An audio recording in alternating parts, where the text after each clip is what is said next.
especially the only product that is having high growth rates in consumption patterns is fruits and vegetables.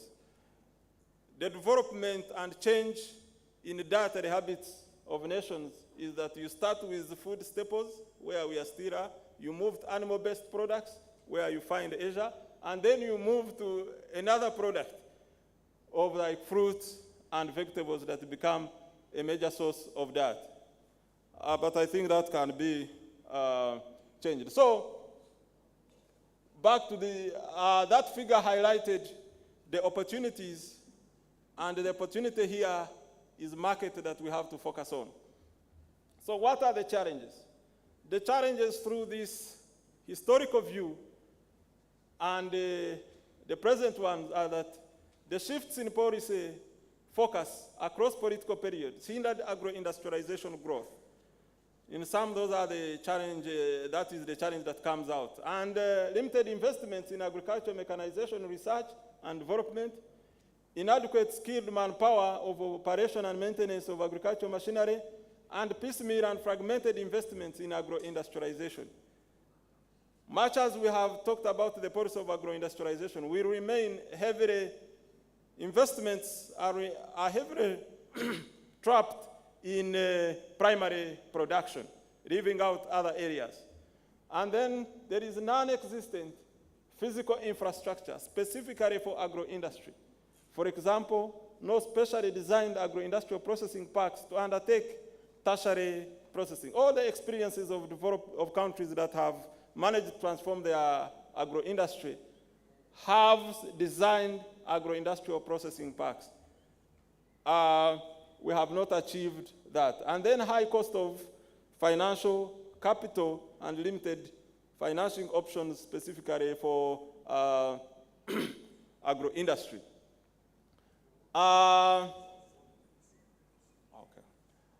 Thank you. So those are part of the solutions to promote specialized commodity-based programs that focus on specific priority commodities throughout the whole value chain.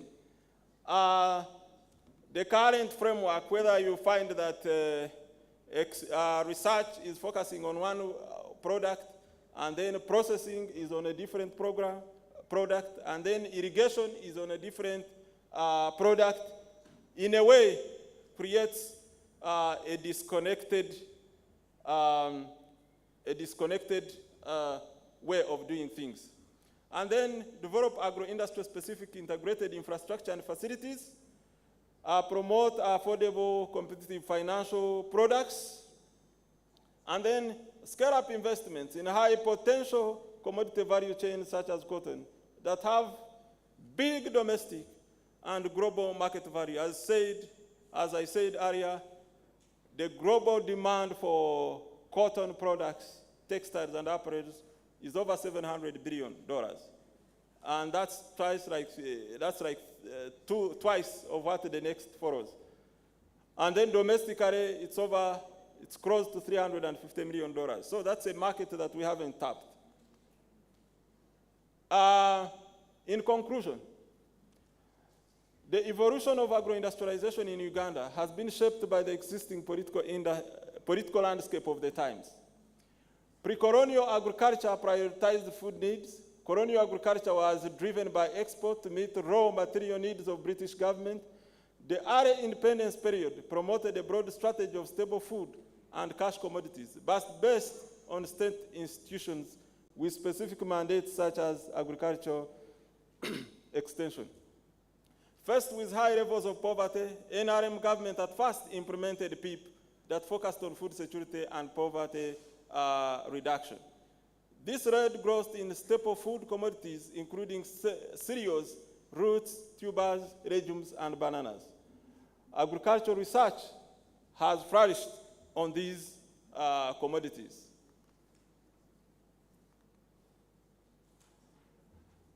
The formulation of the Comprehensive National Development Planning Framework operationalized through the Vision 2040 and NDPs broadened development policy focus beyond poverty reduction to wealth creation and socio-economic transformation.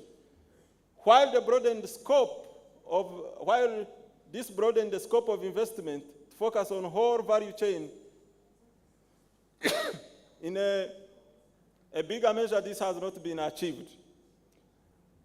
Importantly, to unlock the vast opportunities in agro-industry, functional or institutional-based planning and budgeting approach, where limited resources are allocated to broad functional areas such as extension, mechanization, irrigation, marketing, without specifically targeting a particular commodity, must be changed.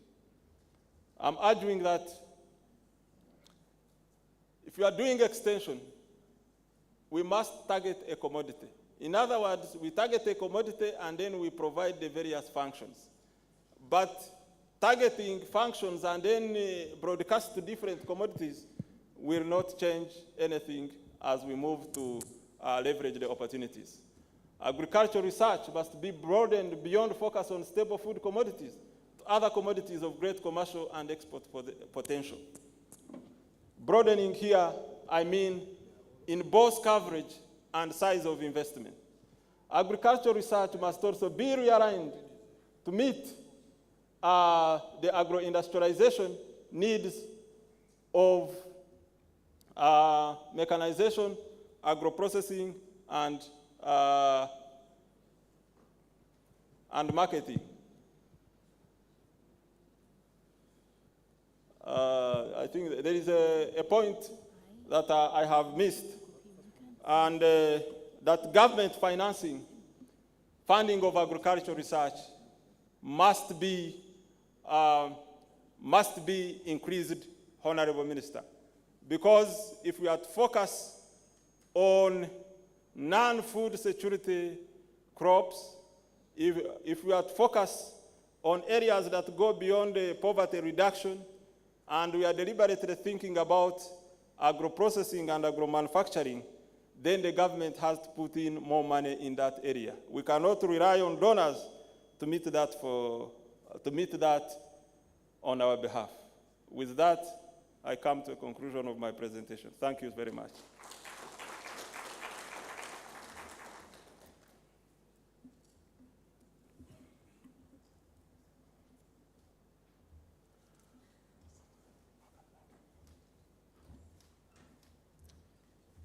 Okay, let us give him another round of applause. Thank you so much, Mr. Wanda. He has gone through the journey towards agro-industrialization. It's a long journey and highlighted a good number of lessons and also made very precise conclusions for government to take.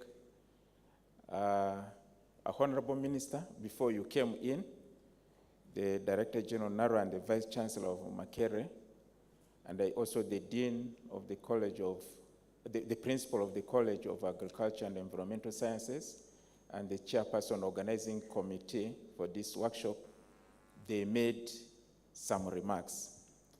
And these remarks were so well aligned to the theme of the conference and this particular presentation, keynote presentation.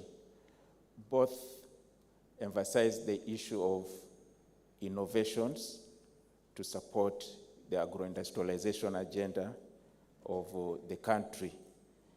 Both institutions, Makerere and Naro, they have moved from embarking on promotion of food security commodities to now innovations that are towards supporting industrialization. That was what came out very, very clearly in support to this presentation. However, for the interest of time, I will be seeking the Director of Ceremonies probably to make an administrative announcement, and then from there we proceed.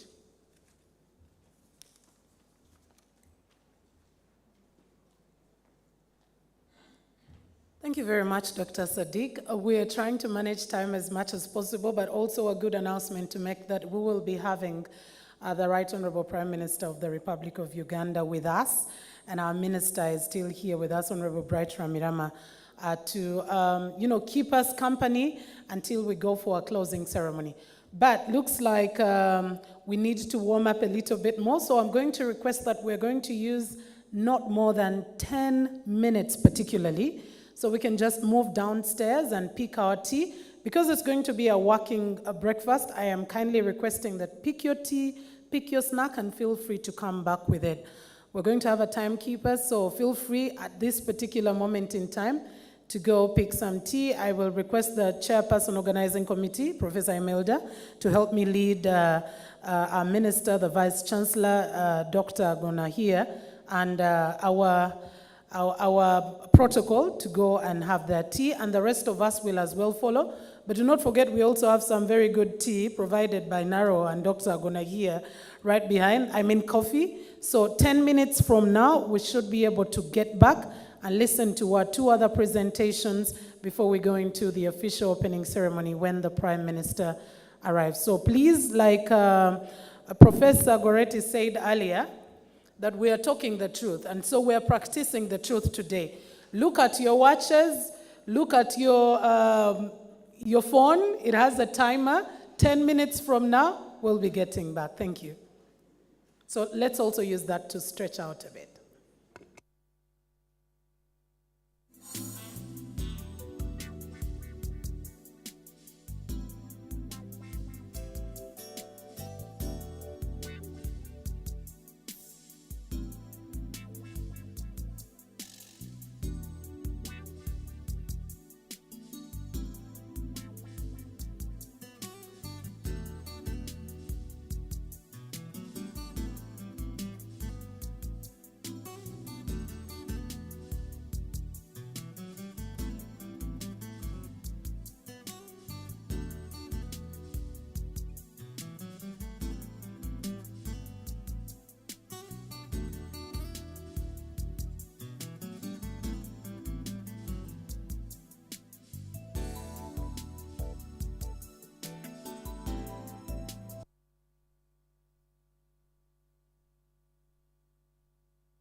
Okay, as is, we are seemingly getting done with our 10 minutes.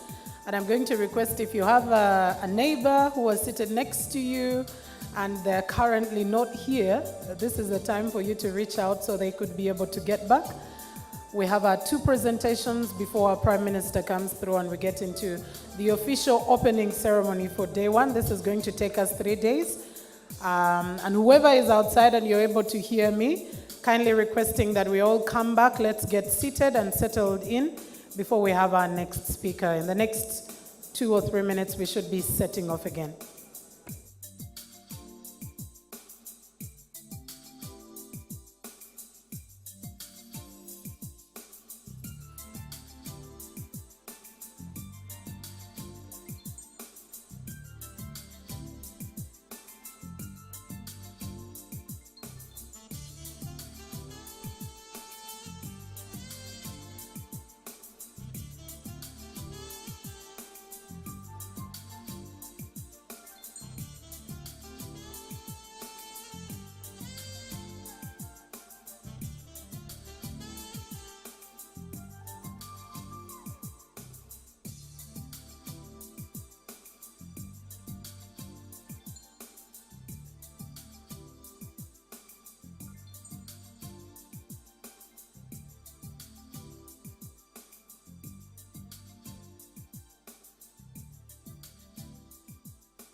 Okay, ladies and gentlemen, I hope that we've had a good time. We will have as much more time to go back and have your coffee or tea. I am now going to request that we all settle. Those who are still at the exhibition area, I know there are interesting innovations, but we still have a little bit more time to go. So I'm going to request all the guests who are standing behind, who are at the exhibition stalls, to please come back so we can start off again for our next session. It's going to be short before we do take our lunch. I do not want to stand at a later stage in between your lunch and of course, we also have apparel sessions that will be taking place later on in the evening. So I am requesting, let's all get seated. Our session's chair, Dr. Sadiq, is ready to take us on with the next presentations. I want to say a special thank you to our representatives from across the world. We have a representation from Tanzania. Doctor will be speaking to us in just a bit, from Canada.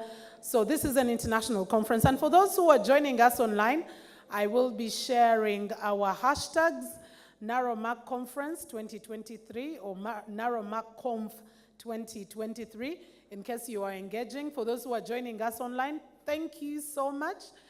We are having breakfast on your behalf because, I mean, you couldn't have virtual breakfast at all. But thank you so much for joining us. Once again, I am requesting that we all get settled and then have Dr. Sadiq come back to us in less than 2 minutes. Christine is helping me to get everyone who is still down. So the deal was you go get your tea and come back, have it. I do not see many of you with your cups of tea and some snacks. I am wondering whether it's Lent. Are we fasting? We're fasting. Okay, that's a good thing to do. But I hope that you could be able to join us for lunch. So ladies and gentlemen, let me have Dr. Sadiq back in about 2 minutes to take us in the next session presenters before we can have our opening ceremony. In just 1-2 minutes, we should be able to start. Let's have all the other guests back in.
Okay, ladies and gentlemen, our session chair is back, so I'm kindly requesting that we settle. Those who are still at the exhibitions, we're going to have a bit more of time.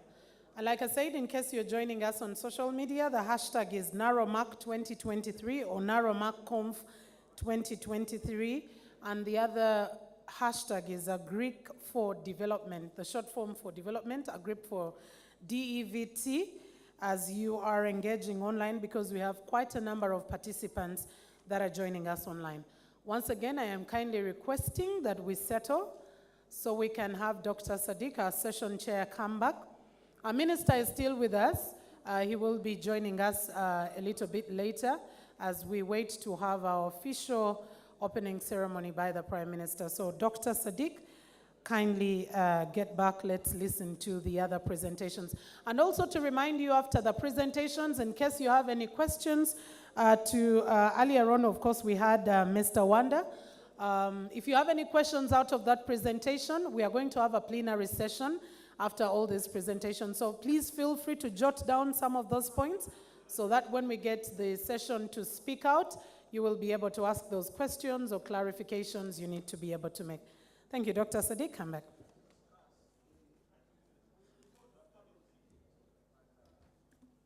Thank you so much, Director of Ceremonies. I want to welcome all of you from the breakfast. I want to appeal to you all that we are so time-bound, but as scientists, we want to be patient for the next 3 days and ensure that all the scheduled papers are presented, and we are there to listen to them. And that is the discipline of a scientist. We should be able to do that. Now, we want to move to the next session, and we will hold on if you had any reactions for Mr. Olen Wanda, who presented on the challenges, opportunities in the mechanization and agro-industrialization in developing countries. I will call instead the next keynote address, which is on minimizing the impact of COVID-19 on food systems, by Professor Robinson Mdegela of Sokoine University, Tanzania. If he's around, I invite him to come forward and make the presentation.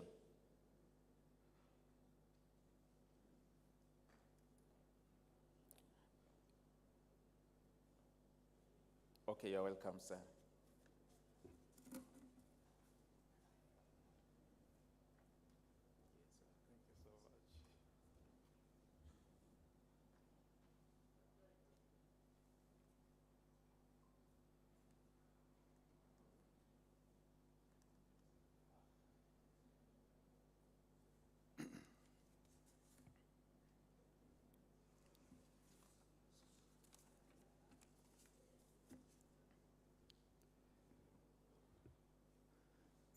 Honorable Minister and the distinguished head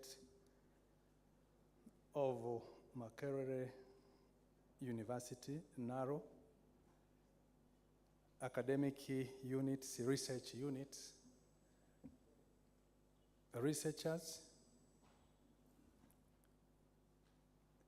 and all members who are attending this gathering, I feel so delighted to have been given an opportunity to travel all the way from Tanzania. I could hear people saying, Ndugu, karibu. Thank you very much. And I consider this as a special learning opportunity. And as you are aware, I'm from Sokoine University of Agriculture, and I could be a grandson or daughter, because from Makerere, next was Dar es Salaam, University of Dar es Salaam, and the Sokoine University of Agriculture was born from University of Dar es Salaam. So we are in the third generation. Again, I should declare that I'm not a COVID expert person. I'm a veterinarian by profession, specialized in fish medicine. So in terms of food security from aquatic resources, that is where I belong. I felt so happy when I was invited to come and share some experiences, though in a topic which I found it was a rather challenging, very difficult one. Difficult in the sense that you all remember during the COVID, when it was really hot. I'm not saying we don't have COVID for the time being, but by the time when it was really high, it's like most of us were confused. We belong to the same region. When I'm in Uganda, in Kenya, in Tanzania, I feel like I'm at home. But when it came to COVID-19, you could see Tanzania being very far from Uganda because the measures you took and the measures which we took were completely different. Maybe you are very close to other countries I can't mention. And now I'm given an opportunity to present something about it. At the same time, food system is an area with expertise. So it was not easy at all. But I will try on my level best to present something which I feel is relevant to the conference. And I'll be very brief. Most importantly, I belong to the network, the Afro-Hun, the One Health Network. Because of that, I think it was possible to headhunt, and they found me somewhere. So in short, we are talking about food systems, and I could see a definition somewhere which answers the question on what I'm going to present. Basically, when you speak about impact of COVID-19 on food systems, then I realized we have two main issues. One is on the environment, including people, inputs, processes, infrastructure, institutions, markets, trade, and so forth. And number two, we have activities related to production, processing, but in other definition, I was reading FAO paper, they are talking about transforming the products we have before they are utilized. Distribution and marketing, preparation before consumption, and so forth. At large, most of the literature, if you go through regarding food system, then you'll be reading about production, marketing from the production site to transformation or industrial part, and finally to the consumption, including the consumption behavior.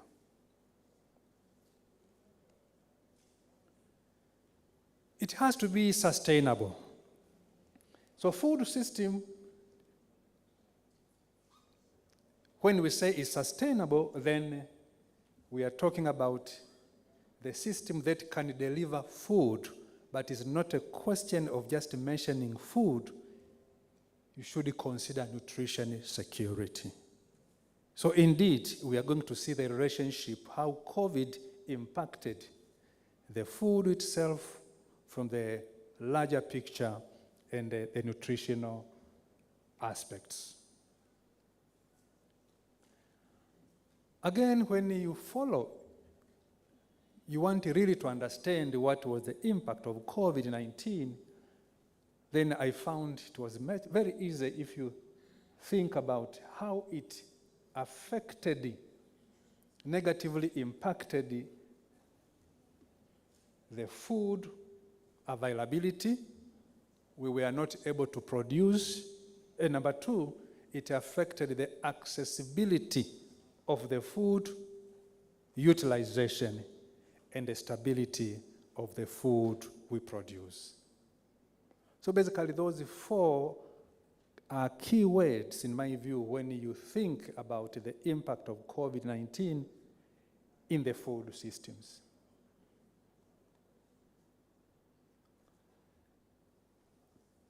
And initially, we thought it was a disease that belonged somewhere else. But you could see the process come 2021, WHO declared that it was a global pandemic. Nearly almost all countries were affected. However, by a disease, as I said during my introduction, which was very difficult to understand.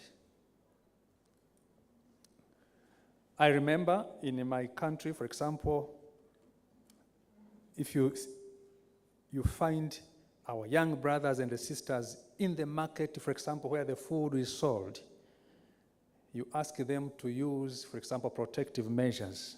They could not understand. It was too hot.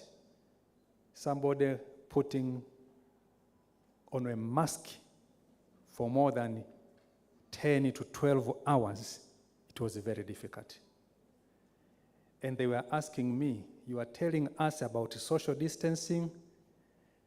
And I remember by then I was hospitalized, and they were saying, you are suffering, you are hospitalized on oxygen, and your intimate friend, your wife, is okay. What kind of social distancing is that? So you were asked by young guys in the street, and you failed really to get an answer. They were telling us, we see more wealthier people who are dying than us in the street. What kind of solutions are you giving us? So in reality, it was so complex. And as I said, Uganda is very close to Tanzania, but by then it was very far. Kenya, very close to Tanzania. You go to the border post, a total confusion. Somebody from Tanzania feels he's healthy. By the time he passes the border to Kenya, he is ill. It was complex, chaos. And this is something that I should present. I wish I had an opportunity. I would have said no. Very complex. So basically, in short, what we see, COVID affected and led to food shortage. At the beginning, I remember, in cities in particular and the towns, we had proliferation of panic buying because people were saying you will not be allowed even to go out to buy food. We think about food security, the storage was not enough. We ended up having piles of rotten food. Increased food crisis and social unrest. Those are the issues which we saw. Increased shortage of inputs. Ladies and gentlemen, some people were not basically working, especially in urban areas that felt they shouldn't work because they were fearing about it. But also we depend on importation. Much of the inputs, for example, pesticide we use, are imported from China. And we had a problem. We could not import. So we could not produce enough because our soils cannot produce without fertilizers. Challenge. What about transportation? It was an issue because the drivers could not be allowed to cross borders. So I go through the data. Uganda is one of the best importer of groundnuts from my country. By then it was a problem. You import, I think, from Malawi, it was a problem. We export maize to Kenya, it was a problem. So we had plenty, but could not cross the border. So those are the challenges which, when you really think about impact on food systems, it was a real one. Although we have very limited data, because I was trying to see when you are presenting to academicians, to researchers, seasoned like you are, where are the data? Very minimal, basically. I think we need to go back and find the real data for that. We had amplified prices, basically. So the prices were going higher. I remember lemons, you could not touch. Ginger became very expensive. It's terrible. Disruption of food supply chains. as I mentioned earlier on, increased food waste because we had no capacity to store the food. We were copying our friends in Germany because they could buy food and they store the food basically for 1 week. Now come to our rural areas where 70% of the population belong. We ended up with this spoilage of food. More importantly, I was reading about food protectionism. They were saying you should have enough, make sure that before you sell, you keep enough what you can spend for the rest of 6 months because you don't know. It was terrible because when you do like that, you protect your food, your neighbor will also protect. You cannot grow cassava, maize, coffee, tea yourself.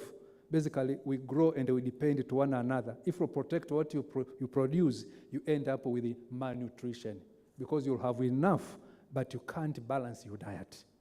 So we see that was one of the challenges. It's very well documented because some countries imposed export bans, including ours, basically. They were saying you never know where we'll end. Protect, never sell to our neighbors. That's why I said Uganda became very far and Kenya became very far. It was bad. What kind of lessons are we learning? It's like now a past history, like when people were passing in the jungle. Further to that, there was fall in economic growth, but also a labor shortage, as I said, due to travel restrictions and lockdown effect.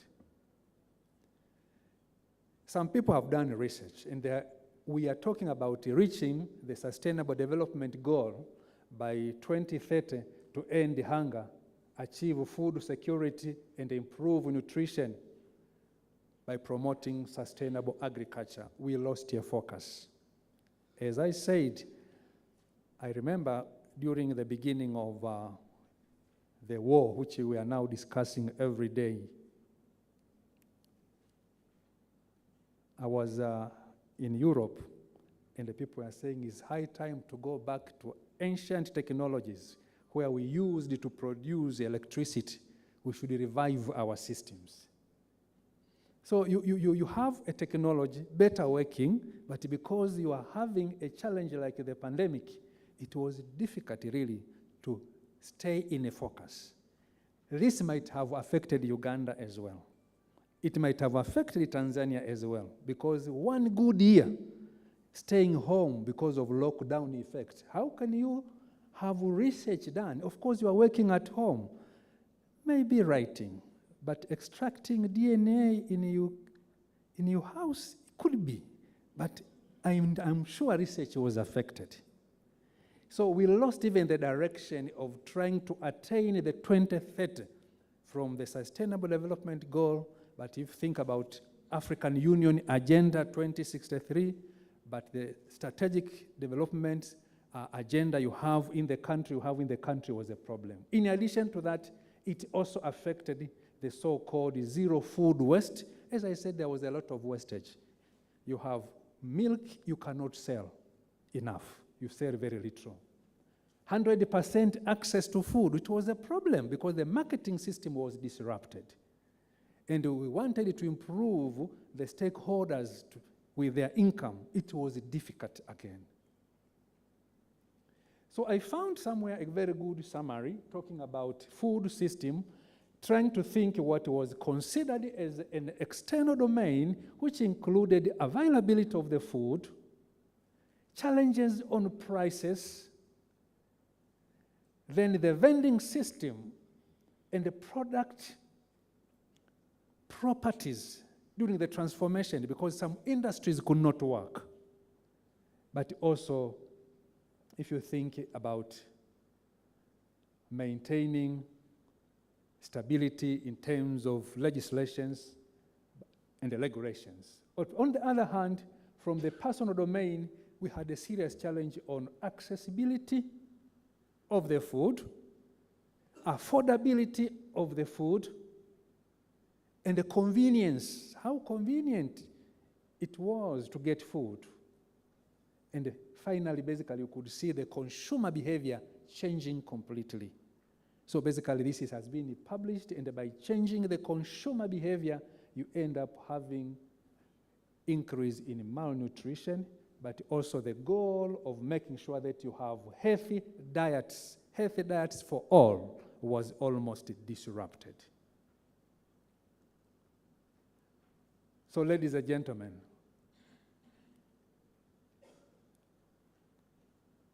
with that then, I came with a very few, which I considered to be solutions. I tried to summarize them. I think we needed to sit together, discuss together, and what we need basically to minimize. The title, ladies and gentlemen, I did not frame it myself. I was given, they were saying, go and present about minimizing the impact. Is not about eradicating it. So I think people knew it is very difficult. It might be difficult. So the topic I was given is to minimize. How do we minimize it? One, strengthen and apply the system approach. Remember, we said the food systems starts from the production, then local marketing up to the process where you can go to the second level. We are talking about industrialization. After that, then, move through business channels. Good models are there to the consumption point. We need to re-examine and strengthen the regional integration with a focus on context-specific solutions. What are we learning? So, as I'm speaking here, I see like we have the East African community, we are there. But frankly speaking, during fight for COVID-19, we were different. We were very different. Now, do we have something to learn from members? You have the answer. But what we think, we should find ways, context-specific solutions that can help us. More importantly, I think it's high time to think about building a resilient system to serve during and after COVID-19. Thank you, it's not there. But should we continue depending on imported, for example, when you have COVID-19, you have restriction in business. What I find in other places, they strengthen their local system, making sure that you can continue producing enough food, at least to sustain in your country. What it means, you should have a basic capacity to produce fertilizers by yourself, seeds, so don't forget indigenous technologies and the knowledges. So this could help us.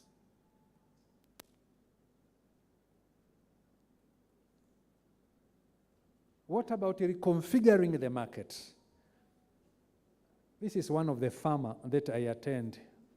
He is producing about 30,000. By then, he was producing 30,000 layers. So he could get about 28,000 eggs per day. There was no market. So I was very happy. That's why I'm saying this is a learning process. He could not sell the eggs. Imagine such a loss. And he had a good loan from the bank. So as the researchers, do we have resilient systems to help those? I think we need to reconfigure and think about processing technologies. I've learned today when there is a technology that you can prepare a powder of eggs, stable powder that could be utilized for longer period. I was hearing here, I think that is the direction that we should go. I'm sure this might be taking place in your country as well. Continuous learning, for example, in the system thinking, we must think together. And we should re-engineer operations of all elements in the production system to make sure that we think, we stand as one, re-engineer our technologies, and then move forward. In conclusion, I'm having 5 points. One, there has to be awareness and the knowledge on differences in the systems we have and where we belong. As I'm saying, context specific. When we are doing research now for resilience purposes, let us define and come up with a context-specific solution that will serve us in the region. Number 2, we should strengthen and apply the system approach, as I said, touching all elements in the food systems. Without forgetting, we should re-examine and strengthen the regional integration in as much as we don't agree. I was happy actually when I could see the president from my country traveling all the way to Kenya to negotiate what they should do at the border post, because what we have on papers during COVID-19, and should something bad like that come, sometimes does not work. Building the resilient system is very important, because you have a problem, it's not a question of mitigating, building resilience to help the community can work. And I find like indigenous knowledge and technologies could work, because by then there were no fertilizers, no pesticides, yet farmers were able to farm and harvest using the indigenous technologies available. So with those, I say thank you very much. The fight was difficult, was bad. COVID-19 actually had an impact. As I said, when you think about availability, accessibility, then making sure that it could reach, consumed in the right manner, and stored in the right manner. Thank you very much for listening.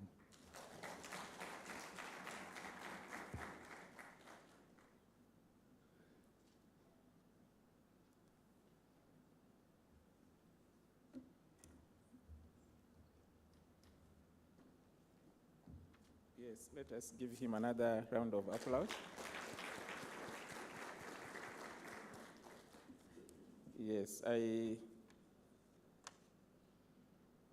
we have taken a lot of good points and has put it in a very simple and easy to understand science.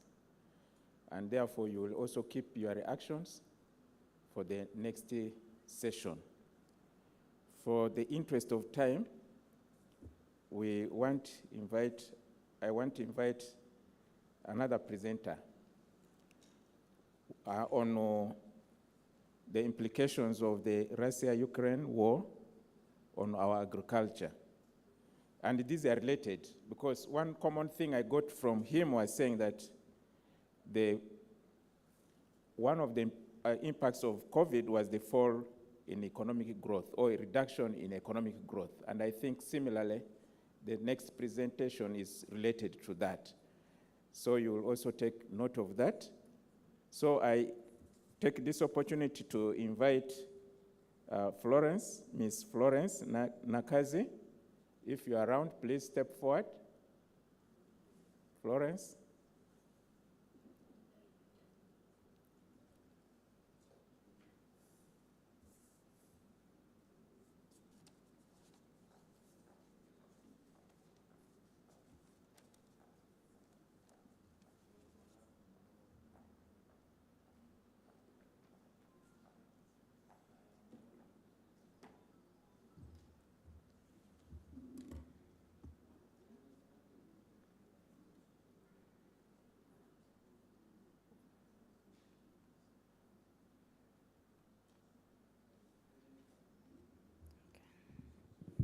Thank you, Moderator, Honorable Minister, the Vice Chancellor, Makerere University, the Director General, Naro, ladies and gentlemen, all protocol observed. Good afternoon. By the names, Nakazi Florence. I work for the Economic Policy Research Center. It's a policy think tank that is based at Makerere University. We do policy research. We are a research arm of government, so policy research to guide policy discourse. So I was invited to make a presentation on the implication of the Russia-Ukraine war on Uganda's agriculture. As the previous speaker, when you look at agriculture in general, it's a broad term. So in my presentation, agriculture, if I may look at it, all the way from input supply, what are we producing? How are we adding value? How are we consuming it? It's so broad. So at this point in time, in my presentation, I'm going to focus on two products. I'll look at one input, which is fertilizer, and then look at one foodstuff, which is wheat. So in terms of the presentation outline, I'll have an introduction, look at how we are depending on imported fertilizers and wheat, see how since March 2022, the war has affected us as Uganda, and of course, when you look at the war, everybody would expect that it will have only negative implications. But what is it that we can learn, us as Ugandans, to boost our agriculture sector? So in terms of the background, as mentioned by the previous speakers, our focus in the NDP3 is agro-industrialization. And this is one of the 18 programs that has been here marked to spearhead, and this is basically led by MAIF. So one of the primary priorities in the agro-industrialization program is to use inorganic fertilizer as one of the mechanisms to boost our agricultural production and productivity.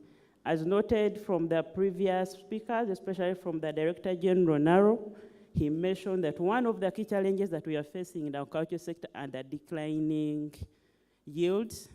Why? Partly because whatever we are seeing in terms of output, the amount we are seeing that is being exported is basically coming from the amount of land that people are converting into production. If I may take an example of like one of the plantational crop like sugarcane.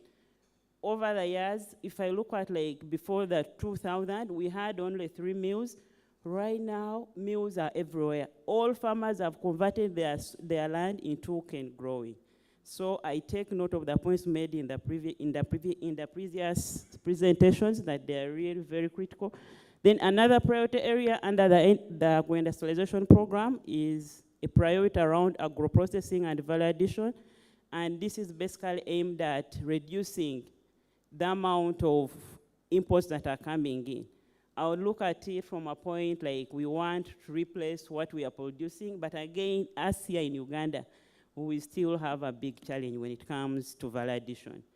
We are good at producing by expanding land to produce more for export, but what is being exported is still in its raw form.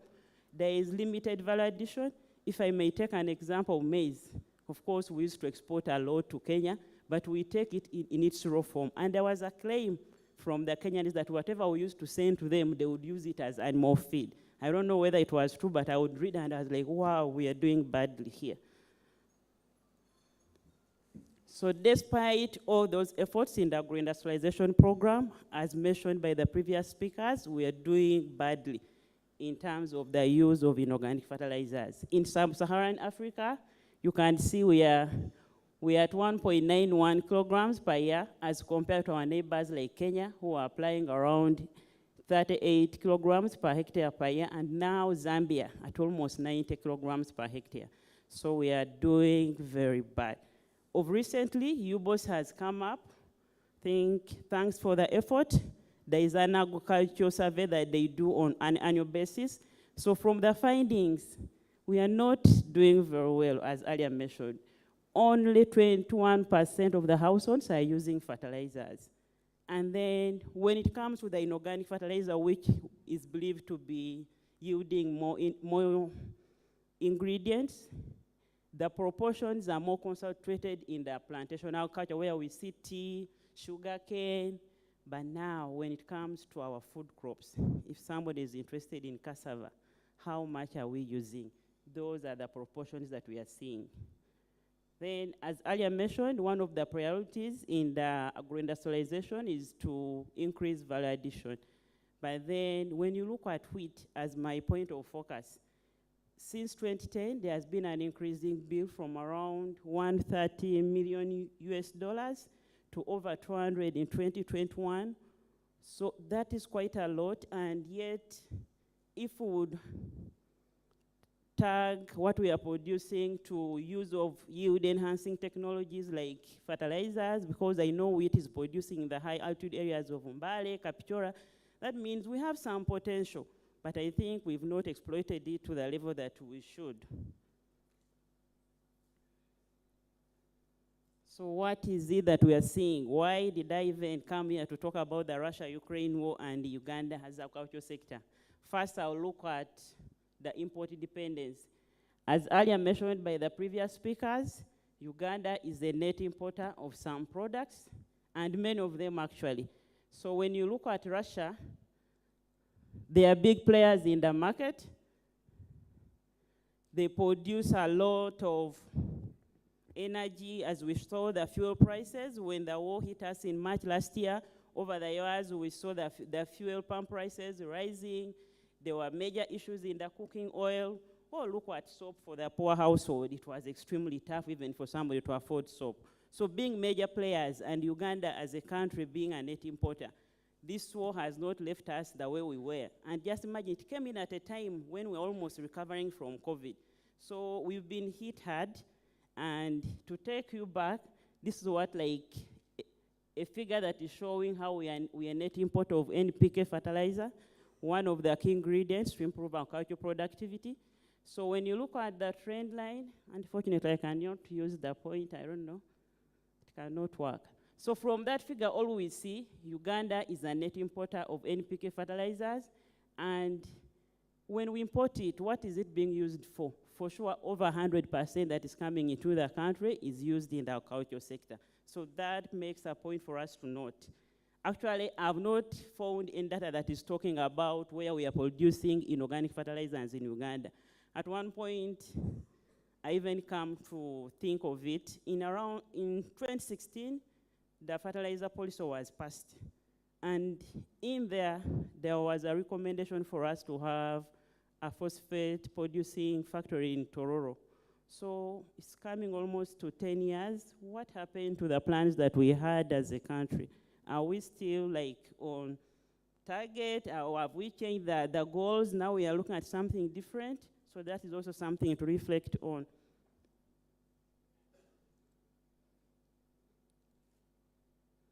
So in terms of wheat, as I mentioned, one of the food that we eat here, the graph shows how we've been performing over the years. And the key message from here is that over 95% of what we consume from here in Uganda is imported. So given a case we are seeing for the Russia-Ukraine war, who are major players in producing wheat, and Uganda is importing over 95 to 97% of what we are consuming, that leaves a lot for us to think through and reflect on how we should build the resilience of Uganda's food systems.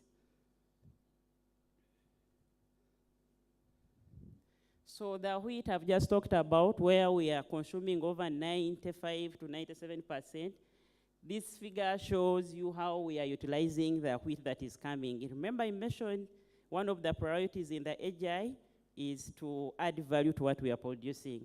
So from this figure, all that is coming through as imports is being consumed. Between 80 to 85% of the wheat imports, or what we are producing here, is for food.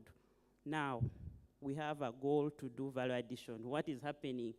That only comes in the yellow bars, where we see others. That's where we see the seed, the value addition.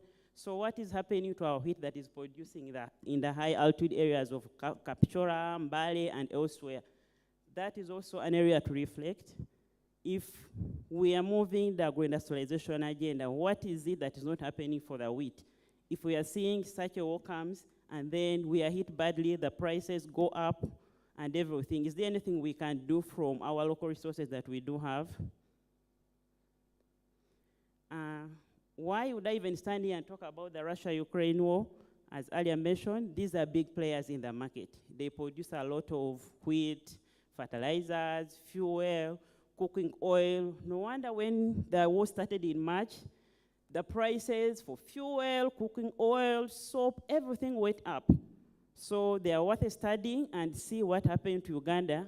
It's now almost a year and they're still fighting. So it's the very reason why I'm standing here. So bullet number 2, that the two countries almost contribute around 27% of the global wheat trade. And when it comes to the NPK fertilizers, they are contributing over 28%. Given the fact that Russia and Ukraine are one of the major sources of Uganda's products, we went ahead and interrogated to see what has happened to the country almost 12 years down the road when the war started. So in terms of the implications, I'll start by examining the negative implications, and I'll examine the negative implications on two fronts. I'll look at the volume of imports and what has happened to the prices of those two products.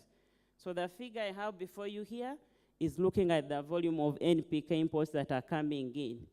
Thank God we had the first presenters. I'm almost building as a case where we started from now, the COVID-19. Remember, Uganda had 2 lockdowns, the ones of March 2020 and then the most recent of June. So I'm building a case right away from the war, and from COVID-19, we are almost recovering, and before we know it, we are into again the Russia-Ukraine war. So I have the challenge, I cannot use the pointer, but hope it is readable here. I have where I've demarcated the second lockdown, and it's showing how we are performing. Then I have the before war, which I would call almost the post-recovery period, and then what has transpired since March 2022. So when you look at the graph, during the second lockdown, despite the fact that we are locked down, but Uganda was importing quite a large amount of wheat, of NPK into the country. And during that time, if I take a look at March 2021, we would import almost 59% of our NPK from Russia. Then what happened when almost recovering? Then things did not perform well for our case as Uganda. We kept declining, would import around 26, 20%. Then as we're almost doing better, to almost importing 95% of our NPK from Russia, things worsened in March. There we see a declining trend from almost 95%, declining to 65%, up to where we see like in May to 14%. And at one point in September, we weren't doing badly. I think Uganda just decided to leave the market for other markets elsewhere. But again, given the sanctions, the export bans and everything, who would you run to? Everybody is holding on to their food, their inputs to be sure that they meet their domestic demand. So much as we would want to run elsewhere, but we are all hit on the same side. So it could not work in any way. So in terms of wheat, as earlier mentioned, both countries are great players when it comes to producing wheat that we do import in Uganda. I also use 3 time periods, the second lockdown, before the war, and then during the war. The line red is for Russia and Ukraine. So, ladies and gentlemen, from wheat, I think it was a tough time for Uganda, despite the fact that we are producing some wheat in the highland areas. Look at a scenario where it came, of course, the war found us and hit us badly, but that does not mean that we are doing so well even before the war. So kind of the situation of shortage of wheat had started almost earlier. So for those 2 countries where we import, you note that around January 2022, we almost imported nothing from that country. It's almost, I would say, a prophet had already told us that we shouldn't go, I don't know. So when it came to March, we could hardly get anything from there. So despite the fact that we have some production here in Uganda, this is the time for us to reflect. What can we do with what we have? Should we do productivity enhancing technologies? Because we have some potential in the highland areas. So at a time like this, when the country is moving into fast foods, everybody wants chapati. There was a role by the minister, the Rolex kind of campaign, and now we do not have any wheat products. So what is going to happen to our country? This is what we are reading from this figure here. So in terms of the prices, these are the trend lines we are seeing in red. Of course, even before the war, they were kind of high, but when the war came in March, kind of it was stable. A metric ton of NPK would cost around $714. Then in April, around $600. Then as we went on, prices were just rising. At one point in around August, it was almost hitting 900 USD per metric ton. And from our key informant interviews, when we talked to the plantation dealers, like for sugarcane, I had a chance to talk to Chinyara. At one point, he normally contracts farmers, he gives them inputs, including fertilizers. He gave up on fertilizers because it was no longer profitable. So for such farmers who were using now the NPK fertilizers. For some crops that really require fertilizers, they were hit badly and many could not afford. So we need to reflect as a country and see how we plan in case we get some shocks like the Russia-Ukraine war. Previously now we saw COVID. So what is it that we can do to build the resilience of the Uganda's agriculture sector? As earlier mentioned, this did not only happen for NPK. This figure is showing the trends in prices of wheat and petrol and diesel. Of course, I earlier mentioned, but now when you look at the price of wheat, it kept on increasing from March. It increased at one point in July, it almost hit 8,000 per kilogram. And no wonder for the chapati lovers and other ingredients, we saw many of them trying to mix some ingredients to make a chapati. We saw the size of bread shrinking to almost half a kilogram. The size of donuts were very small. So all those as we consumers, because now, for us actually, of course, President said we should consume more of cassava, but now the lifestyle has changed. We are moving to the middle income status, so who would go for cassava? Everybody's like, oh, I need bread. But the size, you look at the size of a donut, the size of a cake, everything was very small. And now you know. Look at what is happening. The price has almost doubled from the previous price. And the fuel prices, of course, that wasn't my focus, but I just wanted to show that as the prices for fuel were increasing, so more would attribute that due to the transportation cost. It became costly to bring the wheat into the country. And as if that's not enough from this figure, we, the lay consumers, how much are we quitting to buy those products? As I was showing, biscuits, bread, look at our chapati in red, that red line on top. How much we are quitting as consumers, you can see the consumer price index for chapati increased. At one point, it almost went to 180. So that, by this, it means how much we are quitting as consumers to buy these products. And then the green line, we see donuts, as if.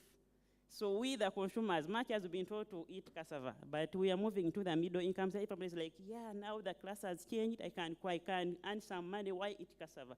So this is the trend. What of everybody who is spending their money to eat such products? This is what transpired in Uganda. As per those lines, chapati on top, we see green the donuts, the purple line is the wheat flour. Of course, when I look at the black line, that's where the cornflakes are. And for the consumer price index for cornflakes, it did not go much high. Why? There are only a small segment that can afford cornflakes.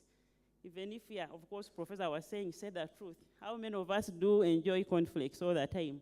We normally go for chapati, donut, and then that is it. Now, from the war, as you've heard, it's almost a whole year. We, as Uganda, does it mean that we should only learn from the negative part? It's a big lesson to us. What is it that we can learn as a country? As earlier mentioned, in 2016, we came up with the National Fertilizer Policy. Okay.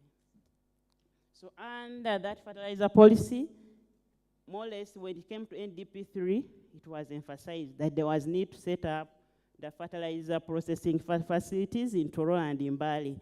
So since we have ministers, honorable ministers, Maif, and everybody represented, what is it that is constraining us to have our own factories so that we can blend our own fertilizers? Since it's already here marked in the agriculture sector plan, the NDP3, they were set out even in the policy. What is it that has taken long for us to have something by this time? Because if we had it, I think we wouldn't be hit bad, because at least we'd be able to blend our own and see what can happen. Then we've also seen efforts through the cluster development program where they're issuing e-vouchers. Of course, I was not able to examine what happened to the e-vouchers during this time when the Russia-Ukraine war came up. Were the farmers able to access the fertilizers, or they could not access because one of the components that it has is the fertilizers. So, of course, I was not able to talk to my, but I wanted to find out what has transpired since March. Are farmers able to get those inorganic fertilizers from the dealers? Then, as we mentioned, in the NDP3, we have the strategies of value addition. Of course, when you look at the agro-industrialization, one of the commodities that it has is cassava, matoke. So this is the time for us to wake up. How can we leverage on the cassava? We have a center of excellence of cassava at Namlonge. How can we either build the technologies, boost their capacity so they can produce that kind of high-end varieties that can be used as a substitute for wheat? Just in case we cannot import wheat, can we use cassava? There are also efforts to do the matoke flour. Those are also some options we can look at, given what we've gone through in the past 12 months. Then, can we, of course, there's a Uganda saying which I cannot say here, otandikira ne byoli nawo. So, much as we know organic fertilizers are very expensive, can we start with what we have here? Of course, when you look at the finds from the culture survey, it says farmers mostly use organic. But again, when we got the science, they say, organic fertilizers are low kind of release fertilizers. But can we start from what we have, given the fact that we know that now farmers cannot afford, during times of crisis like this, can we promote, say that as we wait for the prices to stabilize or to set up our factories in Mbale, we can rely on the organic fertilizers. Then we should also strive. One area that we can learn is to strive to have self-sufficiency, to reduce the import dependence. As earlier noted, it's not that we do not produce any wheat here. We have some potential. And when you read from the reports, what is it that is constraining the wheat producers is basically productivity. So we need to work on our productivity and see how we can cushion Ugandan consumers in the short run when we are hit by such shocks like the Russia-Ukraine war. In terms of the conclusion, this is, I can say, the Russia-Ukraine war, which has happened for over a whole year, is more like a lesson for all the actors in the agriculture sector. To cushion ourselves, we need to prepare very well, have all the tools that we need, such that we are not hit badly, or we can meet the demands of the consumers, especially if somebody is able to produce maize, let them be able to sell and get fertilizers. Thank you very much, ladies and gentlemen.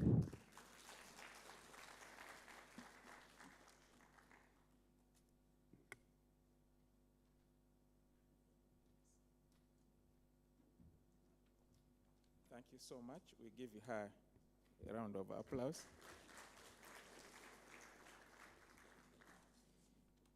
We are going to try to catch up with the time. The Honorable Minister of Agriculture has really given us a lot of time for this activity, including mobilizing some of the stakeholders.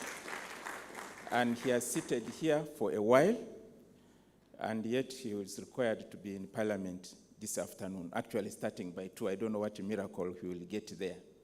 So in that regard, I'm going to call the Director of Ceremonies to see how we maneuver the shortcuts using her skill and ensure that we release the minister to go.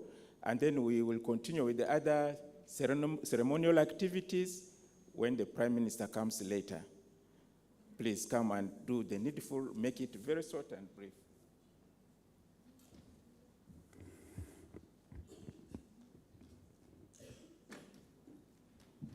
Well, good afternoon, ladies and gentlemen, once again. I know good afternoon. Is it too cold or the coffee wasn't enough? Because the response was really, really very, very low. Before I invite a speaker who is going to speak to us before having the minister in, I know, yes, the minister has to be moving and be present in Parliament. I would like to recognize our participants. Of course, earlier on the international scene, earlier on we had a presentation, a keynote from Mr. Robinson, Professor Robinson, I beg your pardon, from Sokoine University in Tanzania. Thank you, Professor, for coming through and taking that huge, very long journey to come and be with us. But we will also have a scientific paper presentation from Canada, that's Dalhousie University. Professor Tesema, who will be speaking to us. Professor, if you could just wave to us. Thank you so much for taking on that, and all our foreign participants. If we have any that I haven't mentioned, if you could, please just stand up for recognition. We want to say thank you so much for coming through. Probably they're still engaging. Ladies and gentlemen, without any further ado, because we're beating up on time, allow me get very brief marks from the person who is seated right next to the minister. He will be standing in between the minister's time of being in parliament and speaking to us. So allow me invite Mr. Anthony Nyungu, who is the chief of party at USA, to briefly speak to us before we can later on get to hear from the minister, who is going to be actually invited by the chairperson of Naro Council, Dr. Williams. So, ladies and gentlemen, a warm applause for Mr. Anthony Nyungu as he comes to speak to us.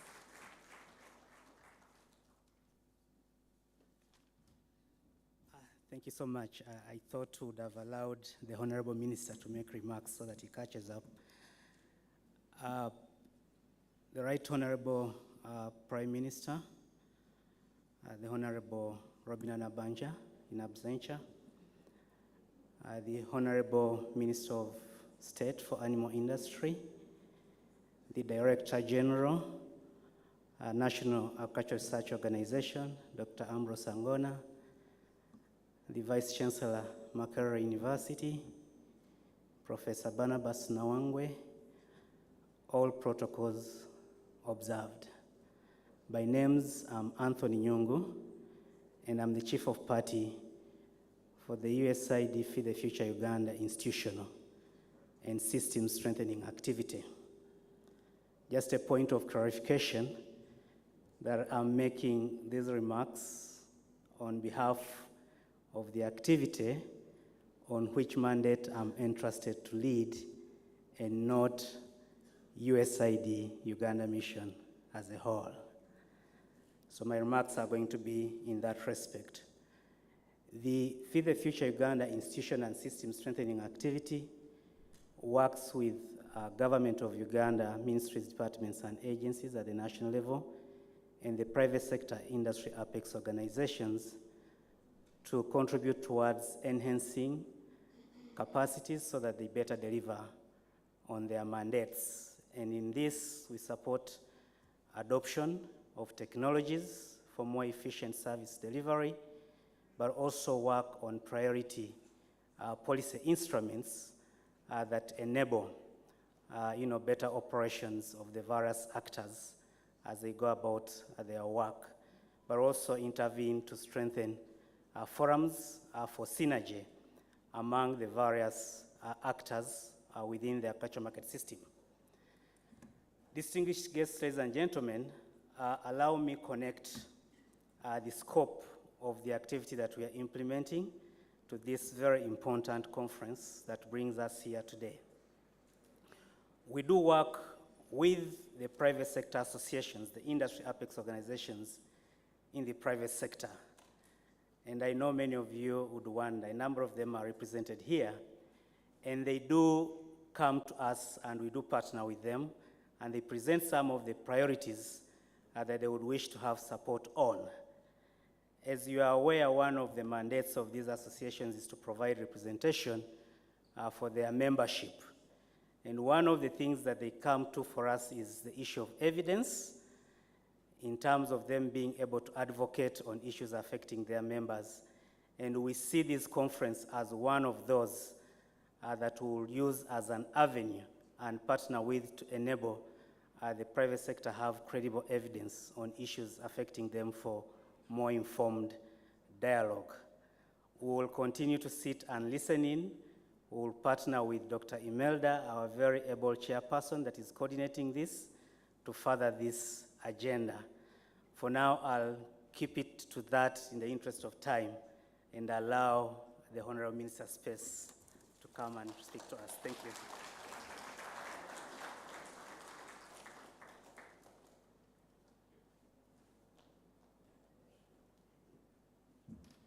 I want to believe that Mr. Anthony was actually the best student in summary writing way back in school because that was brief and precise. And ladies and gentlemen, I will not spoil the point. I wasn't also as bad at summary writing.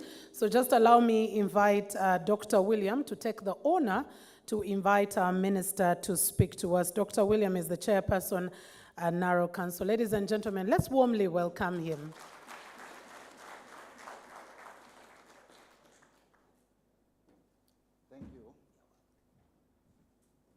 Honorable Minister, I've been asked to welcome you so that you give your speech because of in the interest of time. But allow me just 1 minute to say a few things.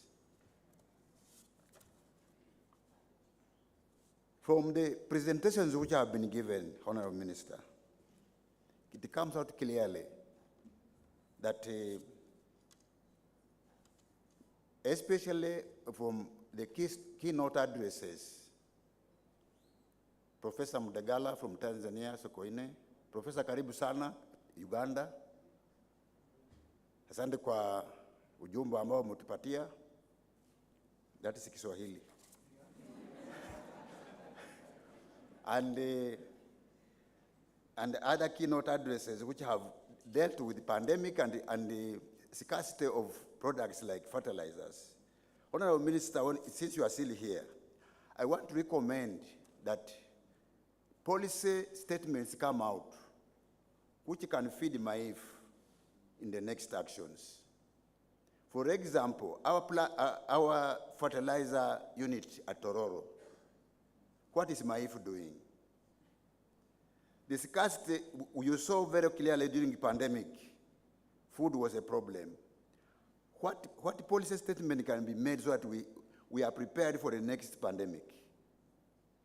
These are issues which should come out from the conference so that the ministry is fed with proper and focused policy direction. We are living in a virus age where more viruses are coming up. Should we remain the same? So those are challenges which I see because we have experienced pandemic, we are now experiencing Russia-Ukraine war. The next may be a very dangerous situation.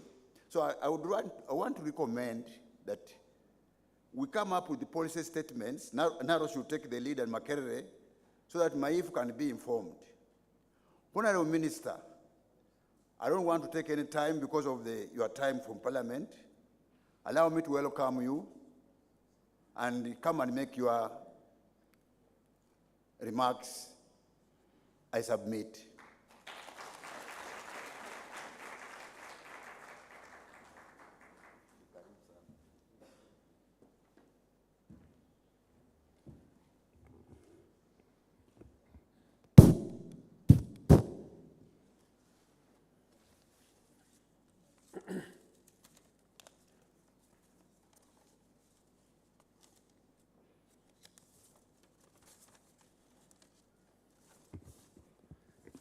Honorable colleagues, ministers who are here, honorable members of Parliament, the chairperson of Naro Council, chairperson of Makerere University Council, Director General Naro, Vice Chancellor Makerere University, representatives from USAID, Uganda, the keynote speakers, all distinguished researchers and scientists here, ladies and gentlemen.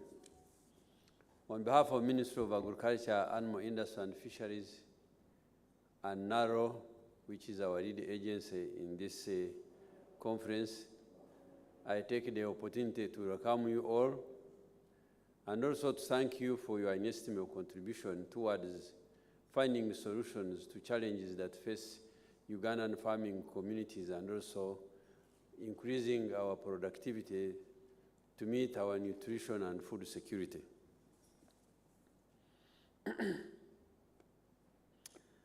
Distinguished participants, as you all know, agriculture is the mainstay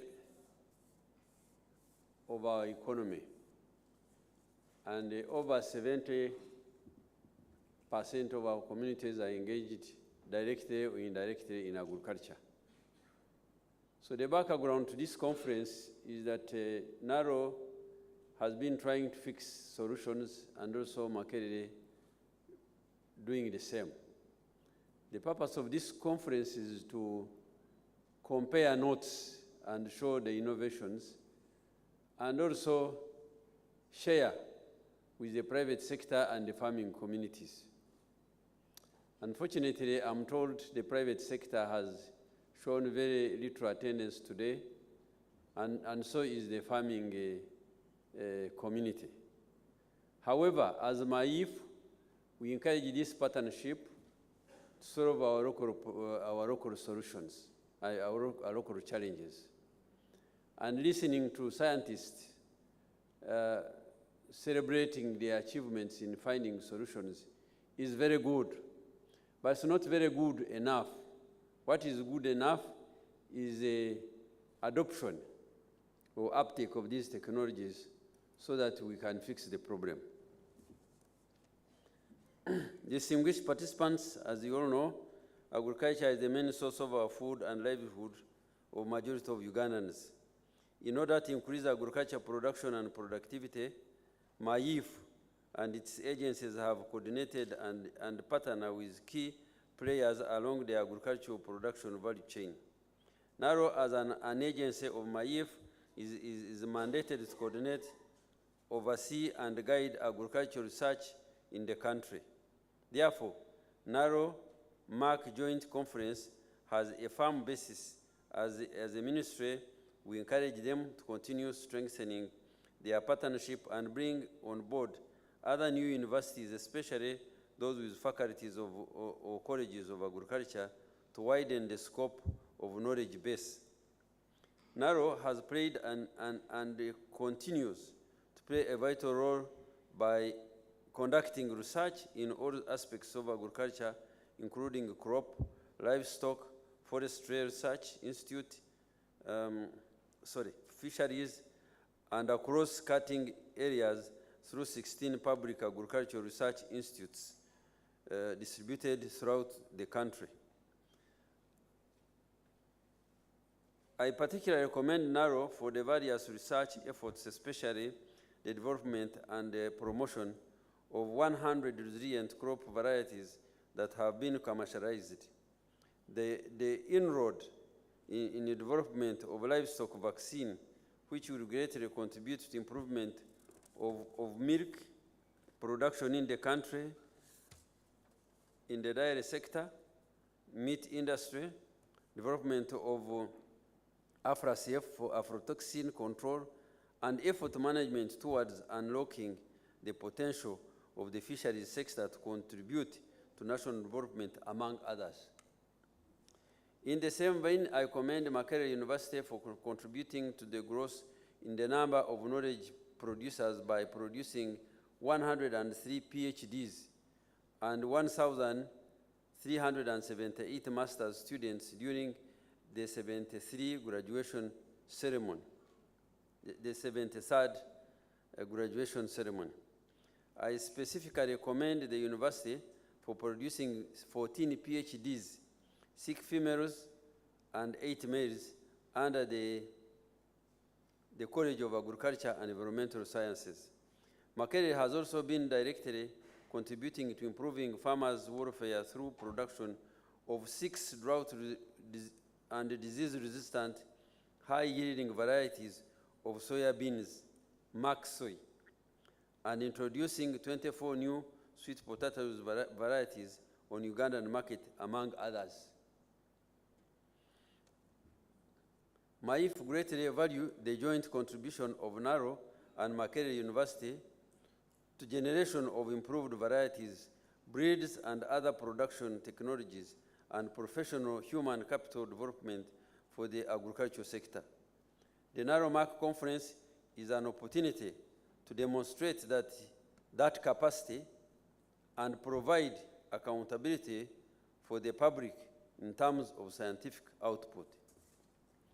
There could not have been a better opportunity than this, because the chief executive of this country is really very supportive of scientific research, and he will go at any length to support any innovation in science.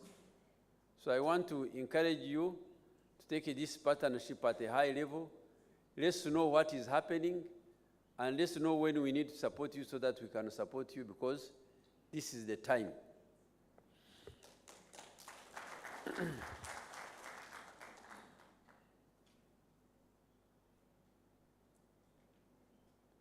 I appreciate the commitment of NRM government towards supporting farmers in a planned way to commercialize agriculture, strengthen the aggregation model by reinstating old cooperatives and establishing new ones so as to improve quality of produce through agriculture extension and organized production along the value chain.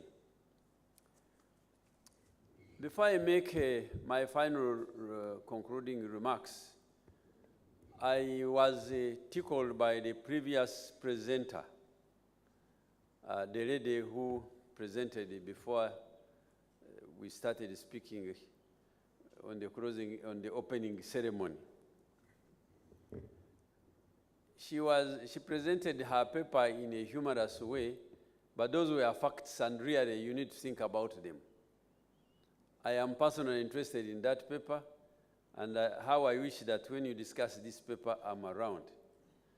But I want to say something from her paper, that one day I read a statement from one of the very successful businessmen who was called Marriott, whose chain of very expensive hotels come from.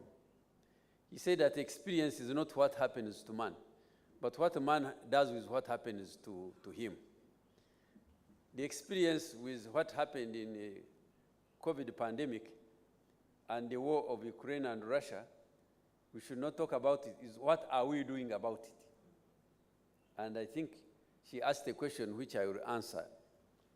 She asked another question: what is government doing to make sure that we have fertilizers in the country? Because we have potential. I want to tell you that the government took a decision long time ago to establish, to use our resource in Tororo. And we as Maif, we abandoned our 600-acre farm to pave the way for this factory.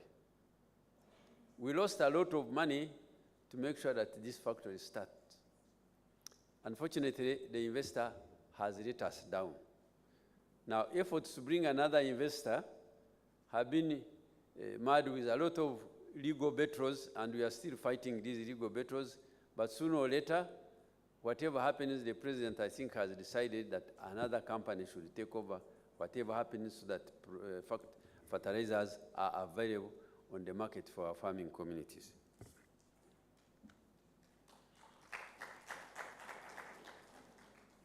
I want to thank the organizers of this conference and also the theme. The theme, if you look at it, when we talk of productivity, actually we are talking of efficiency in our production systems.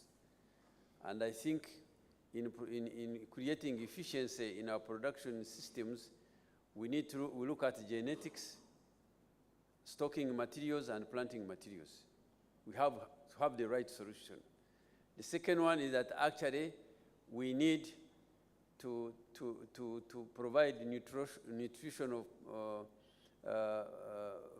value for the plant, and also nutrition for the livestock. So we also need to protect these plants and the livestock from disease.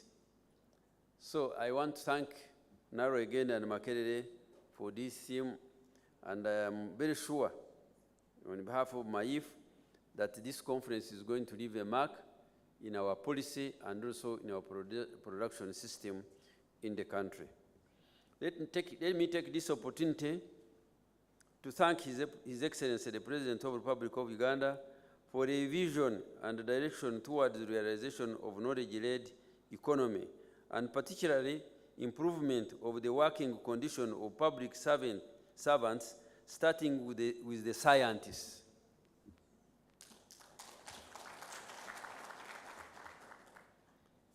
Like the previous presenter, when the president was speaking to us in the cabinet, it was humor, but it spoke a lot of sense.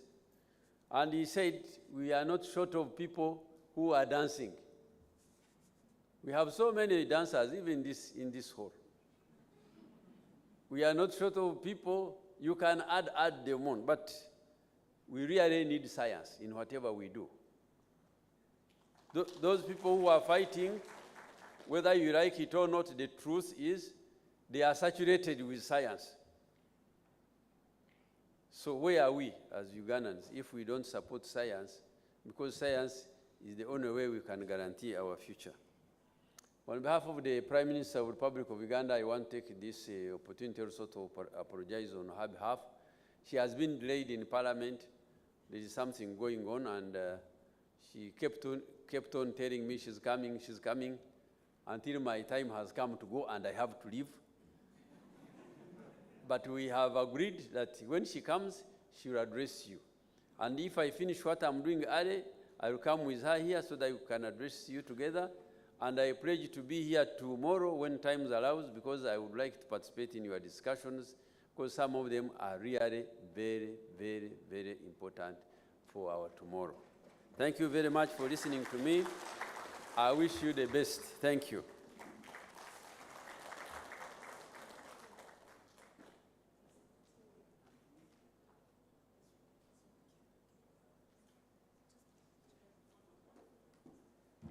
Yes, Honorable Minister, just before you leave, I know that we will have to get Lidka to have you get to Parliament in the shortest time.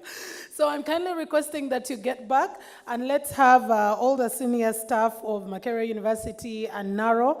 I'm going to request the DG Naro to please join the minister right here. I think, Honorable Minister, you're going to come back up. So we'll have some people standing up and others going down. So DG Naro, please kindly join in here. Professor Goretti, there is no way you're going to stay where you are. Mr. Wanda Olen, there is no way you're staying. Robinson, Professor, please kindly come through back again and join us. Florence, and the minister sticks that he needs your paper presentation. So, Madam Florence Nakazi, please. It will be a very great honor to have you in this picture, but also make available that presentation. The minister is very, very much in need of it. Dr. William Olaho is already here, so that's great work too. Mr. Anthony, thank you that you're actually here. How would we have, our chair organizing committee? So here's the drill. We have some space behind, so I will ask all the people who are a little bit more down to earth like me, I mean when it comes to height. God created us and put us a bit lower to the ground. Even when we fall, we don't feel the pinch as much as, if you think I'm joking, ask Dr. Agona or Honorable Ramirama. The taller you are, when you fall, you feel the heat as much. So those who are down to earth, okay, so we can just have a few more people at the back and then others at the front. So I don't seem to see Rita here. Since the VC is not here, you will as well be able to represent Makerere University in this picture. Oh, we have representation. Or we have actually Professor Goretti here. Oh, and please, a presenter from Canada, please could you come and join this picture? Please, we don't take this for granted. Please come and join this picture, because right after here, the minister is leaving. I called out all the senior staff of Mak and Naro. At this point, I am likely to start calling out name by name, which is not a good thing to do. But ladies and gentlemen, do not forget to visit the stalls. And Honorable Minister, I know time is out, but when you get the chance to get back, those stalls have incredible research and innovations that have come through. I was used to instant milk, but now I have instant soy milk, which is a great thing to pay attention to. So thank you so much, Honorable Minister, for coming through and for making time. I know that time is really, really against us. And for the rest of us, after that group picture and after the minister leaves, we are going to be having our lunch served, because remember, in the afternoon, we have parallel sessions that are going to be going on. Tomorrow, we are as well going to continue with this. So maybe the chairperson organizing committee, I don't know whether you do have any sort of communications to make before we take our lunch. No communications. So I hope that you have your lunch coupon, or if not, you'll be getting a lunch coupon at the entrance. And also now, those who are joining us online, please join us for lunch virtually. Okay, so we're going to have our lunch down in the tent, exactly at the place where we had our breakfast. And we should be back in exactly an hour from now. because like Dr. Sadiq said, we need to have all the papers that were prepared for presentation be presented.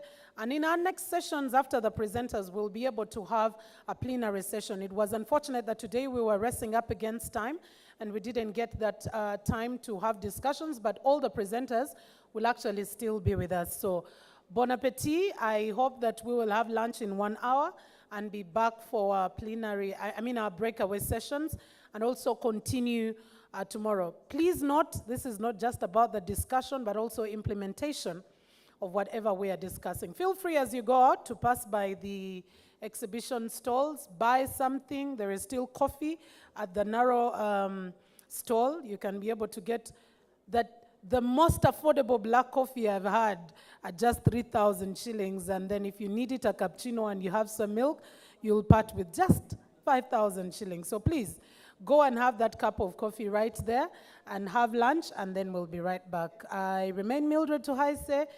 Let's get back for more discussions. Thank you. God bless you.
Well, I'm kindly requesting as you leave, please leave with all your belongings and then come back with them, because we may have just a lot to pay attention to and we may not have all the security to be able to do that. So kindly leave with your laptop, leave with your computer, and just be able to come back with it after lunch. Thank you.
Good afternoon, good afternoon. Good afternoon. Good afternoon. That's better. Good afternoon. So, very soon we'll be having one of our breakout sessions in this room. And that is sub-theme 1 on challenges and opportunities in mechanization and agro-industrialization. I need Dennis Chiza, the rapporteur. Is Dennis in the room? Very good. Welcome. Right. We'll be starting at exactly 3, so now that Dennis is here, the next people I need are the presenters. We have 4 presentations in this room, and one of them is supposed to be Immaculate Babirie. I'm not sure that Immaculate is in the room. No, I don't see a hand up yet. The other one is Eunice Kesime. Eunice, very good. Nice to have you anytime. I should be inviting you to come and sit here. Then Charles Galabuzi. Charles Galabuzi, not yet. And then the final person should be Priva Namanya Bwesije. Priva, are you in the room? Oh, it's pronounced Priva. Very good. Yes. Oh, I need to do. Okay. Yes. You are Priva, not Priva. You are Eunice. Actually, Titus, I need to be guided. Which computer are they using? I don't see any laptop here.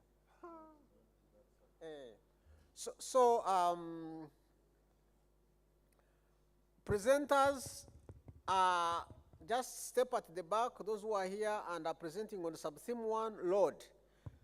Now, Dr. Zawede is here and she's chairing a session on sub-theme 3, which is in Ebony, which is 1 floor down. Not down, not the ground floor.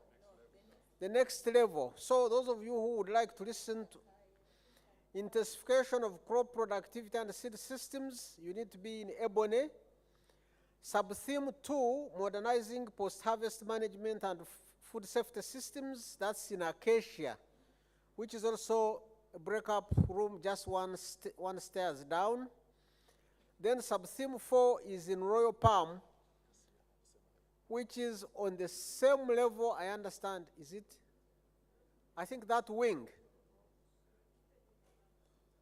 So please, I'm hoping you can all stay here, of course, but if your interests are in sub-theme 2, that's modernizing post-harvest management and food systems, food safety systems, you go to Acacia.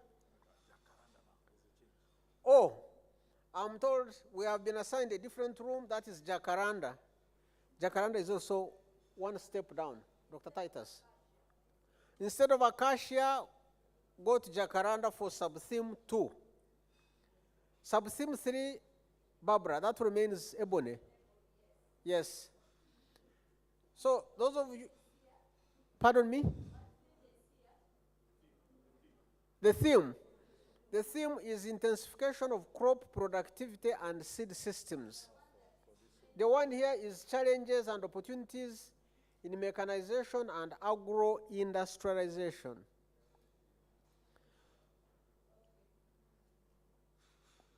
Chairman Naro Council, you are quitting or you are dancing with us here?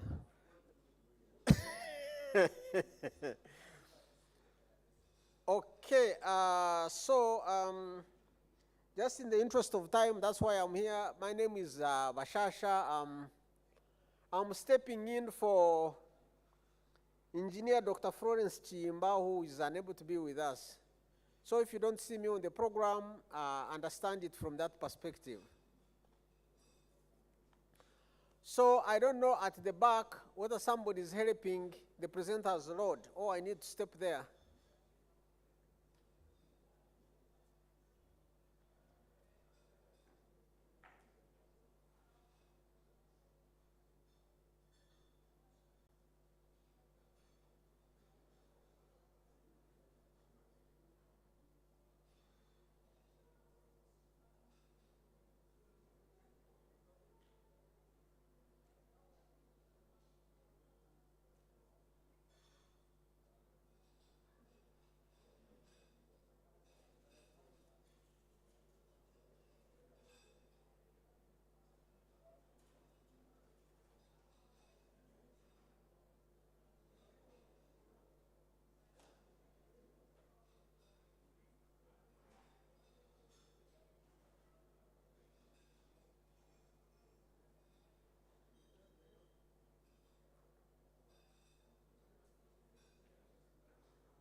So, good afternoon again.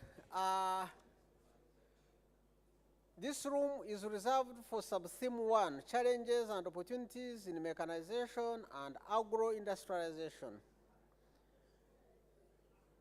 Sub-theme 2 is in another room downstairs. Sub-theme 3 is in Ebony. Sub-theme 4 is in Royal Palm. So, those who are interested in sub-theme 1 are the ones. Good afternoon.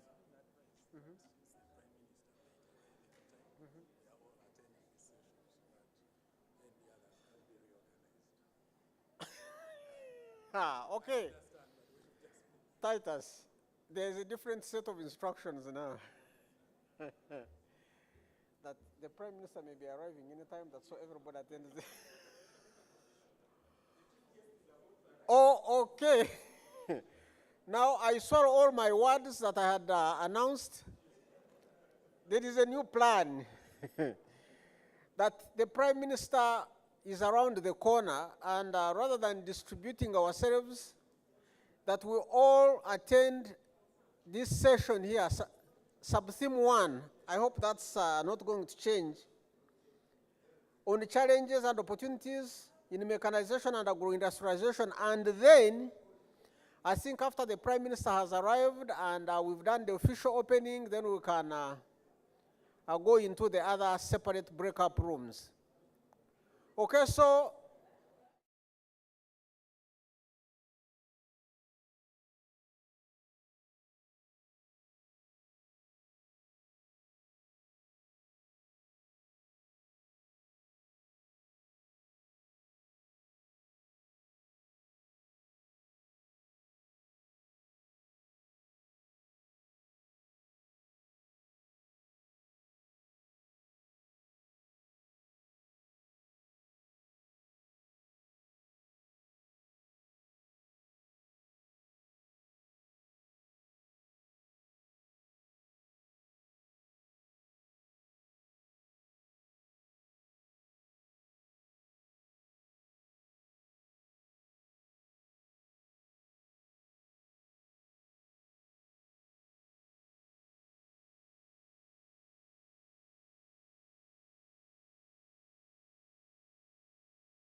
Then Eunice, you need to come back.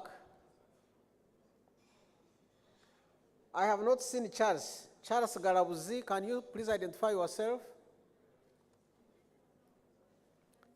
Charles.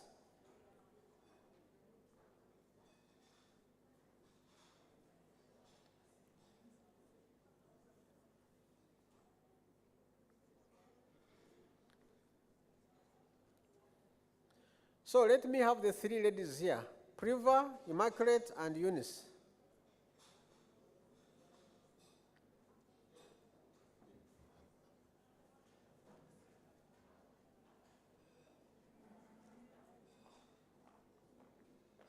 Loaded? So where are the others? Who is this? Priva? Are you Priva? Immaculate? Yes, I need you people seated here.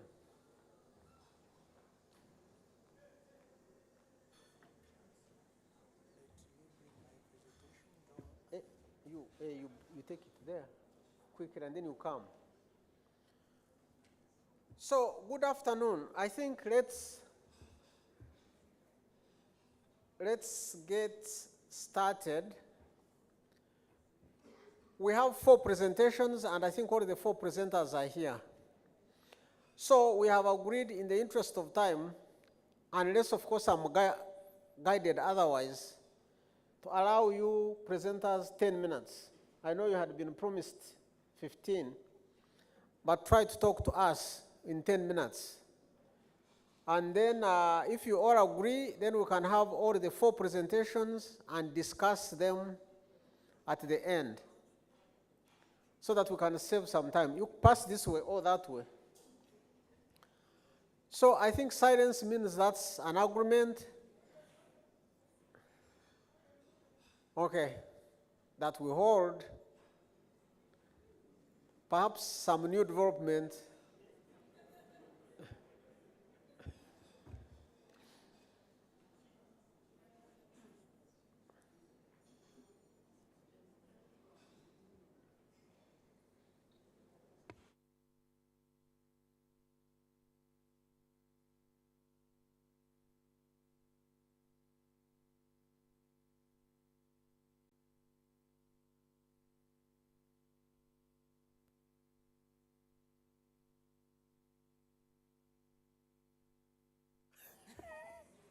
Okay.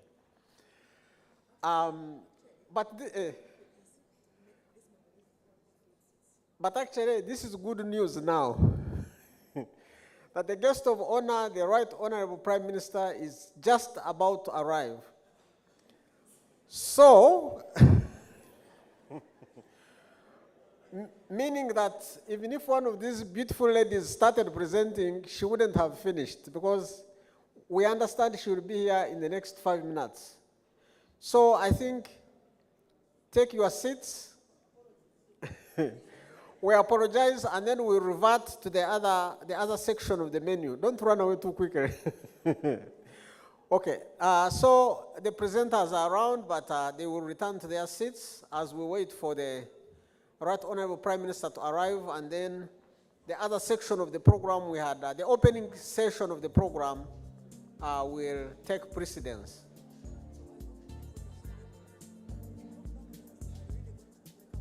No, we called them back. So please, we need everybody in the room so that when the Right Honorable Prime Minister arrives, we have a full house and she addresses a full house. And I'm sure all of you are looking forward to hearing from her. I'm told that we try as much as possible to fill the front rows. So I can see the Chair Naro Council is lonely. He needs some company around there. There. The DG is seated very lonely. He needs some company in front.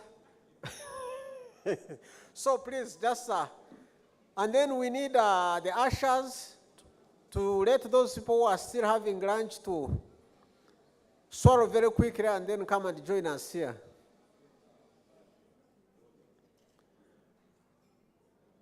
But I think my job was to share a breakup session, and since it has been postponed, I need to leave this place.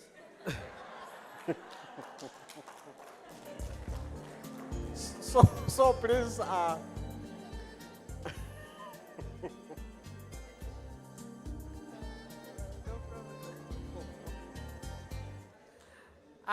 Ladies and gentlemen, you're most welcome. Professor, you have done a very wonderful job. Can we first have a very, very big clap for Professor? Yes, you have to manage situation. So ladies and gentlemen, you're most welcome to these sessions. As it has been announced, we shall be having the Right Honorable Prime Minister here before we go to specific sessions. We are three here who will be helping you to guide what next. First, I want to apologize for the disruption in the schedule program because of the tight schedules for so many people who are supposed to be here. Some of these things did not happen in time. Once again, I want to welcome our international visitors to Uganda, and I'm also one of them from the international area. I come from Karamoja sub-region. One day they classified me as international, so I do accept. Can we do the clap for the international community? Will be the other one, you know. That is not the Ugandan club. Okay. Carol Ashapo, do you know the Ugandan club? Now you are talking. Okay, can you show us to make a Ugandan club for our international community? Once more. Thank you so much. The international community, that club is for international community. And when you come to Uganda and you hear it like this, just know that you are loved so much. As we wait, we would like to inform you that please be at your desk or where you are seated so that when the Prime Minister comes, we are organized. We will be making subsequent announcements as time goes because such people are never late, you know that. We shall wait for them to come. At the moment, I would like to introduce my co-director. I hear they are calling people standing here to talk, directors. But I was surprised you were giving Professor Bashasha, you were calling him professor, not the director of this speech. So thank you so much. I think my colleague over there, you should come. My name is Paul Oklo. I'm the Director of Research for Nabuin Zonal Agricultural Research and Development Institute, which is in Karamoja sub-region, in a district called Nablatuk. Previously, it was in Nakapriprit. I know very many people cannot put this district correctly on the map, but of course there are 9 districts in Karamoja, and Nakapriprit in the south, we have Amudat, and many others. So can I ask my colleague to come and introduce yourself? Please.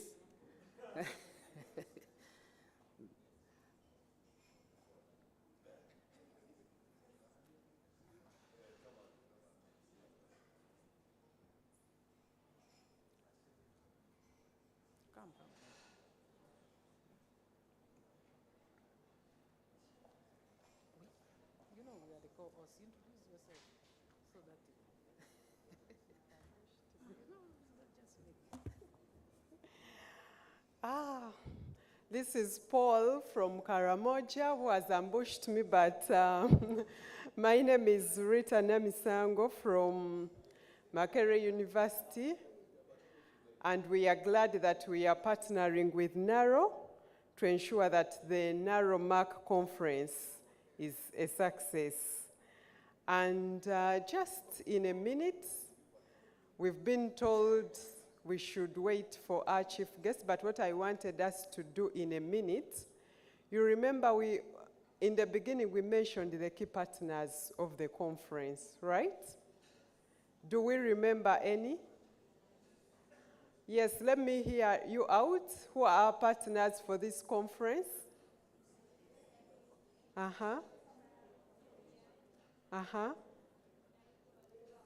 There is only one person. Let me get from here. I've heard USAID, Feed the Future, FAO. I hope you.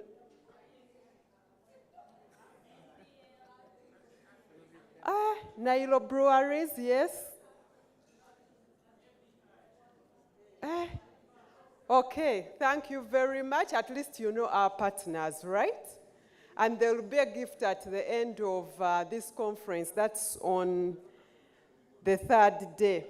But what we would like to say is that we are here from 14th, which is today, up to 16th March 2023 for the third Naro-Mak Conference. And our theme, do we remember the theme? Yes, we do. But if you sort of have a doubt, at least capture the word innovations. And then to the members, we have a digital team. People have been tweeting, so you could use, I know that we all have smartphones. We have access to Wi-Fi. You could use the 3 minutes as we try to get our chief guest here to tweet something good about this conference. I have seen a gentleman smiling. I think he's going to do that right away. Just imagine if you took the 3 minutes and then each and every one of us came up with a tweet, something good about the conference. Even if you don't remember, say something like innovations in agriculture, food security, any other thing. Someone mentioned about Russia and Ukraine war and what it means to all of us. But then I also remember in the morning, we had Professor Goreti Nabanoga here, the Principal College of Agriculture and Environmental Sciences, and she came up with some puzzles that we were supposed to respond to. I remember she said, it's not a question for me as Rita, but a question for each and every one of you. What is my role? What am I going to do to ensure that the youths in this country love agriculture? So, in 1 minute,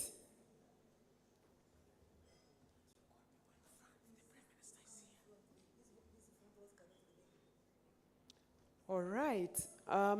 Dear participants, please kindly, if you realize there is an empty space in front of you, kindly move. I've used the word kindly, kindly. Let's do that in 1 minute.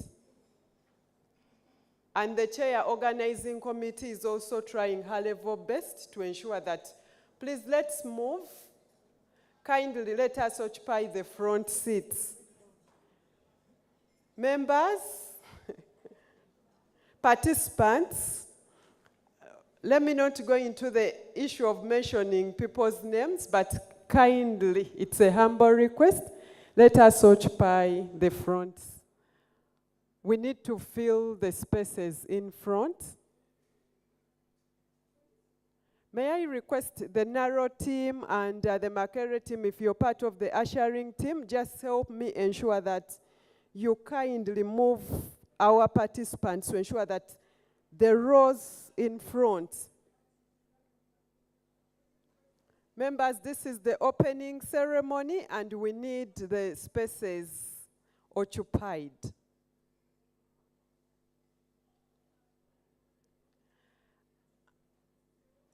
Paul, just help me ensure that the people next to you move in front. Now, let me, I think, mention names. Christine Naro, please help me take over this side and just ensure these seats are occupied. Paul, Mildred, and the team. Yeah, thank you so much. At least now I see people moving to occupy the front seats.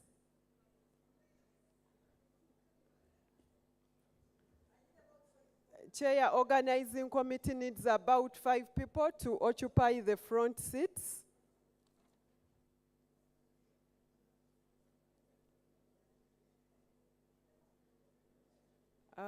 Just a special announcement.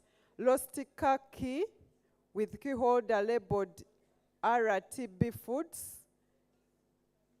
If found, give it to any conference organizing committee member. Lost car key with key holder labeled RTB Foods. If found, give it to any conference organizing committee person.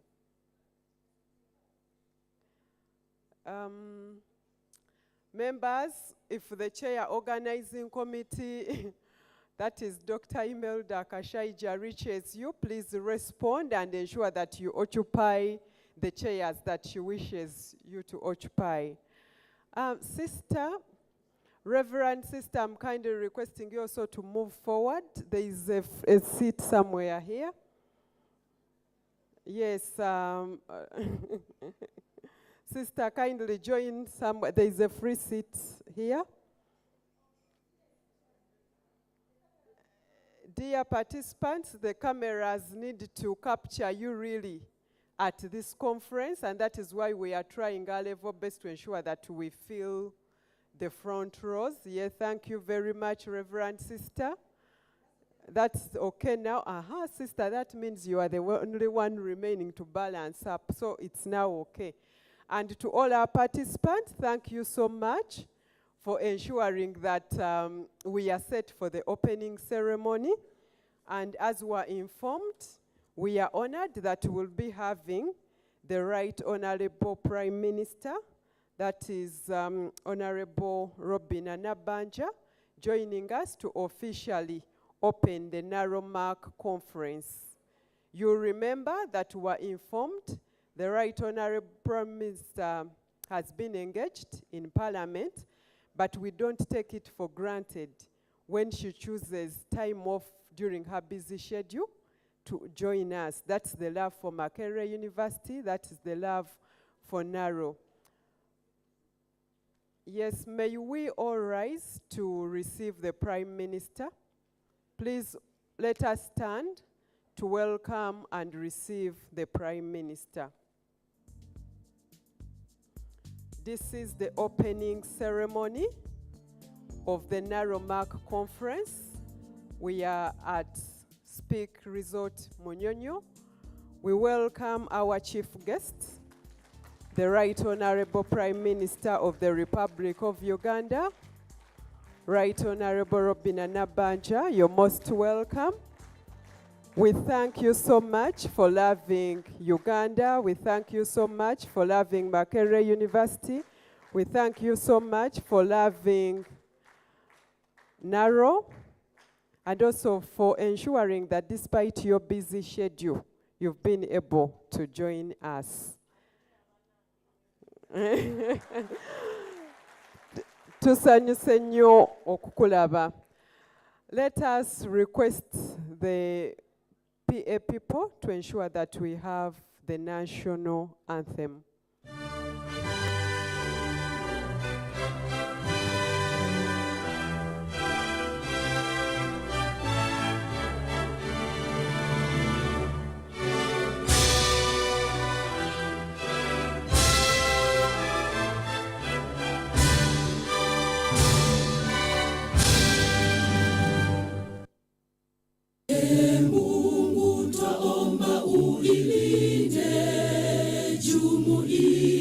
Afrika Mashariki, tuwezeshe kuishi kwa amani, tutimize na malengo yetu. Jumuiya yetu sote tuilinde, tuajibike, tuimarishe. nguzo yetu, idumu jumuiya yetu.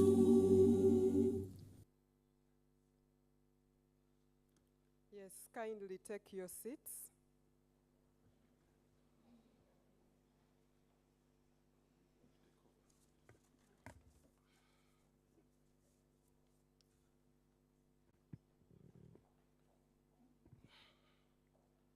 Our chief guest, the Right Honorable Prime Minister,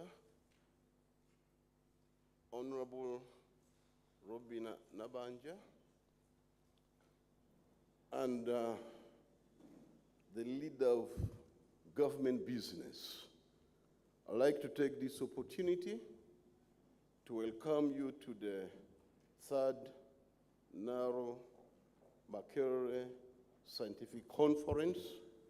You're most welcome, Honorable Prime Minister. Honorable Prime Minister, before you, we have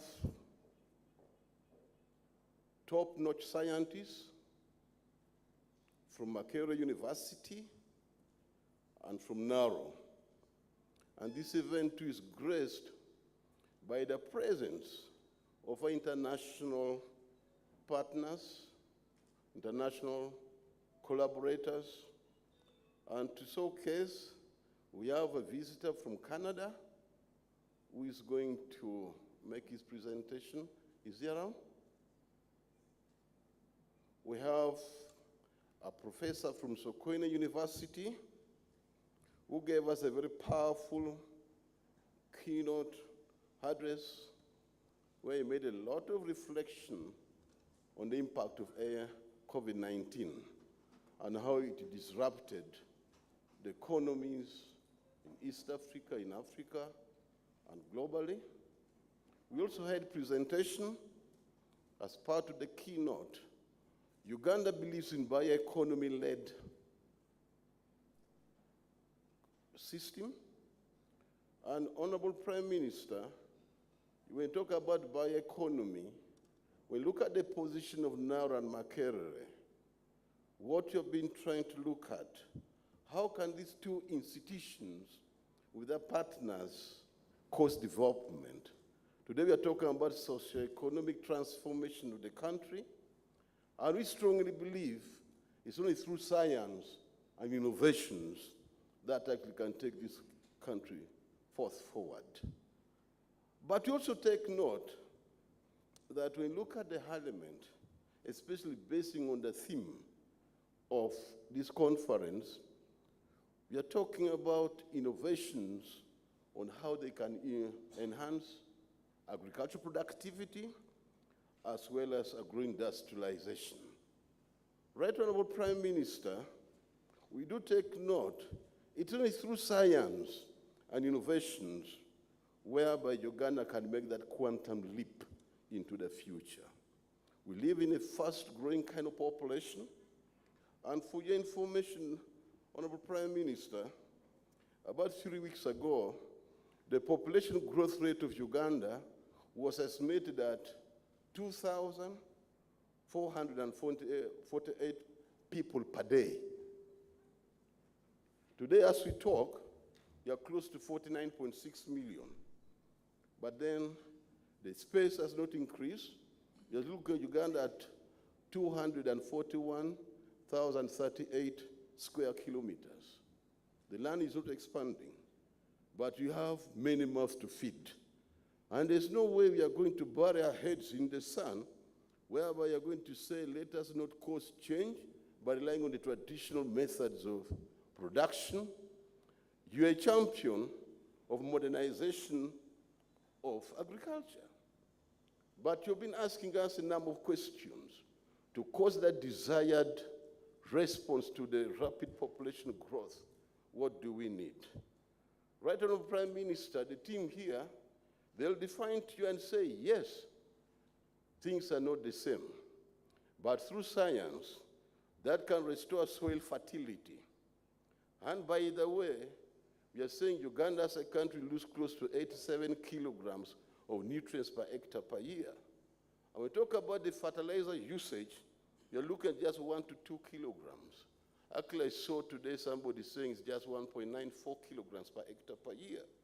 And even if you are to rely on organic fertilizers, including farmyard manure, you need close to about 3 to 5 metric tons per hectare per year, but you don't have such. Now the key question that you are posed today, and I know you're a very dynamic person.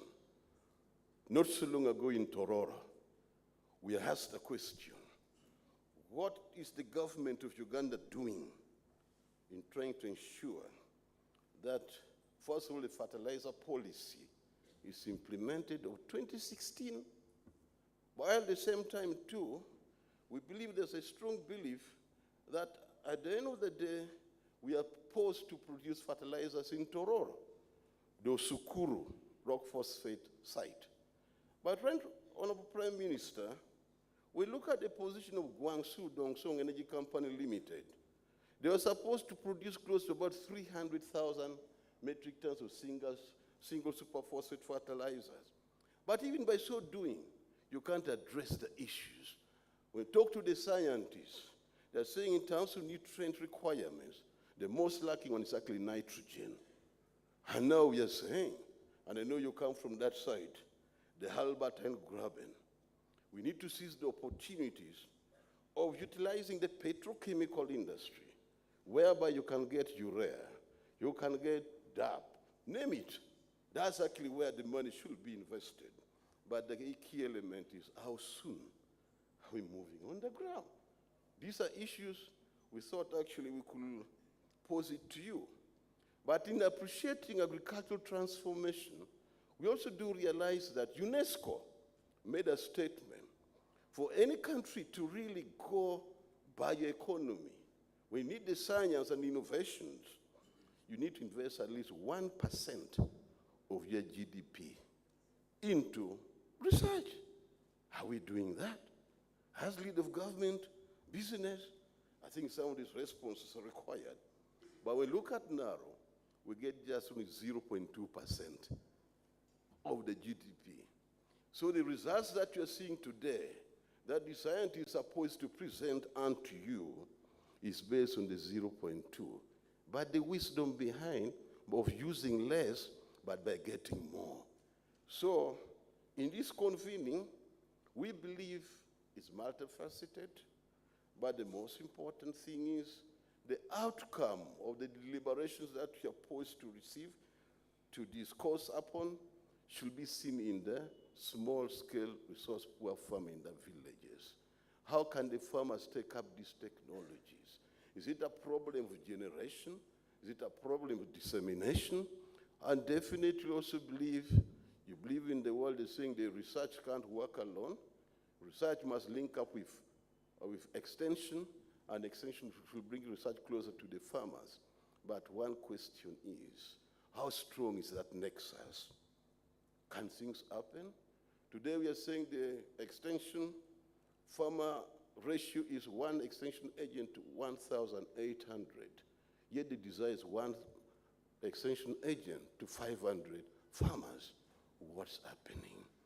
In research, you can use enzymes, you can use catalysts to quicken up things.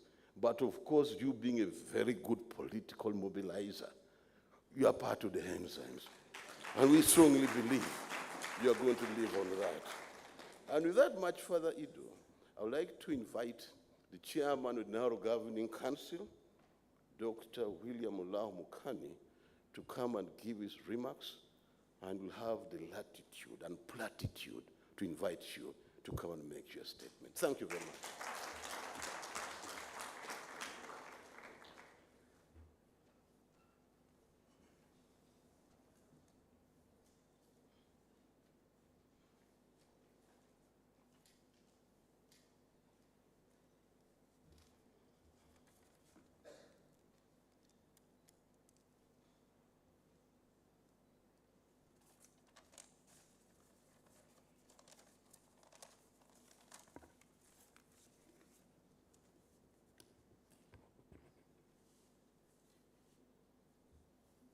The Right Honorable Prime Minister of Uganda, the ministers who may be here present, the chairman of Makerere University Council, development partners and technical partners, DG Naro, Vice Chancellor of Makerere University, the chairperson of Naro-Mak Conference, organizing committee for this conference, distinguished ladies and gentlemen, allow me on behalf of Naro Governing Council, Right Honorable Prime Minister, to convey my warm greetings to all of you, and to you in particular, and to welcome you to this Naro-Mak Joint Scientific Conference. As the supreme governing body of Naro, we are greatly honored to have you with us here today. We were actually getting worried that you will not come, but thank God you have made it. The Naro-Mak Joint Scientific Conference is an important event because it gives Naro a platform to showcase of its research outputs and to account for the funds we get from the government of Uganda and also from development partners. We want to thank you and thank government, the NRM government, for the support you have given to Naro. And to the support you have given to the scientific fraternity. The theme of this conference, Right Honorable, is innovation for enhancing productivity and agro-industrialization. Is actually spot on and is designed to bring out contemporary issues that affect every citizen of our country. And of course, it is in tandem with our National Development Plan, Plan 3, and the Minister of Agriculture Development Strategy. Honorable Prime Minister, despite despite the fact that agriculture is the mainstay of the economy and employs over 70% of our population, the agricultural sector is largely undeveloped, with the majority of the farmers using traditional and rudimentary methods of production. There are issues of post-harvest handling and losses, which we could have avoided if we invested rightly in agricultural sector. So as a result of the majority of Ugandans or the Uganda's agricultural products don't meet international standards, and therefore we cannot access those markets which are niche for our products. You just heard from here our neighbor Kenya, when they refused our maize, that it has aflatoxin. One time I went to Tanzania, the president sent me to Tanzania to negotiate for a meat. I was told you have FMD. Of course, Tanzania has FMD, but I was told you cannot bring your meat here because you have FMD. These are issues, Right Honorable, which affect our products. And this negative impact on the financial benefits which could accrue from agricultural products in general and value chain actors in particular are issues that we should really address. The government of Uganda, of course, recognizes the importance of agro-industrialization and innovation and creating productive employment across the country. This is manifested in the NDP 3, where agro-industrialization is one of the 18 priority programs. As a government agency, Naro is committed to contributing to the objectives of NDP 3, and in particular, agro-industrialization, human capital development, and innovation, as has been articulated by the Director General Naro. Issues of technology development and transfer programs are key in this effect. The Naro-Mak Joint Scientific Conference, therefore, is one of the key avenues through which we can make our contribution by bringing together stakeholders from around the globe to share information on the most recent research advances in technology and innovations and the management practices that are designed to improve production, productivity, and value addition in to agricultural produce. Right Honorable, innovation is the key to the development of sustainable agriculture.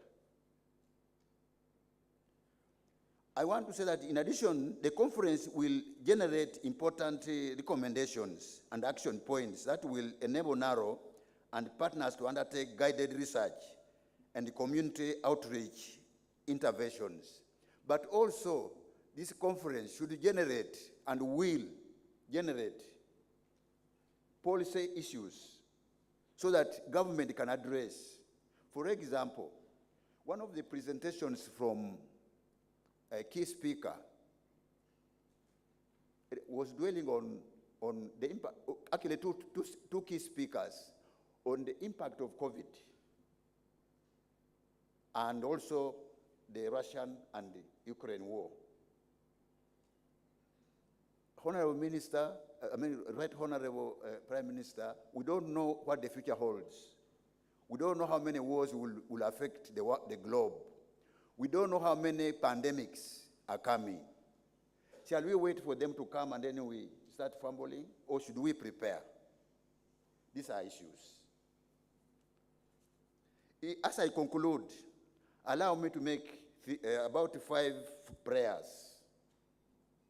One prayer which I want to pray is that the government of Uganda sets up at least a partnership, an innovation agricultural research fund to sustain our agricultural research. The second prayer, Right Honorable Prime Minister, is the promotion of partnerships in agricultural research and innovation development. Naro has taken this chance to partner with Makerere. We would want to see more partnerships with other universities like Nkozi University in this country and in the region with other universities. And of course with the regional centers of excellency and international centers of excellency.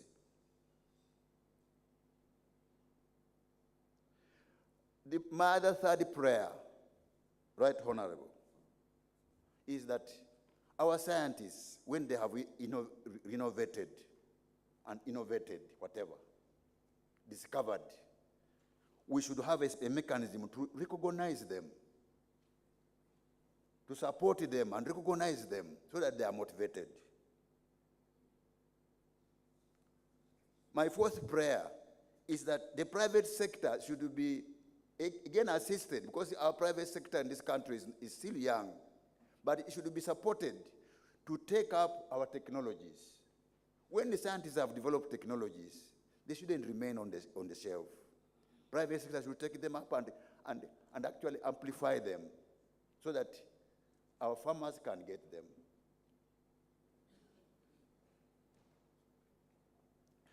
The fifth but not the least prayer is that we should safeguard our innovations. There should be a mechanism so that government supports us to safeguard, to protect our innovations. Things can be discovered here, breeds are, or whatever is done in Uganda, and then people just take. And yet government has invested resources, both human and financial. As I conclude, allow me to take opportunity to thank the government of Uganda again for the continued financial support that enabled us to fulfill our mandate as Naro.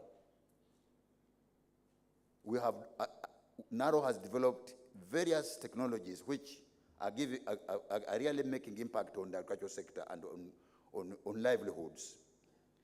In the same spirit, I would like to thank our development partners for their continued support that has enabled us to execute the mandate of agricultural research.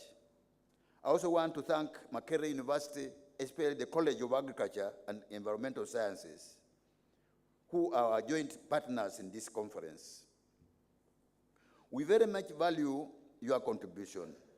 Last but not least, let me extend our appreciation as Naro to the conference organizers, the presenters of the different papers today and tomorrow, and the conference participants. Your effort is valuable and is the cornerstone of the success of this conference. I wish you a very fruitful deliberation, and let me say, for God and my country. And allow me now, while I'm still standing here, to welcome the Right Honorable Prime Minister, Robina Nabanja, to address you. Right Honorable, you are welcome, please.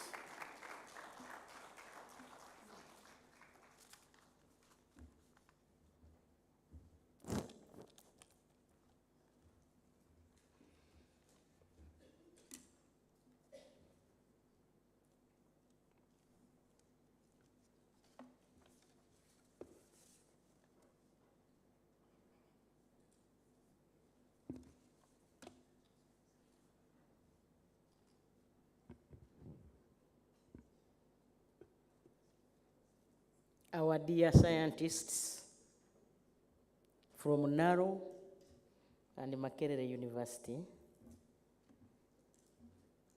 our visitors from here and far, because I'm told there are those from Canada and beyond,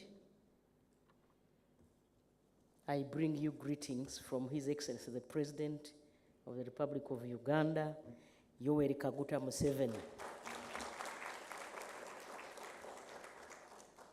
The President is aware I'm here.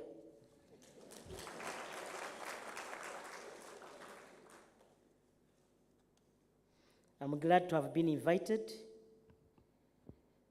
to come here and officially open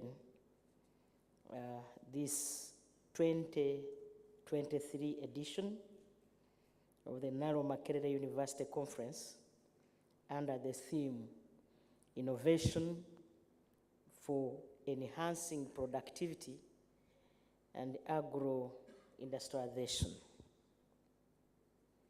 This conference comes at a time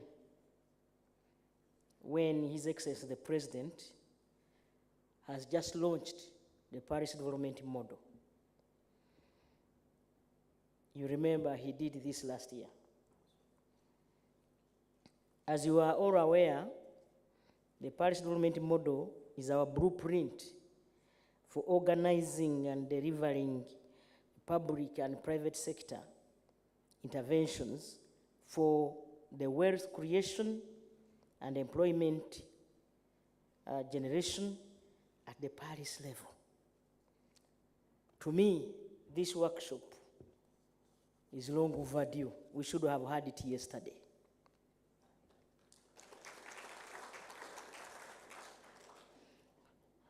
Our president, Yoweri Kaguta Museveni, is convinced, to me, who has been close to him, is convinced that with you, the scientists, Uganda can develop to greater heights. And that's why he's always supporting you.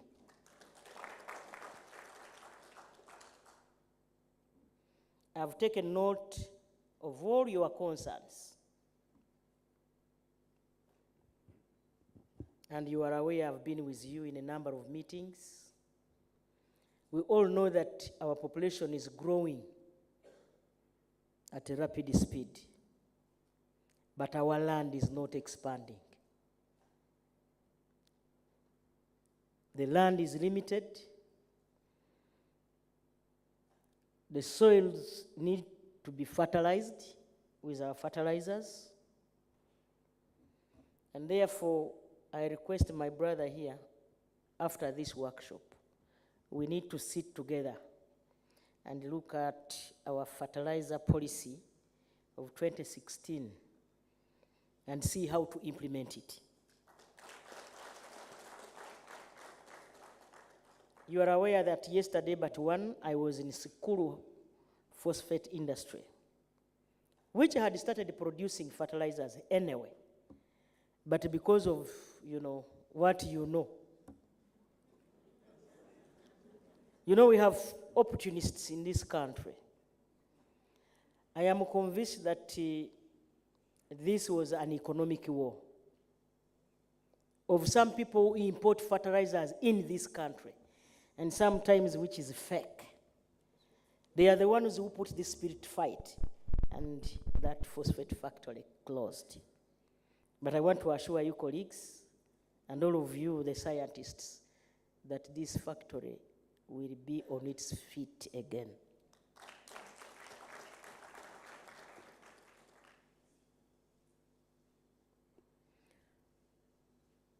Those of you who have been with me in meetings, you are aware that government is going and has been supporting you, but we are going to support you more so that you can do your research work. Recently, I was in a meeting with the Naro and the Minister of Agriculture in my office. Just look at a way of facilitating you, of giving you enough funding so that you can do your research. And we see how other MDAs can help us in the multiplication of your seed. And we identified the Ministry of Internal Affairs through the prisons to do the multiplication. And I know you have that agreement. And we are going to give you money as a government. And this will help us to avoid the fake seeds that come into this country. And this will also help us to reduce on the cost of seeds. The farmers will get the seeds at a cheaper price, and they will get quality seed manufactured by you, the scientists. I'm aware that Naro has been so innovative. You have produced enough and a number of seeds. Recently, I was buying seeds for my farmers in Kakumiro. So I went to the neighboring seed producer, that is Naseko. And they told me, this time round we have bazooka. I said, what is a bazooka? It is a type of maize seed that you people have produced, and it is being multiplied by Naseko. It is fast growing. I know you are the ones who came up with Longi 1, Longi what, Longi this. So we are aware that you are doing a good job, and we appreciate.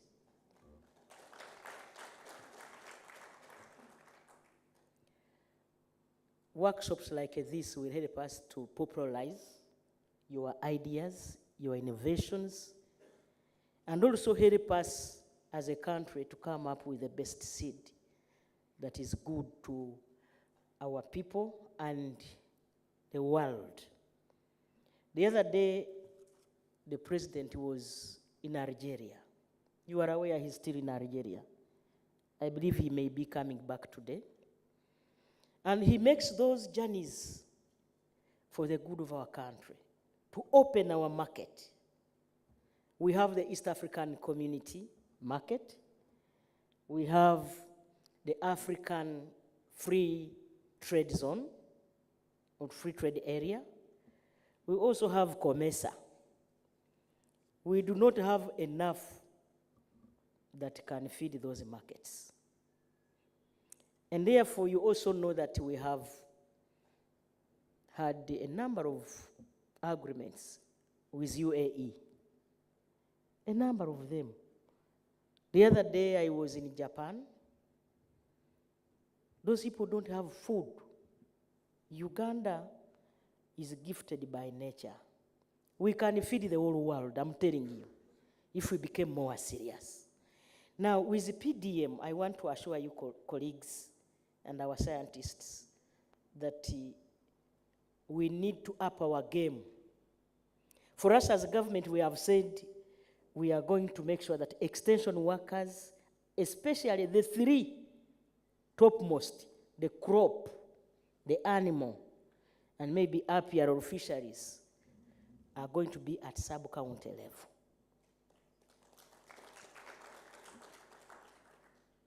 So as you make your innovations this side, government is also focusing the same way. That's why the president enhanced your salaries. Oh yes, this is a big achievement, I'm telling you. And you are aware that this year we are not going to enhance any salaries. But for you, you already covered. Yes. So that shows you the commitment government has towards you, the scientists. I have taken note of your prayers, and we shall continue to add. You know, COVID did not only affect you and the others or other countries. Uganda was equally negatively affected. And therefore, we are also recovering. You know how much money we have in our budget. So the little we have, we shall share with you, the scientists. So be rest assured. I want to say that government recognizes your input in the socio-economic transformation of this country.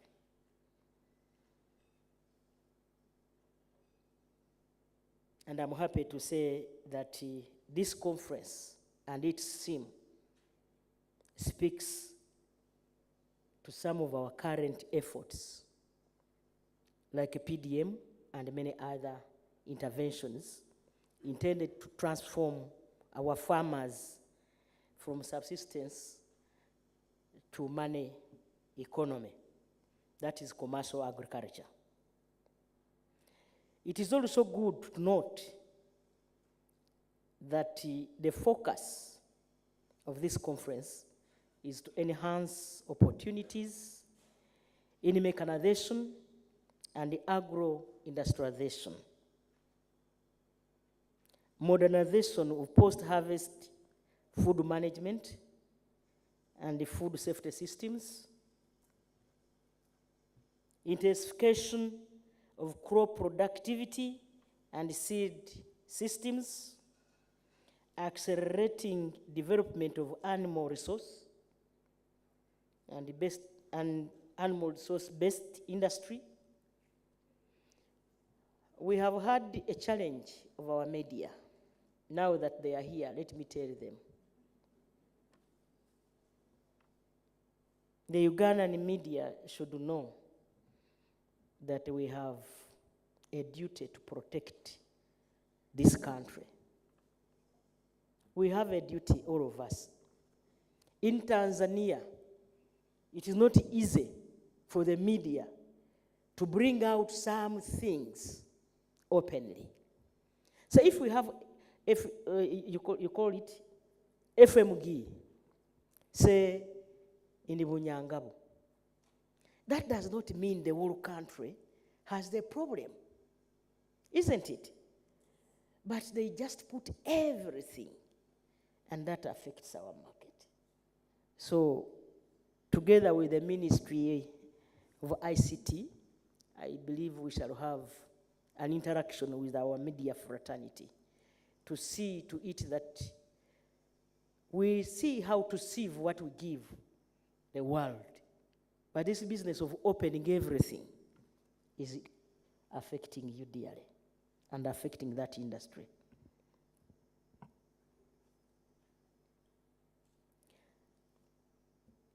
Management of interactions among agriculture, fragile ecosystems, and changing environment, and embracing ICT innovations for agricultural interventions.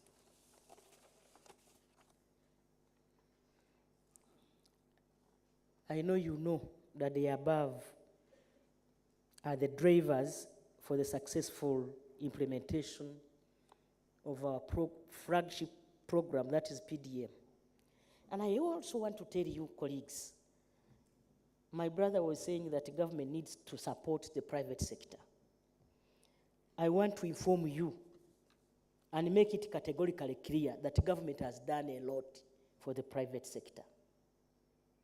You know the number of innovation funds, one in the banks. If the private sector is here, just walk in any of the banks of Uganda and tell them, we want the other money that the government of Uganda put in your bank. The other one of post-COVID problems. You just go and walk in any bank. Government has put there 200 billion in those banks. And use that money to do what you want to do. Government has put money in UDC, our bank, for you. It's like a menu, like we are here. These people are sitting on high table. There are those who are at the front lane, and there are those who are behind there. So these ones at high table can go to UDC.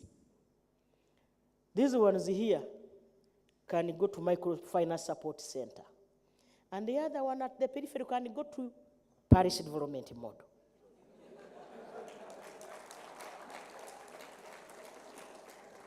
Yes. And to me, government has played its role. But maybe we have not had chances of making sure that this is put out.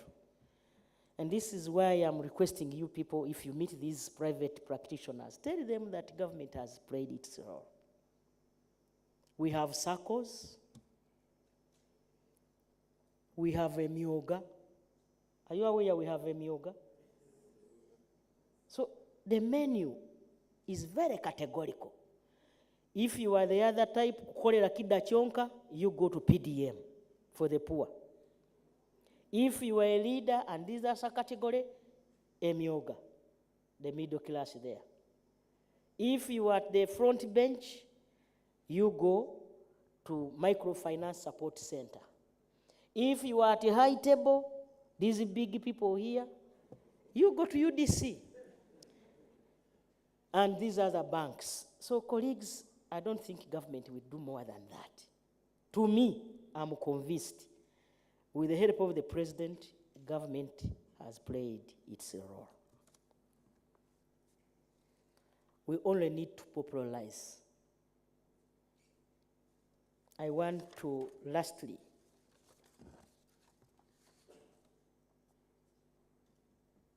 thank Makerere University and Naro, frankly, that you being government entities that are at the forefront of agricultural research and education, who are helping us to take a lead in producing and cutting the edge of innovation, please, once in a while, have time. You know Naro, for me, I've been to Naro many times. Have time and address the press Give this information to the public. The public needs it. It's not for yourselves. It's for us, the villagers, the farmers, and the lake. So share your innovations to the whole world and to the country. I wish lastly to reassure you that the government of Uganda, under the wise leadership of Yoweri Kaguta Museveni, is committed to funding research that is aligned to our national development priorities. I thank you all for God and my country.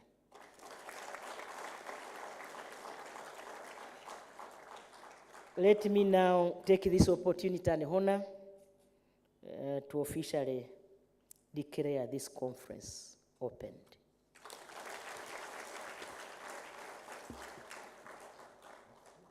May God bless you all.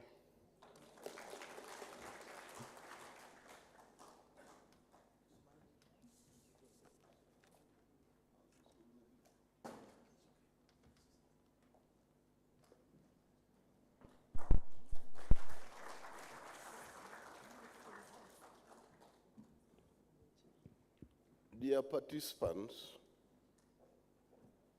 when a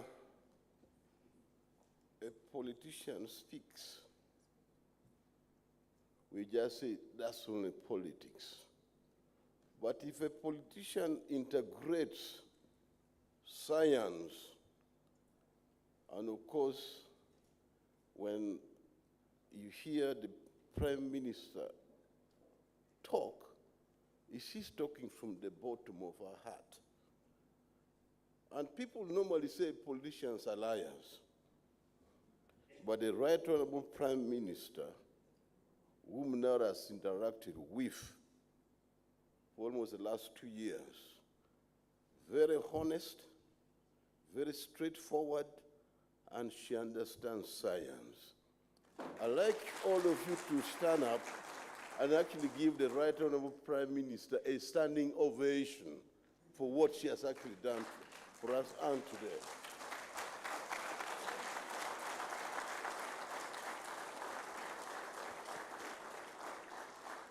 You may sit.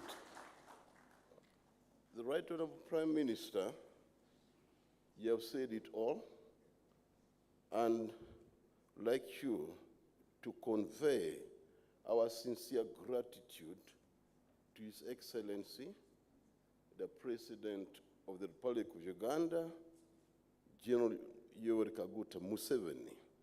He also made these promises so far about 3 times during my time as Director General of Naro. He said, you scientists, you are very valuable. I'm going to enhance your salaries. And during my time, he has done it 3 times.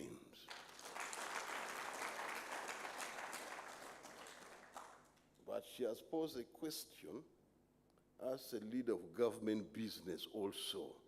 For every 1 shilling that has been used to enhance your salary, what will be the internal rate of return? That's an investment, and the return on investment by government of Uganda in you. What promises are you making? I wish you could actually spend a little more time with us. I think you'll be demonstrating on how that investment is working. Should be in a better position, it's yielding fruit or not. But I'd like to thank you so much for understanding science, appreciating science, and confirming to the whole participants. You can talk about a bio-led economy, you can talk about agro-industrialization, but science and innovation is the key. We will have had more time with you, but the exigencies of work and duty requires that our chief guest has got to leave us to go and attend to other national issues, even regional and continental. But we'll have appreciated if you could actually just got the flavor of what you're doing today. Then I believe she'll give a proper report to our president. We know this workshop is still going on. It's a 3-day. And when you find space in your busy schedule, come and listen to science. We'll be there to receive you. Thank you so much for gracing this occasion. And ladies and gentlemen, we all need to stand up. She doesn't have much time. But our spirits will be here with us. And I believe this lady here will talk to you. But we are ready to continue the discourse on the fertilizer policy of 2016. I have my Deputy Director General in Research Coordination. I think he's a brother from our region. And there's one actually also in terms of agriculture technology promotion. They'll be the ones to keep on fast-tracking this. And one thing I need to say, I appreciate the time you've given me. Incidentally, I'm supposed to be exiting. Because of time limit, I'm supposed to exit as Director General Naro come 30th of April this year. But we'll be interacting in other avenues. I believe in policy development model and other structures of government we shall be there to support. Can we now have the national anthems? The anthem? Oh, no, okay. The group photo. Then the group photo is, yeah.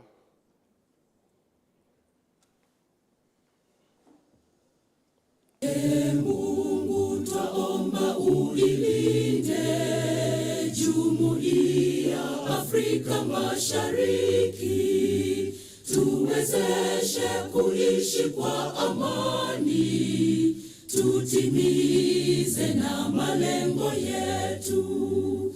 Jumuiya yetu sote tuilinde, tuajibike, tuimarike.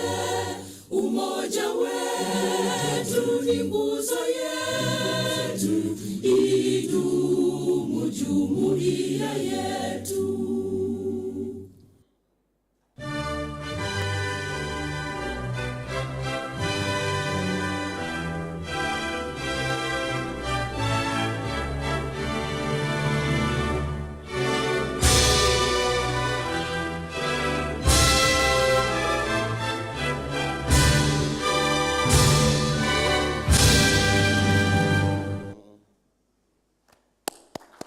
Okay, the paparazzis.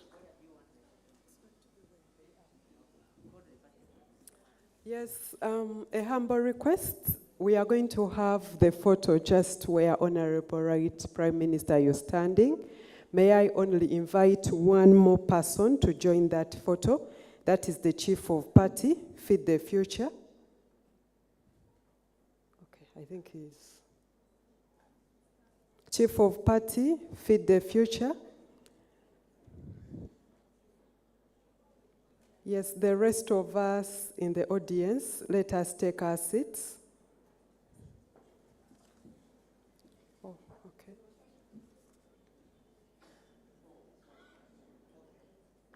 Oh, Professor Bashasha, all right. And it's a very special day for us. We've witnessed the opening ceremony of the Naro-Mak Conference. The Prime Minister of the Republic of Uganda, Right Honorable Robina Nabanja, has officiated at the opening ceremony. In line with our theme, the theme is Innovations for Enhancing Productivity and Agro-Industrialization. Thank you so much. In line with our program, we will have a tour of posters and exhibitions. In line with our program, we have a guided tour of posters and exhibitions. And this is going to be led by the Director General Naro and Makerere University College of Agriculture and Environmental Sciences, represented by Dr. Abel Atukwase, Dean, School of Food Technology, Nutrition and Bioengineering, together with Professor Bernard Bashasha, former Principal, College of Agriculture and Environmental Sciences, Makerere University. What we are witnessing right now is our chief guest, the Prime Minister of the Republic of Uganda, Right Honorable Robina Nabanja, is having a guided tour of posters and exhibitions at the Naro-Mak Conference. Our theme is Innovations for Enhancing Productivity and Agro-Industrialization. We are glad that we've been encouraged to ensure that we prioritize agriculture, food security, innovations, research. But if you remember, we've been encouraged to ensure that we talk the science, that this country will develop if we continue with the science, research, and also coming up with several innovations.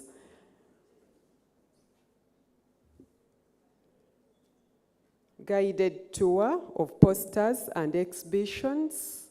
The researchers from Makerere University, researchers from Naro, and our respective partners have put up an exhibition.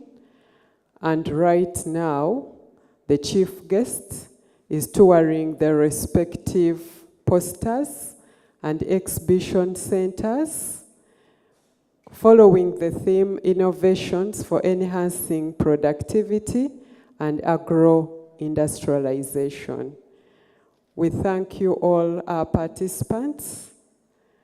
Yes, I also thank the digital team that is ensuring that all of us are able to follow the tour of posters and exhibitions. At least everything is visible on the digital screen. At that particular stall, yes, what I can see is plant and animal health consultation.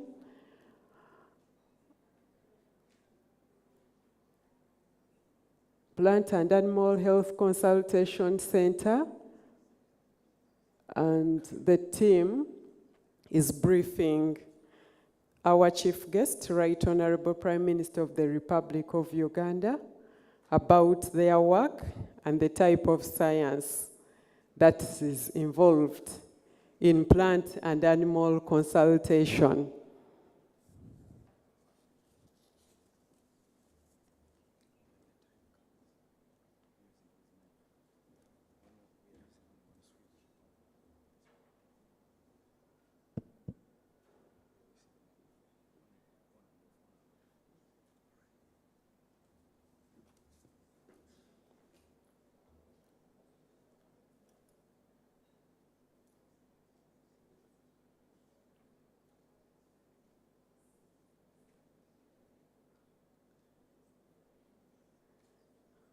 For the rest of us to follow what is happening, kindly just ensure that your eyes face the digital screen here. I can see happy faces. I want to imagine they are happy to see the good work from our researchers and scholars at the respective exhibition centers.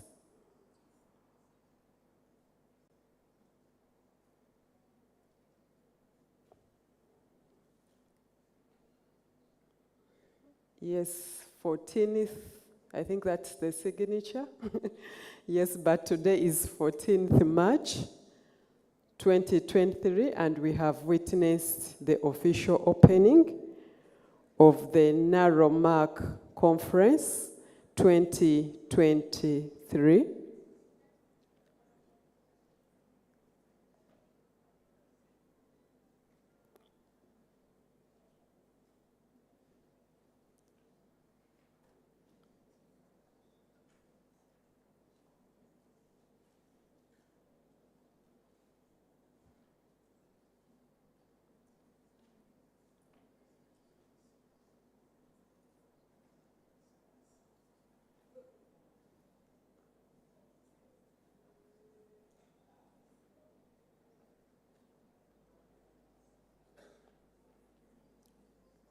Thank you very much. I can see Dr. Imelda Kasaija, our chairperson, Conference Organizing Committee, together with the Prime Minister of the Republic of Uganda.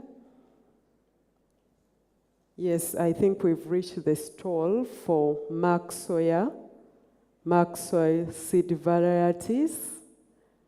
What I know is that out of soybean, Makerere University, in partnership with other researchers and research organizations, including Naro, have come up with soya yogurt,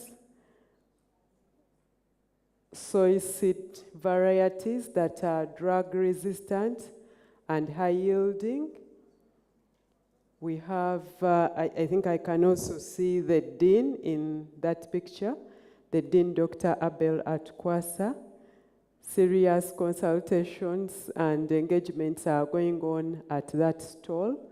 Yes, those are pictures of the different Mark soybean varieties from the College of Agriculture and Environmental Sciences, Makerere University. We thank Professor Tukam Habwa and Dr. Tony Obua for the wonderful work to ensure that we have Mark soya seed varieties and yogurt. Yes, thank you very much. It has been a wonderful engagement. And may I invite the other MC, that is Paul, if you're ready, to take us through the next session. It's a very special day for us. We are glad that the Prime Minister of the Republic of Uganda has toured the exhibition centers. She's passionate about research, innovations. You would see her speaking with a lot of passion. So I'm glad that at least we've been able to ensure that we conducted the guided tour, and she has now a full understanding and appreciation of the work that is going on through Naro, through Makerere University, through all our partners who are exhibiting under the theme Innovations for Enhancing Productivity and Agro-Industrialization.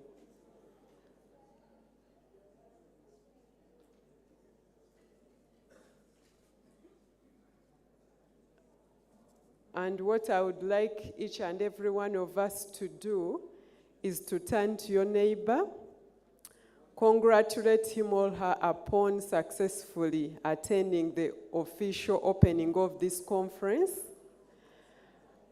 And then please get to know the name of the person seated next to you. And the name and maybe organization. Right? Kindly ensure that you know the name of your neighbor, the name of the person seated next to you.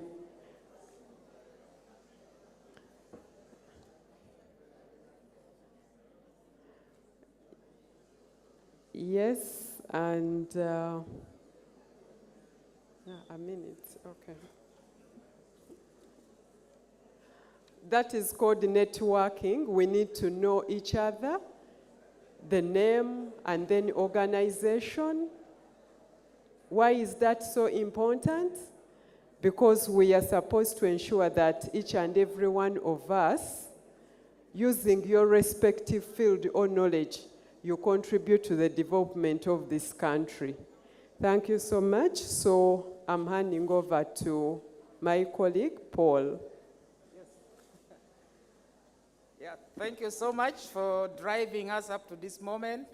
Ladies and gentlemen, thanks a lot for your cooperation. When we had that session, it is actually one of the most important sessions because we have to get this to policymakers and people in decision positions. In the interest of time, we have made a quick consultation, and we haven't progressed so much on our scientific front, but we would like to make announcements as follows. We will do at least one of the presentations that have been scheduled, and the rest of the presentation will be moved tomorrow. We will work so hard. Sorry? One session, yes. And we will move the rest tomorrow. But we promise that tomorrow we will do our best to ensure that the presenters who have been scheduled here to present, they do their work. We apologize for that loss of time. In a quick way, I would like to call upon, we go to the different sessions? Yeah. Yes. We are going to the different areas. So the people who are remain here, the chairperson come.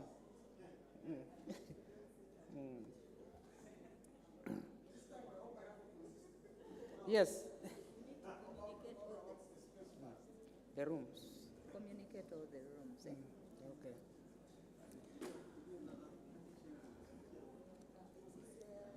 We have 4 sessions. There are 4 sessions. This one, the one in Acacia, is supposed to go to Jacaranda. Yeah. So we have 4 sessions, and in here is the speak ballroom. That is where we shall have the theme 1, challenges and opportunities in mechanization. Theme 2, sub-theme 2 will go to Jacaranda, not Acacia. It is just down 1 step. So that is modernization, modernizing post-harvest management should go to Jacaranda, not Acacia.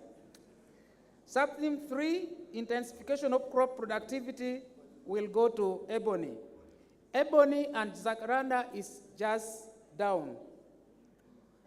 Sub-theme 4, accelerating development, will go to Royal Palm. Royal Palm is opposite, the other wing. The same floor, but opposite as you get out. So I would kindly request the different session chairs actually to converge to respective rooms in the interest of time.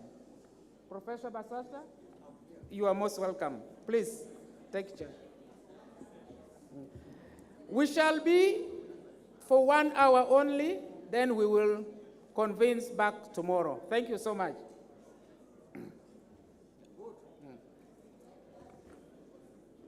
I think you can take over your chair. Yes, the important thing is done. Okay, this is also important. Yeah. The problem with mics. Okay.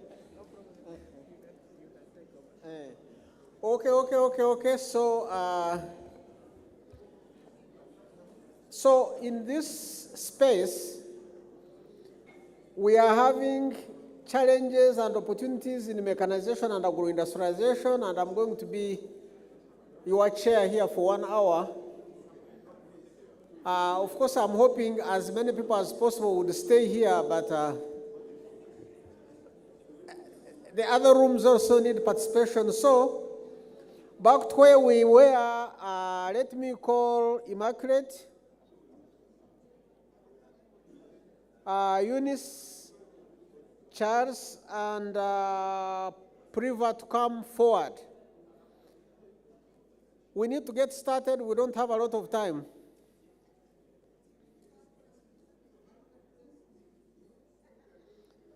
It's 4:32 and we have just 1 hour.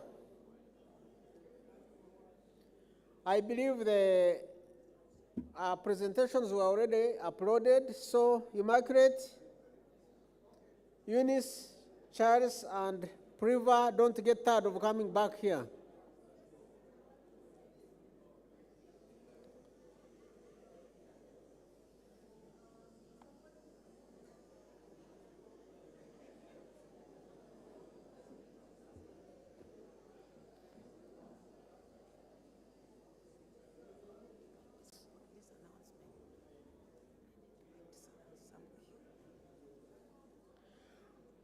Okay, there is an announcement that there is a lost car key with key holder labeled RTB Foods. If you find this, kindly give the keys to any of the conference organizing committee persons the people who are putting on this color, I'm not very good at these colors, but you can see the color. Is this orange? Okay, I got it. So, lost car key with key holder labeled RTB Foods, RTB Foods.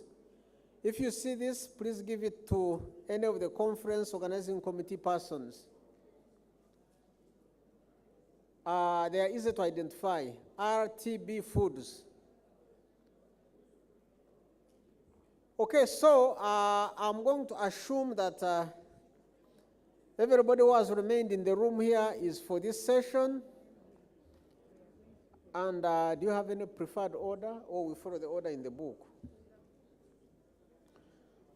Okay, by consensus, we are going to follow the order in the book. And as I had earlier said, let's allow each presenter 10 minutes to present. There are 4 of you, so that will be 40 minutes. Then we have 20 minutes for presentation, and then we'll go and hit the road. So this is a session really which is very close to the overall theme of the conference on mechanization and agro-industrialization. The chair for this session was supposed to be Engineer Dr. Florence Chimba, but she's not around, so I'm substituting for her. So the rapporteur is Dennis Chiza. Dennis, are you in the room? Dennis, you need to sit strategically so that you capture what you do, what you are supposed to do. Huh? Thank you, Dennis. So I'm going to invite Immaculate Babirie to present on defining fresh pod bean consumption dynamics and market base in Uganda. And perhaps I should, the rest of the presenters, I think probably you need to listen in too. You need to see the screen. So anyway, you have seen them. I think I can ask them to sit back in the other side. And then I'll be calling each one of you one at a time. So only now, Immaculate, you stay and make your presentation. I hope it's loaded. Yes, and you have 10 minutes. I don't want to come up front here to remind you, so try to be disciplined. It is 4:36, so you know what to do from there. Thank you.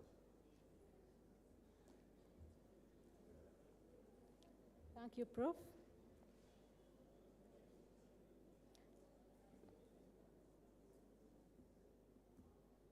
Good afternoon. I'm Immaculate Babirie. I'll be talking about defining the fresh pod bean consumption dynamics and market base in Uganda.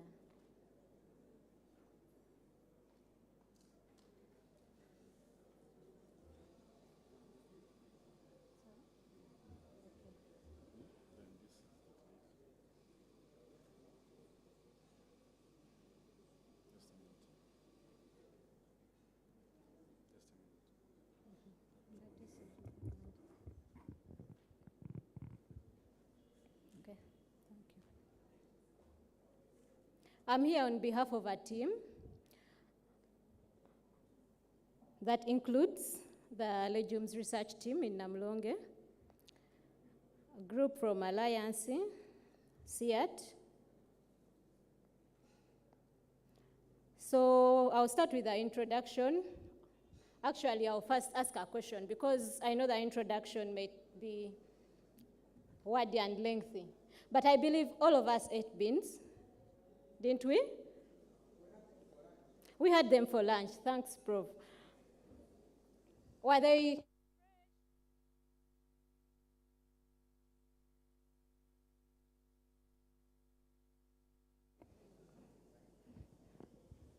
Were they fresh, dry?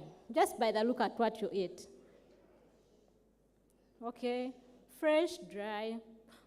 According to me, they were fresh. Yes, thank you.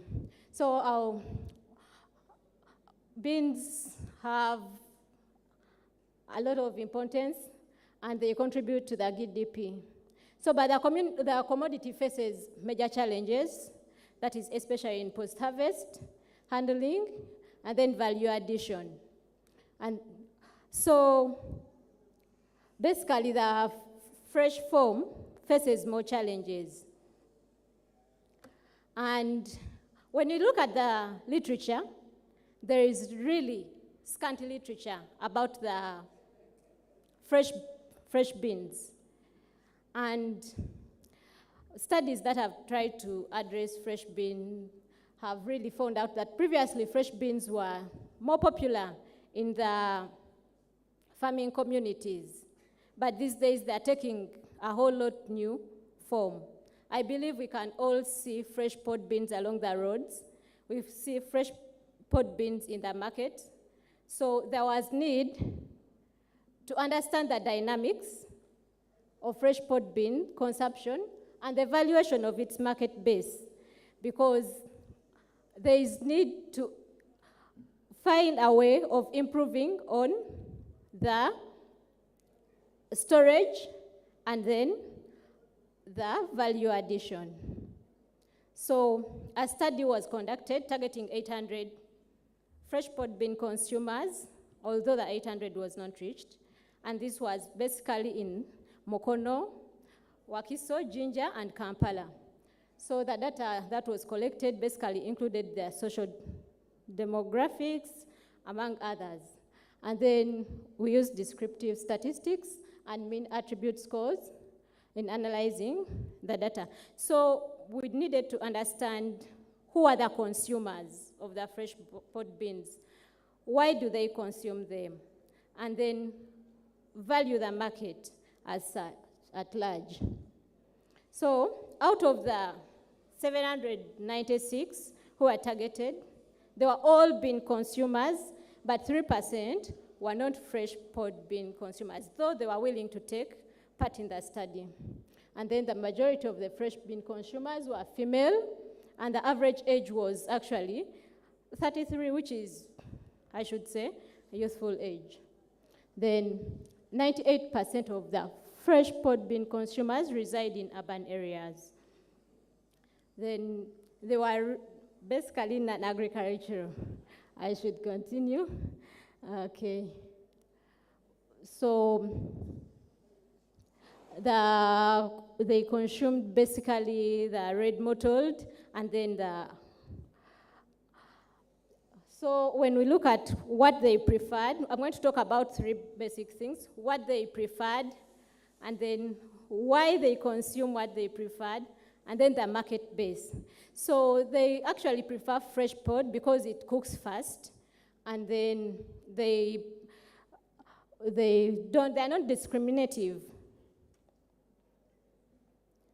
So they majorly depend on purchased products. So they don't grow these beans, they purchase the beans. So, and unlike the dry beans, the fresh pod bean consumers are non-discriminative in prices. So they buy the fresh pod bean, whether it's priced highly, they keep buying the fresh pod. Okay.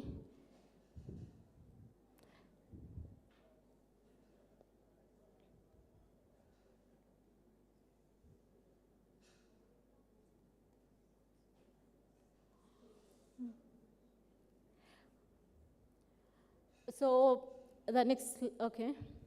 The attributes that they considered were mostly freshness, and they didn't mind so much about the price. You can see that price is really down.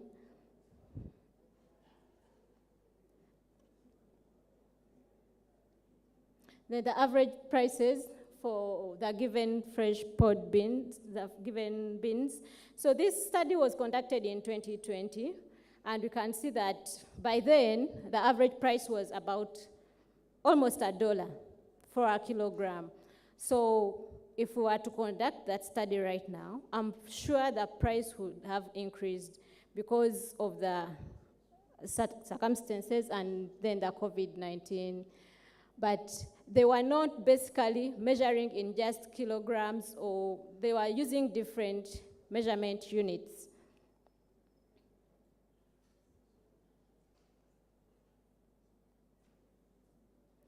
So why do they consume them? consumption majorly runs along two seasons. That is during the scarcity and then during plenty. So during scarcity, these beans are consumed more. The fresh pod bean consumers keep consuming beans, whether it's during the scarce periods, that's during the planting periods, or whether it's during the harvest period. But during the harvest period, the volumes consumed significantly increased. And according to this, we can see that during the plenty period, this is the weekly consumption of fresh pod beans, and then during the plenty period, they keep consuming. They can mainly consume twice a week and thrice a week. But then during the scarcity, they actually consume, they can take a week without consuming, but most of them consume at least once in a week.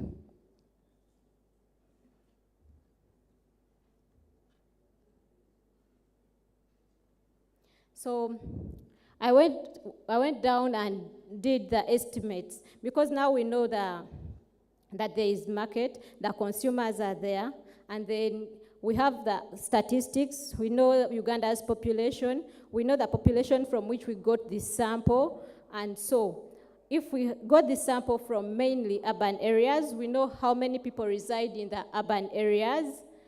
What's hindering our private sector from investing or from taking on agro-industrialization in fresh pod beans? Because we have seen that the consumers continue to consume, whether it's during the plenty or scarce periods. They are willing to pay higher prices for these beans.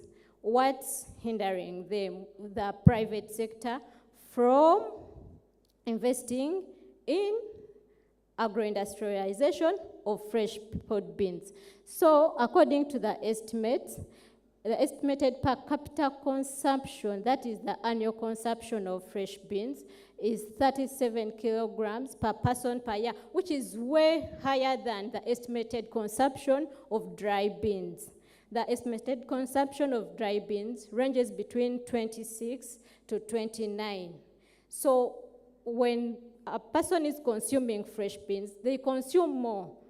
So if the estimated per capita consumption per year is 37 kilograms, then the estimated consuming population, that is in Uganda alone, the estimated consuming population is estimated at about 76 million Ugandans are willing to consume fresh beans at least each week.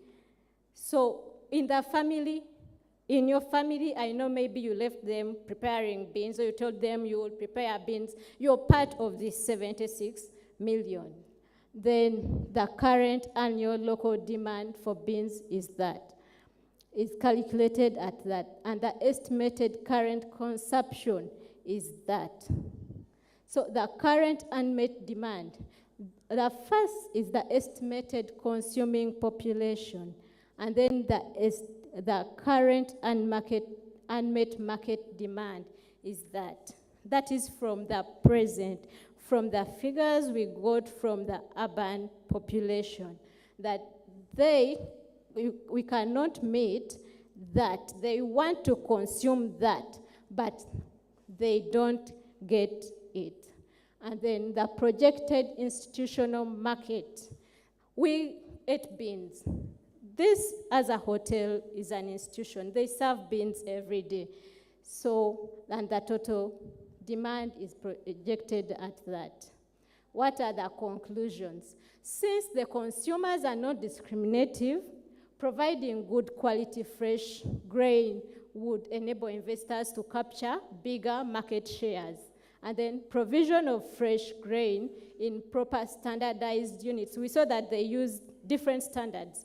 There is no measurement, standardized measurement. So providing them in maybe a kilogram of 500 grams would be better than me buying a cup. I don't know whether it will be enough for my family, but if I know that a kilogram or 2 will be enough for my family, it's better that way.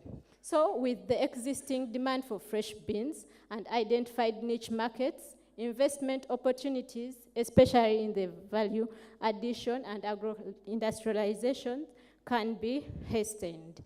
Thank you for listening.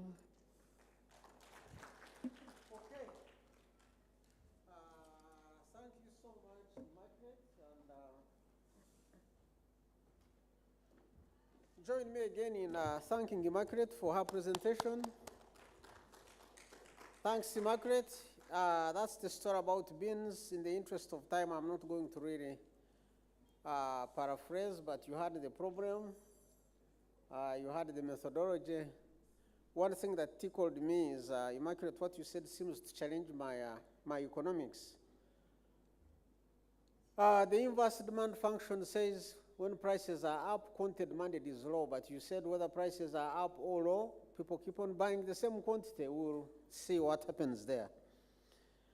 So keep your questions, please. Now, let me invite Eunice Kesime, and Eunice is going to talk about assessing genotypic variability and genome-wide association studies for cooking time and canning quality traits in common bean accessions in Uganda. Eunice, it's a mouthful, but good luck. Keep to the 10 minutes, please. Thank you.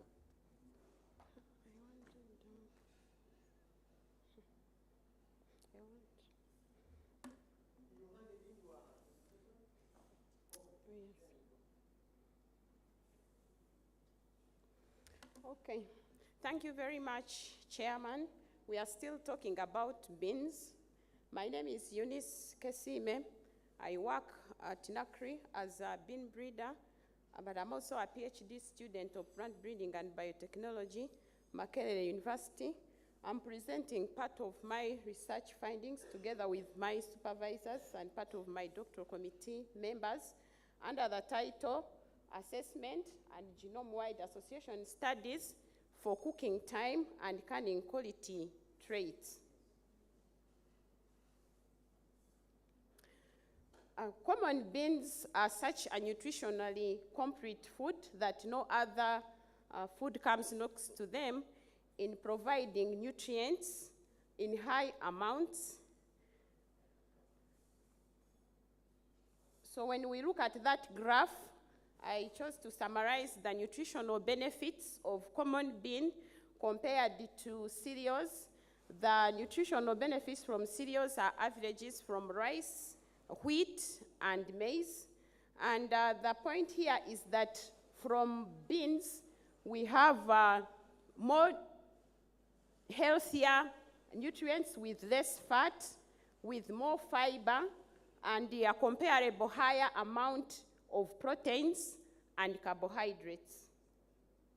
But despite those nutritional benefits, per capita bean consumption in Uganda and worldwide has been very low, with 19 and 3 kilograms respectively, and this is mainly due to their high water, fuel, and time requirement for cooking.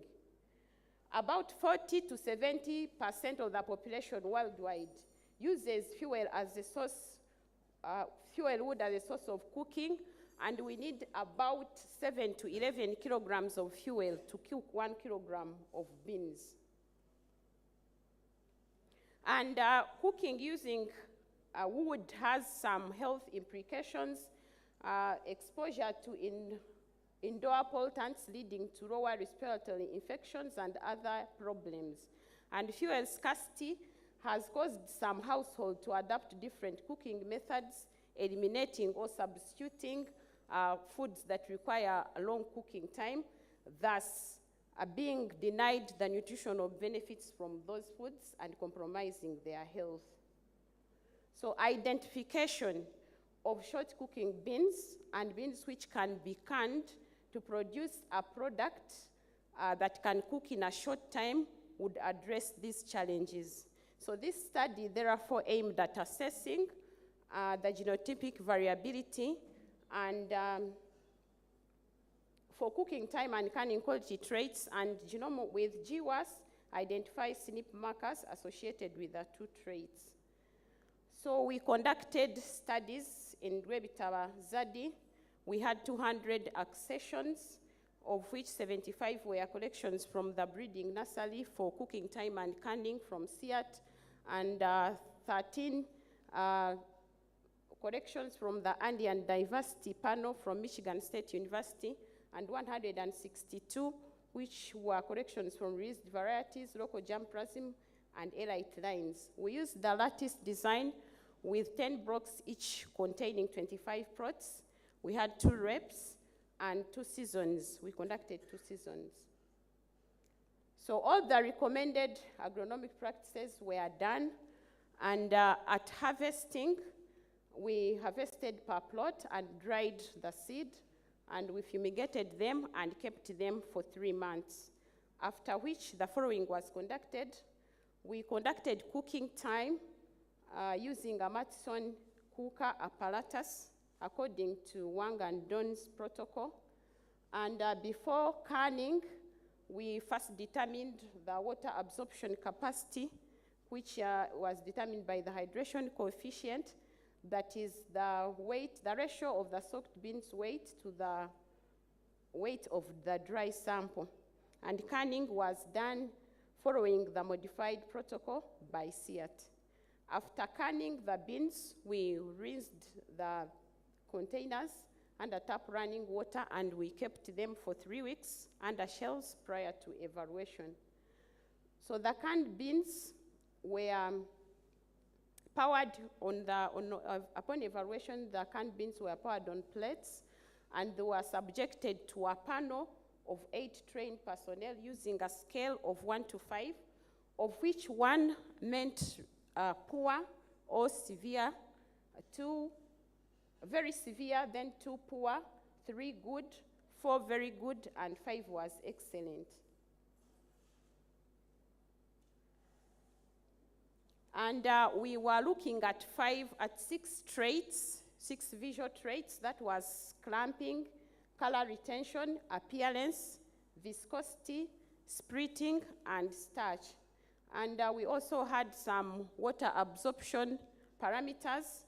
That was wash-drain solids and wash-drain coefficient. So the picture shows some of the activities that we, field activities, and then preparation for evaluation, and then evaluation of the canned beans. We subjected the canned beans to a panel of 8 people, 4 women and 4 men. So data was analyzed using our statistical software, and we applied the model for 1 environment, and healthability was calculated following that equation.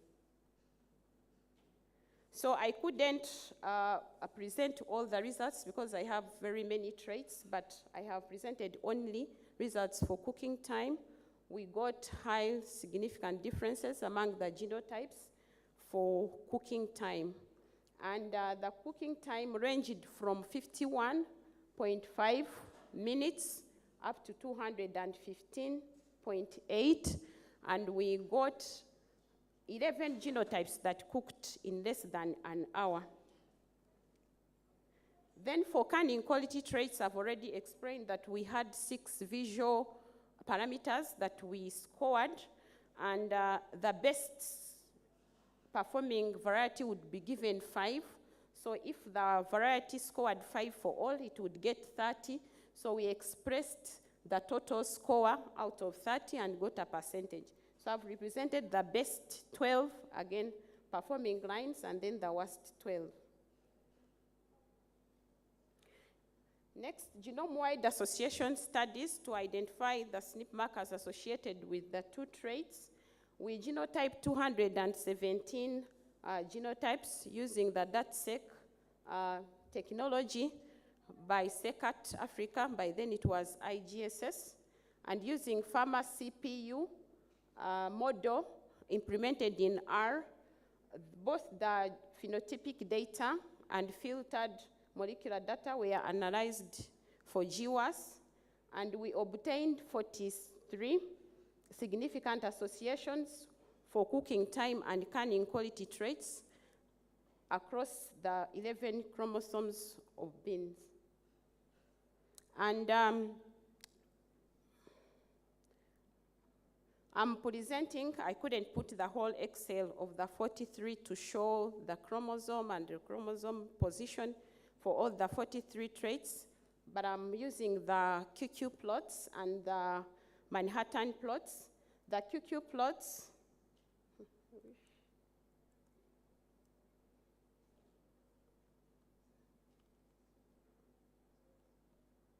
the QQ plots show the negative log 10 of the observed p-values on the y-axis and the negative log 10 of the expected p-values on the x-axis, while the Manhattan plots show the distribution of the thousands of values across the genome on each of the chromosomes.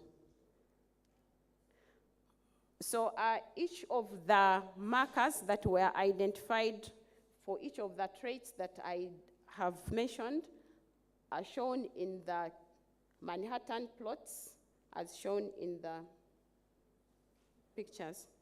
So for candidate gene identification, we considered proximity or whether the gene was within 100 kilobase pairs from the significant SNP, and whether the gene had a known function for regulating the traits, either that cooking time or canning quality.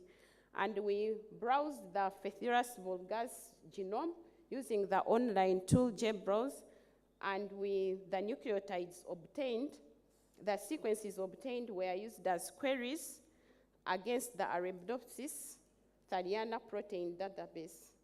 And among the many, I'm talking about 2 important genes that were identified for seed color coat retention, and they are both on chromosome 7 and close to that marker.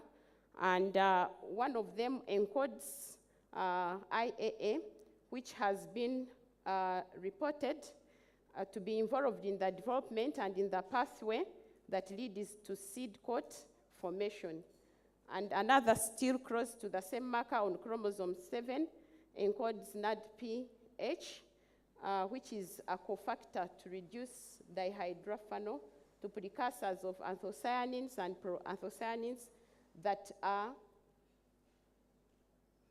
known to determine color of most tissues and organs in plants such as leaves, flowers, and fruits and seeds. So in conclusion, this study identified 11 genotypes that cooked in less than 1 hour, which can be utilized by consumers and the processing industry.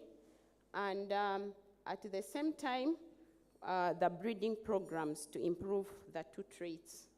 And we further identified 2 genotypes that combined both short cooking time and canning quality traits, possessing even more advantages. And finally, the 47 significant SNP markers could be validated for possible utilization for marker-assisted selection of the 2 traits. I want to thank those agencies, NACRI, MASI, CIAT, and SECAT, where I genotype my materials, Feed the Future, and EBICA, MASI, for funding this research. Thank you very much.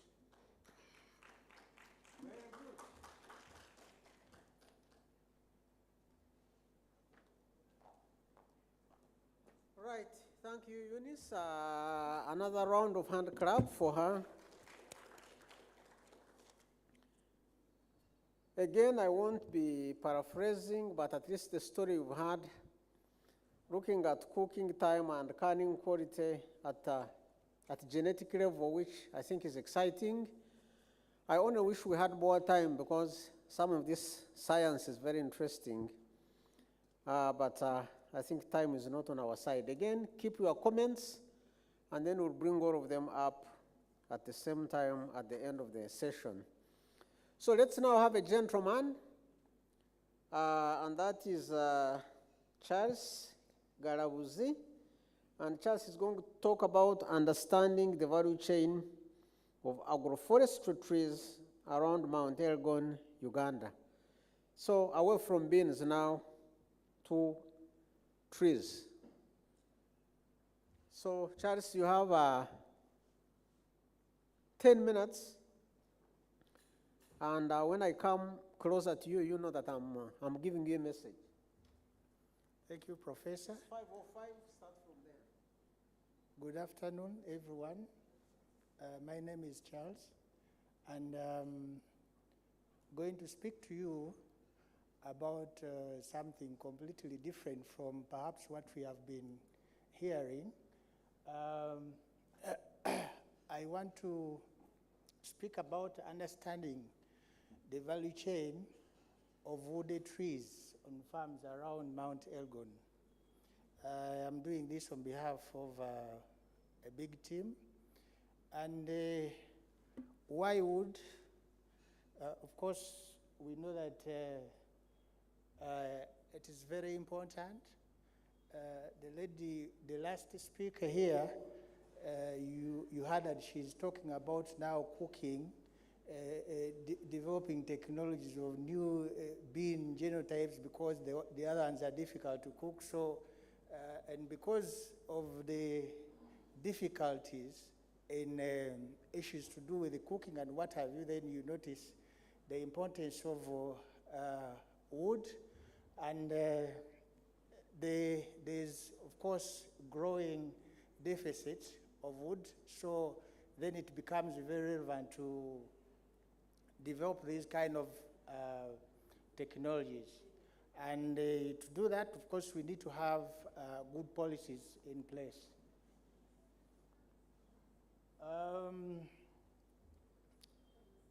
The demand of wood is about 80% for energy, and in Uganda, about 94%.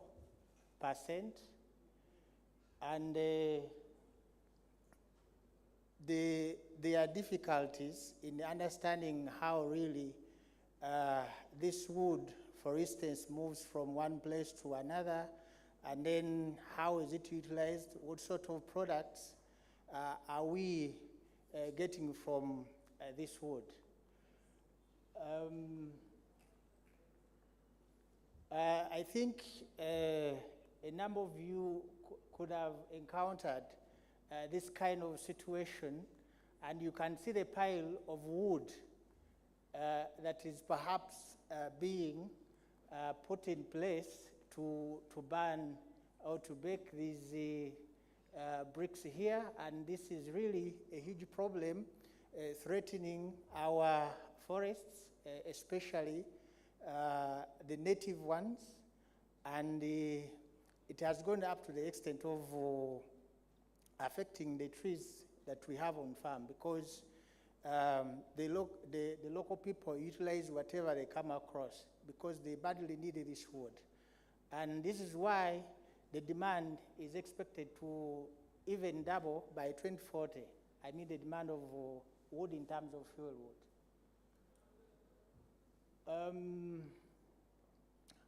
So in this study, we assessed on-farm wooded trees in order to build synergies for scaling up imported wooded trees around Mount Elgon, and went there to characterize the wooded trees species on farm. We also wanted to map the actors' roles and flow of inputs into the value chain, and then also to identify some of the factors hindering the development of the selected wooded tree products. This study was done around Mount Elgon. I think this audience is quite familiar with this region around this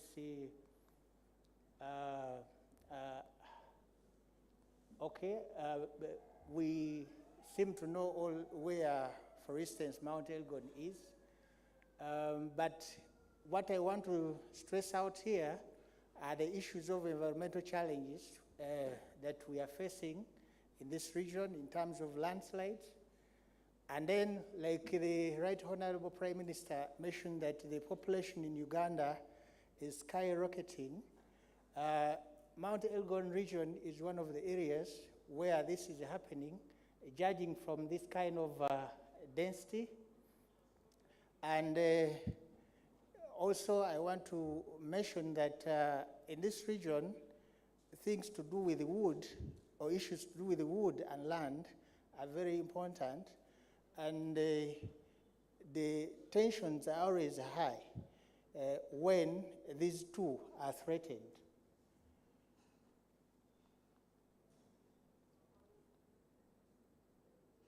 And also to comment about the applicability of wood in terms of livelihood. Of course, the cooking, like the previous presenter, the housing, the farming, up to the extent of post-harvest handling, but I want to emphasize the importance of wood when it comes to issues to do with the tools and weaponry. Actually, in this region is where you can easily lose your life when you threaten issues, when you threaten wood and land resources. And everybody, even the children, seem to be equipped and all the time looking ready to attack whoever is trying to threaten these resources. So in terms of the methods, we really took the qualitative approach where we had some focus group discussions, some key informants, and then some literature review.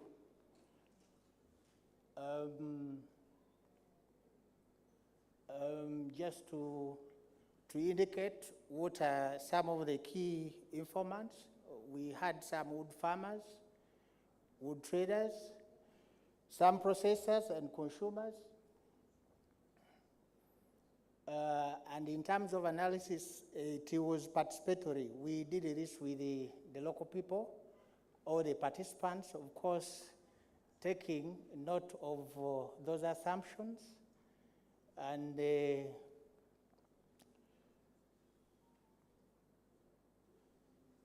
now I speak to you the results. In terms of characteristics, of course, they were both indigenous and exotic species. Most important of the exotic, eucalyptus, and it was liked because of the issues to do with the ability to grow fast. Of course, the seed was very readily available, and then the splittability. The indigenous species like Myzopsis, there were issues like self-pruning ability. When it self-prunes itself, then it makes firewood readily available, and then the crown was also good. It was allowing some good amount of light to reach the undercrops. And then there are others like the Myzopsis and Albizia. Albizia liked for the crown, very good shade for coffee. And then the ficus, it was easy to propagate and then also to give very good shade. So semi-processed wood products, very important according to this investigation.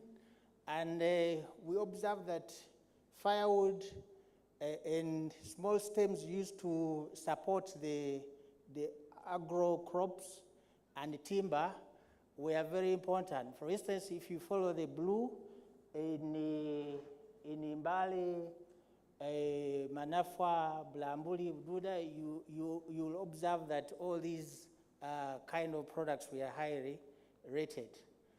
Of all the wood trees, eucalyptus, like I already mentioned, most important source of revenue, costing, the merchantable trees costing between $6 and $20 in the higher altitude areas, and 20 and 85 in the lower altitude areas. Logs predominantly processed into planks, but of course there were lots of poles also harvested. We encountered also a number of indigenous species. Of course, these were produced in different kinds of dimensions. Just to appreciate who is involved, who are the actors. Of course, the farmers, the harvesters, there are some people doing the transportation, but these, at the end of the day, are the most important, the consumers. And also to highlight how this value chain is designed. The actors on your extreme right, and then the shading in brown shows the major channel taken, but the dotted brown, they are showing some direct kinds of channels from, for instance, farmers directly to those people constructing housing. Others are taking into the production of agro produce, and then also, of course, some wood is directly consumed for firewood. The value added depended on the type of wood involved. For instance, firewood is split and then also packed in bundles, but there are those doing the machining, others are doing peeling, especially of eucalyptus.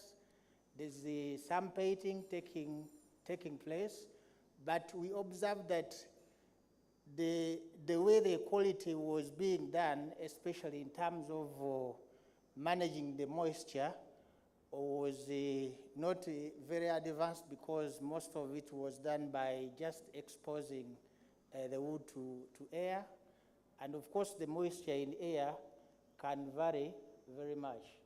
So about the factors hindering development of wood tree value chain, we observed land among the very important ones. And because land is not very available, then you notice that a number of farms are quite fragmented. And then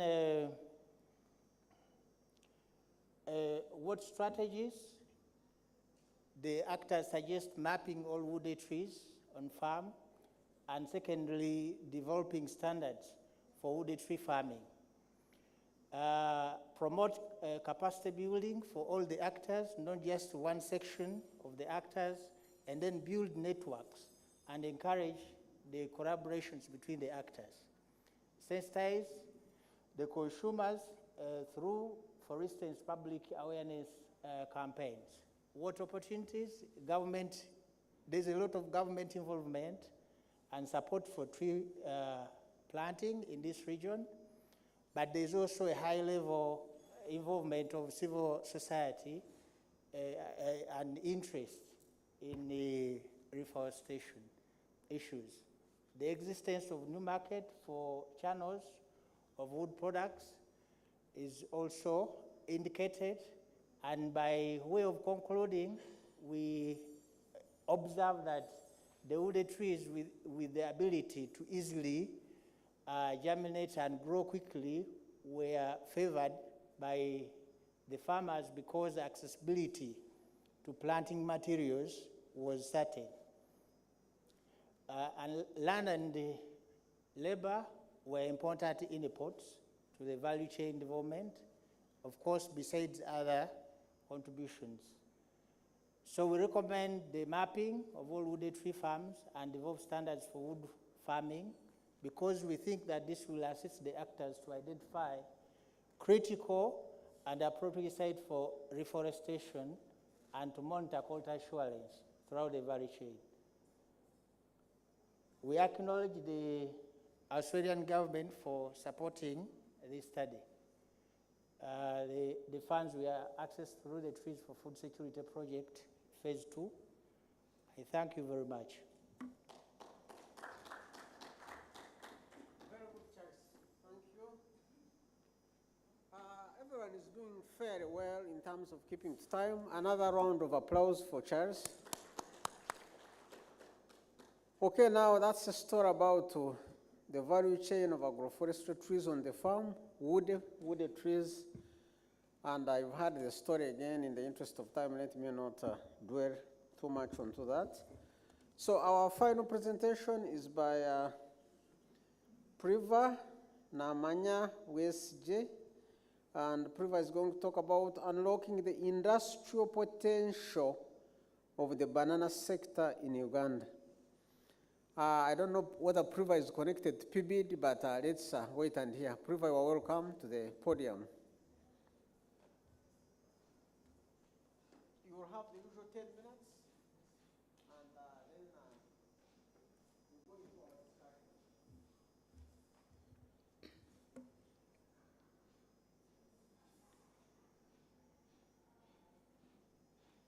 How does this work? My name is Priva. I request that my presentation comes up, please.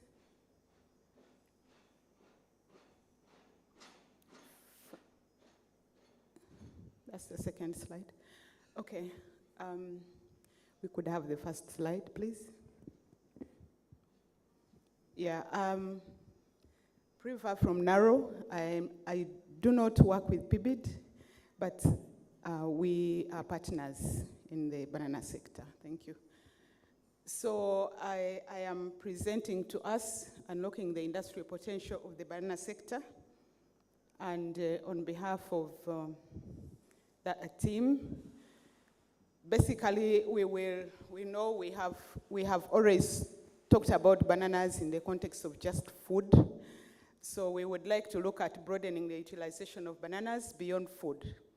And so when we think about just food as the main component of the value chain, that takes care of only 20% of the plant biomass, which is just the bunch.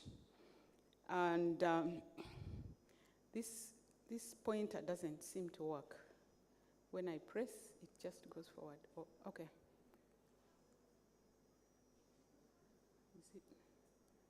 I see it far out there, but I don't see it on the screen.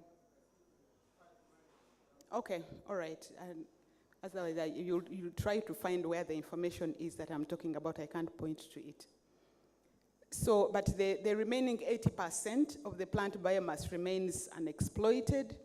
And what you have here is part of the plant biomass, the stems, the leaves, the male flowers, the purple stuff, and the peels that you often find in the markets. This slide shows the production of priority food crops. You have at the extreme right-hand side, you have bananas, and that is productivity in terms of tons per hectare. You have up to about 9.8 million tons of bananas. I don't like this thing here. Okay. And the market, I want to briefly talk about, most of my presentation is going to be on the cooking bananas, but I want to briefly talk about the dessert bananas. There's going to be another presentation which should have been after this one, but it will be on tomorrow. And this has been also mentioned earlier in the morning by Olen. The global banana value being 16.2 billion, Uganda's export being contributing only 3.5 US dollars millions, but the value of bananas in the East and Central African market is worth 1 billion US dollars. But currently, the dessert supply is only, oh boy, is only 30 million, being only 3% of the demand in the region. And the reason that is because our common dessert bananas, being what we commonly know as bogoya and sukali ndizi, is attacked by a disease, a fungal disease, Fusarium wilt, and as a result, you have less than 10% of these dessert bananas on the farm. as part of the cultivar profile. Now, Naro is developing resistance to Fusarium, and that work is going to be presented later, so I'm not going to talk about that. Back to the industrialization of bananas. The industrial sectors that are beneficiaries of value addition if we use the remaining 80% of the plant biomass beyond the fruit include a whole list of industries, including this. You see them: foods and beverages, packaging, beauty, textile, hygiene industries, including even currency. I'm meant to understand that the Japanese yen is actually made from bananas. Some of the market indicators for banana industrial potential are things we have identified, information we have gathered by carrying out a market study. This was done in 2021. And we found that if only 10% of the pseudostom biomass that remains, that stem that remains when you've taken the fruit, if only 10% of the total production in the country was processed into fibers for just carpets and hair extensions or paper bags for the packaging sector, that would raise $450 million annually. We often have excess of banana fruit surplus at the peak of harvest, and if only the surplus of that matoke was turned into resistant starch, that would earn $217 million. And this was a result of a market study. Other industrial benefits of utilizing the excess biomass beyond the fruit is import substitution, and particularly I'll talk about two sectors: the packaging paper and hair extensions. On the other side, you have, in 2019, between 2019 and 2020, so much of paper was imported into Uganda, 187 and 105 million. But assuming only 10% of that packaging paper imported in 2020 is substituted by Ugandan-made banana fiber products, because banana fiber can be turned into paper, that would earn the country $10.5 million annually. On the other side, we import lots of synthetic hair in this country, and that is worth, in 2020, synthetic hair worth 2.25 million was imported, and but we also have the fibers can be turned into hair extensions, natural hair extensions, and for 1 kilo of raw banana fiber can be turned into environmentally safe hair extensions valued at $200 on the external market today. But the hair from fibers is natural, so it does not have environmental issues. Import substitution, again, this is the area of, but we can make dyes, flavorants, and colorants. The material that is used in the food industry and the textile industry, we've just concluded a market study as well. We also found that Uganda imports flavorants and colorants worth 13 million between 21 and 22. That's an indicator there's a huge market. In the regional market, 2021 alone, Africa imported 2.3 billion in synthetic flavors. Of that, the East African community shared 222 million. And also, Africa shares about 1.5% of all global import value of natural colorants, which is an increasing value because in 2017 it was 19.3 million, but by 2021 it had gone up to 25.2 million. So we are looking at the potential of colorants and dyes from bananas playing in the space of the natural flavors and natural dyes. Again, when you think about all these things happening, there is contribution to youth employment. Alone today, by 2021, youth unemployment rate was at 13%.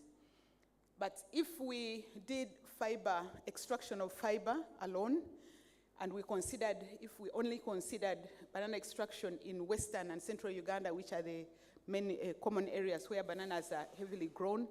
If we took only 3,000 parishes, we would create 30,000 jobs if we had youth groups of at least 10 people.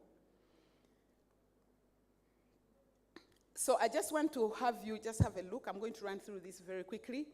The tables that you're going to see are showing you the different products that can be derived from these parts. What you have there is stems, which you all, I'm sure, can identify those banana stems. What you have below is the fiber that has been extracted from the banana stems. We are doing this at Kawanda.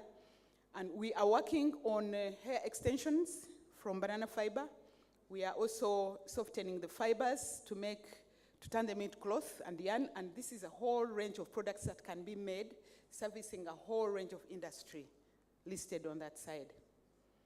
This is some of our work in turning banana fiber into cotton, hair, and clothes. That's fiber on that side. This is work that is going in our labs. On the top panel, you have banana fibers being softened into hair extensions. And on the lower panel, you have still banana fiber being softened into cotton-like form, which will be made into yarns. And this is just the final product that it would look like. Again, fiber can be made into direct ropes, but also those ropes, we have somebody who is making tables using tires. They just take the ropes around tires and they're making tables. There's somebody, Texford, who is making carpets and paper. This is products from leaves. We go from stems, we go to leaves. Leaves, we can get cosmetics, dyes again, kitchenware. I particularly want to talk about the industry of disposable plates. There's just a huge importation of disposable plates in this country. If any of you has a birthday, you've seen that. Even in homes, some people are using disposable plates. But disposable packaging, biodegradable plastics, plates can be made from bananas, and here is an example. We are also making dyes from the male birds. So there's a whole range of products also that can be made from the male birds, which is the up on the upper side, and combs, ethanol, and dyes on the lower end. Again, from the fruit peel, a whole range of products, and the industry that they would service. Briquettes, the person talking about beans, you talked about wood fuel, and Charles has talked about wood fuel, but there's a huge industry for briquettes that is taking care of that space. Then the fruit pulp, of course, the fruit beyond food, we are making resistant starch. There's flour, which is the PBD space that you're asking me about. There's banana wine, there's a whole industry of banana wine, flavors, and a whole range of other products that can be made beyond food. That is the energy briquettes replacing firewood. And just quickly, I want to note that within Kampala alone and around Kampala, you have a huge market of briquettes as energy. 50 tons of briquettes monthly for homes, 60 tons monthly for schools, 30 tons individual and hotels. And the beauty about briquettes is that the cooking time, where you have the same amount of charcoal for say 1,000, the same amount, for the same price, you have briquettes that will burn for up to 2 to 6 hours.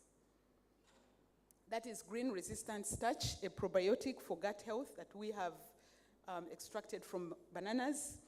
And I've already talked about the amount of money that can be gotten from bananas, 217 million. We are already engaging private sector on this. We've worked with Jessa Dairy, Kazire Health Products, and we are currently working with the company Doctor's Choice for the purpose of turning these into supplements. This whole industrial potential for bananas of the products has associated business support services that come along with it to create not only the services, but the business. And so you have a whole range of them: storage, packaging, ICT, machinery, all those things. Power supply, transport. Oh gosh, come on, okay. Here I'll just point out here what needs to be done across the value chain: the raw material space, the processing, the marketing, and the networking, to be able to have this whole system work. Because you can have the potential of products, but something has got to be done. So what we are saying here is that a few things are going on. There are people who are doing wine, there are people who are doing juice, there are people who are doing different products, but we need a streamlined, coordinated system between players across the banana value chain. And we see research and academia playing a central catalytic role in providing the services that are needed by the private sector. Some of the needs, there is need for capacity shifts in research and academia. We've been mainly biologists, soil scientists, and social economists, but we need a lot more biochemists, system analysts, market, and this whole range of expertise that is needed to service the industry. A few things that we have done at Naro, engaging private sector, yes, processing, marketing, establishing networks, and this is some of the things we have done, establishing networks with the private sector. And of course, we are conscious of the fact that when raw materials are removed from the farm, what happens? We are also working on sustainability of the production systems. And yes, this is the last one. Where do we go from here? We know there's industrial potential already identified, but there's also STI trying to coordinate the value chain players, but they have not been supported really because we started and some of things didn't move. So finally, banana is a big dream for industrialization, but government, this has already been said, I think, earlier. I don't have to repeat this. Thank you. You've made me run. You've made me run. Yes, thank you, Barbara. Because we had a deal. Another hand clap for Priva. Priva, you make a banana look like a magic crop. So you called it a dream, but it looks like magic. Priva promised me that she was going to do her presentation in less than 10 minutes because, anyway, so we are now at 5:36. We are supposed to go up to 5:30, but we still have to finish. So let me invite all the four speakers back to the front for our quick Q&A. And then a few, as they come around, I'm told, one, come. As the speakers come and we do our question and answer, I'm told you have tea, don't leave it behind. So that there's coffee and tea at the end of the session served at the mahogany room on the first floor. First floor, I think, is directly below this one. And there must be a mahogany room somewhere there where the tea is served. The second announcement I've been told to make is that what was supposed to be today's last session, a set of another 3 papers each for the 4 sessions, will happen tomorrow morning, I think after the plenary that starts. And also those presentations will be shortened to 10 minutes. So the presenters kindly take note of that. Finally, there is a request from Eunice that she needs to attend to some young person who is downstairs. So we need to have her questions first, and then she can go, and then we'll continue with the rest. So those who have questions for Eunice, Eunice is the lady in black.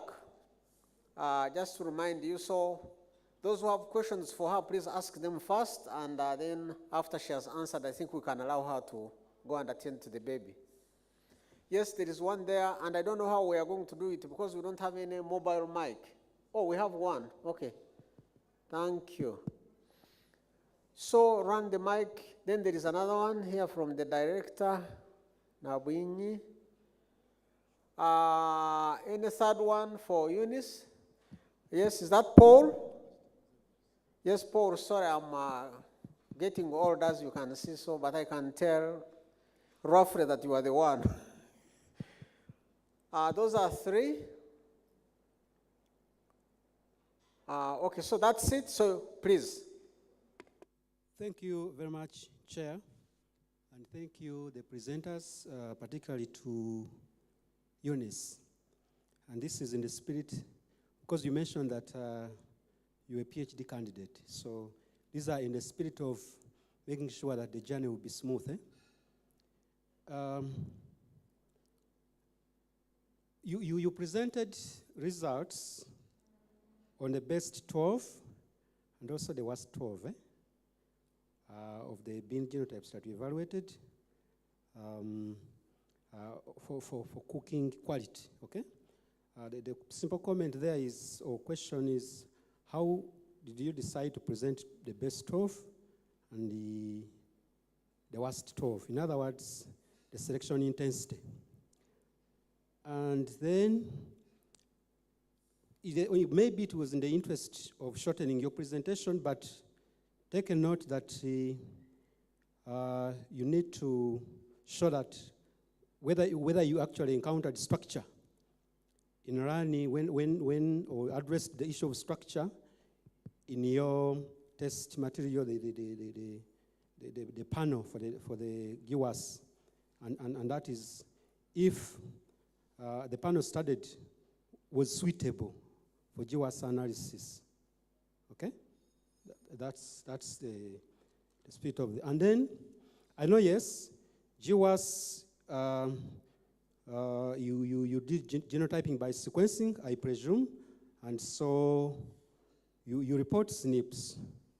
But in terms of sustainability, and this is now it comes to application of the markers that you've highlighted, how do you see, in terms of sustainability of use of SNPs, vis-a-vis other markers like SSRs? So, I mean, looking at local capacity in using SNPs, let's start in Namlonge or any other labs in Uganda, rather than using, let's say, SSRs. Thank you. Three.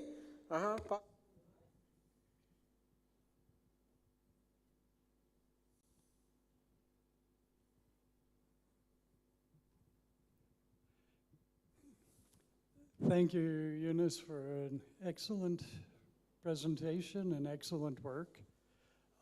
I'm curious about two things.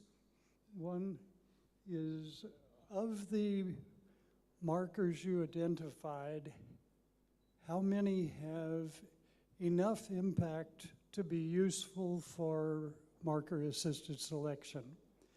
And the second is, what LOD score did you use for your cutoff on those markers?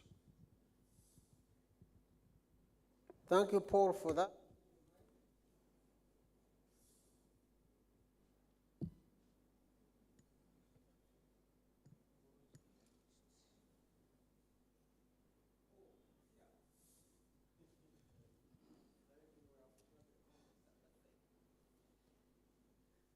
Yeah, thank you so much. Mine is just a quick one from a farmer perspective. You seem to be interested in reducing your cooking time and saving energy. Have you linked this genotype to what it can cause to nutrition if we breed them for that, for low cooking time? Thank you. Good. That's a very good one, I think. So, Eunice, you can come here, I think.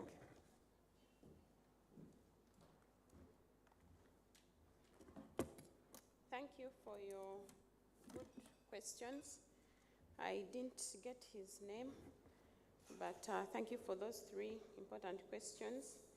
One was on how I decided on the best 12 and the worst 12 for cooking time.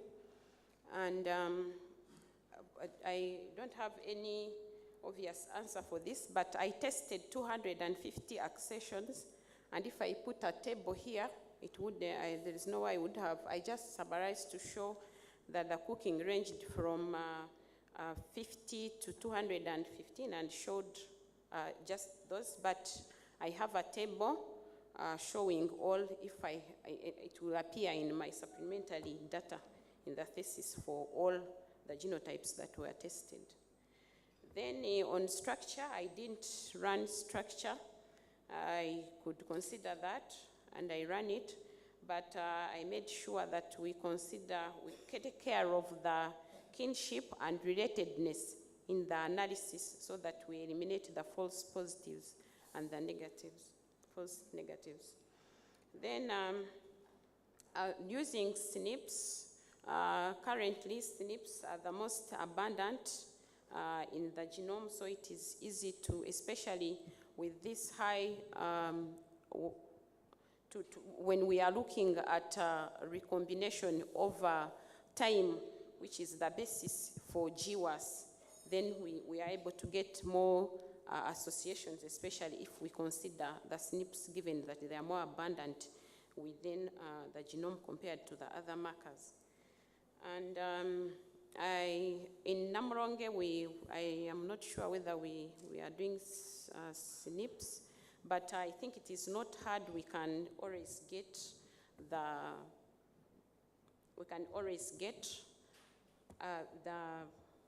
primers, yes, the primers, and be able to run these markers in case we find one which can be important for marker-assisted selection. Then in response to Prof, I identified 47 actually markers, and I'm going ahead to look at these by validating them in by parental population. This has already been done. We converted these markers to CASIP markers, and 28 of them are already doing well, and we have already genotyped them with by parental population. So soon I'll look at among those 28, which one will be recommended for marker-assisted selection. And finally, on the impact of nutrition, that what can be the possible effect? Actually, shortening the cooking time instead reserves the nutrients, because the more you soak or leave the food, especially beans, in water, then they lose more nutrients in water, and the more you cook them, you lose more nutrients, especially due to denaturation and the heat effect. So the better they cook for a short time, then there you maintain more nutrients. Thank you very much. All right, a hand clap for Eunice. I think Eunice, you can go. Feel free to leave. We are now at 5:46, and we need to break somewhere. So let's have the questions for these other speakers, and I would probably want to suggest, if I don't annoy anybody, that each one gets about 2 or maximum 3, and then we close the session. You can always follow them up at coffee and ask some of those burning questions. So let's have questions for Priva, who is seated at the very end. Priva. I call her Priva, but I think I was corrected. So questions for Priva on the banana magic. Yes, there is one there. 2, 3, 4. Okay. Thank you very much, Chair. Thank you, Dr. Priva. You presented many good products from banana that you're working on. Which of the above makes economic sense? Which one should we run with? Which one would give us the best leverage in utilizing banana for agro-industrialization? Thank you. Next one. Thank you so much for your presentation, Ms. Priva. I have 2 questions. Did you carry out an assessment to assess the quality of the products from the banana raw materials against the existing raw materials, the other kinds of fiber and yarn in the current market, for example, for making the hair weaves, the markets, and so on, so that we can assess the rate of competition?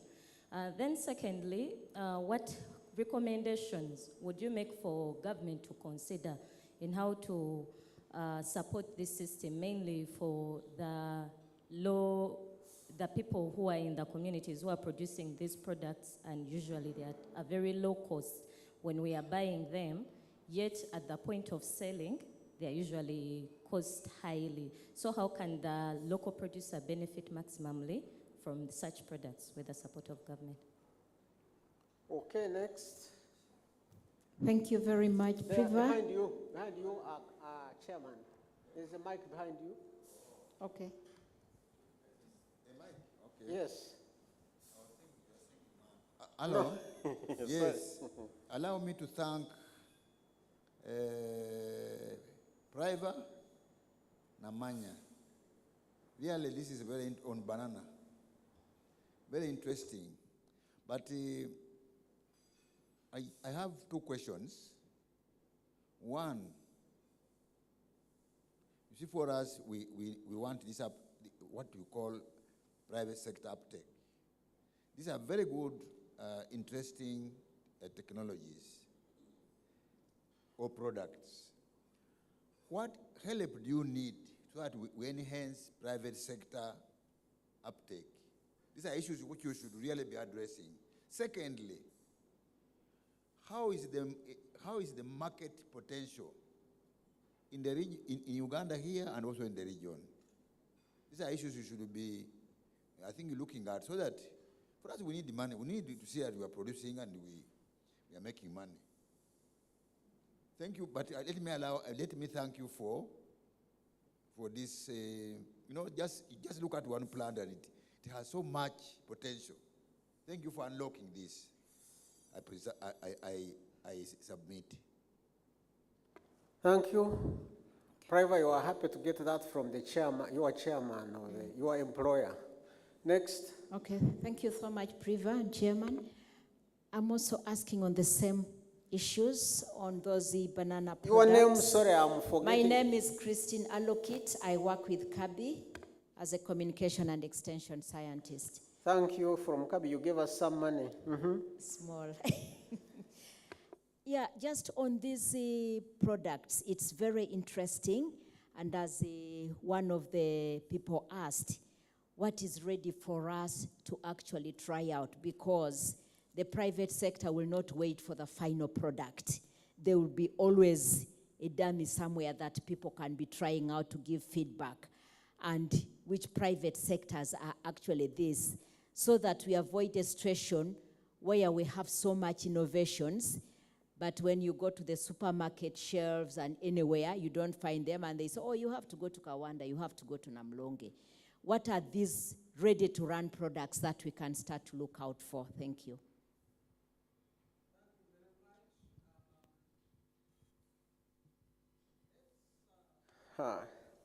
I think we let Priva, that's burning. Please go ahead. Thank you, Chair. My name is Gertrude Narubinga from Farm Radio International. Farm Radio International, an international NGO. Priva, thank you for that eye-opening presentation. My question is on, you mentioned about employment opportunities for the youth. I'm wondering, to what extent do you engage youth? Do you have like training cohorts for those who want to learn more about this banana, the products that are coming out of banana? And then also, have you considered partnerships with CSOs, because they're very good at promoting a service or a product, creating awareness about it? Thank you. Much, Priva, I invite you here to answer those 7 questions. And I beg you to be brief, because your presentation is very interesting, so we can be here for another hour. I'll start with the last one. Thank you, Farm Radio. Employment. How do we engage with the youth? The employment that I presented up there was a projection, because we do have, there's money in extracting fiber. Fiber has to be extracted. If you remember, the DG here said that the industries should become closer to where the raw materials are. So it is a projection of, and PDM is a potential place for this to happen. The point is, if in every parish there is at least a youth group of 10 that are doing fiber extraction. If you consider the key banana growing areas and you took at least 3,000 parishes, you would have 30,000 jobs. It is a projection. It can be taken up by PDM. I'm just throwing information for everybody because there's so much that can be done. Some is for Naro, some is for private sector, some is for the public.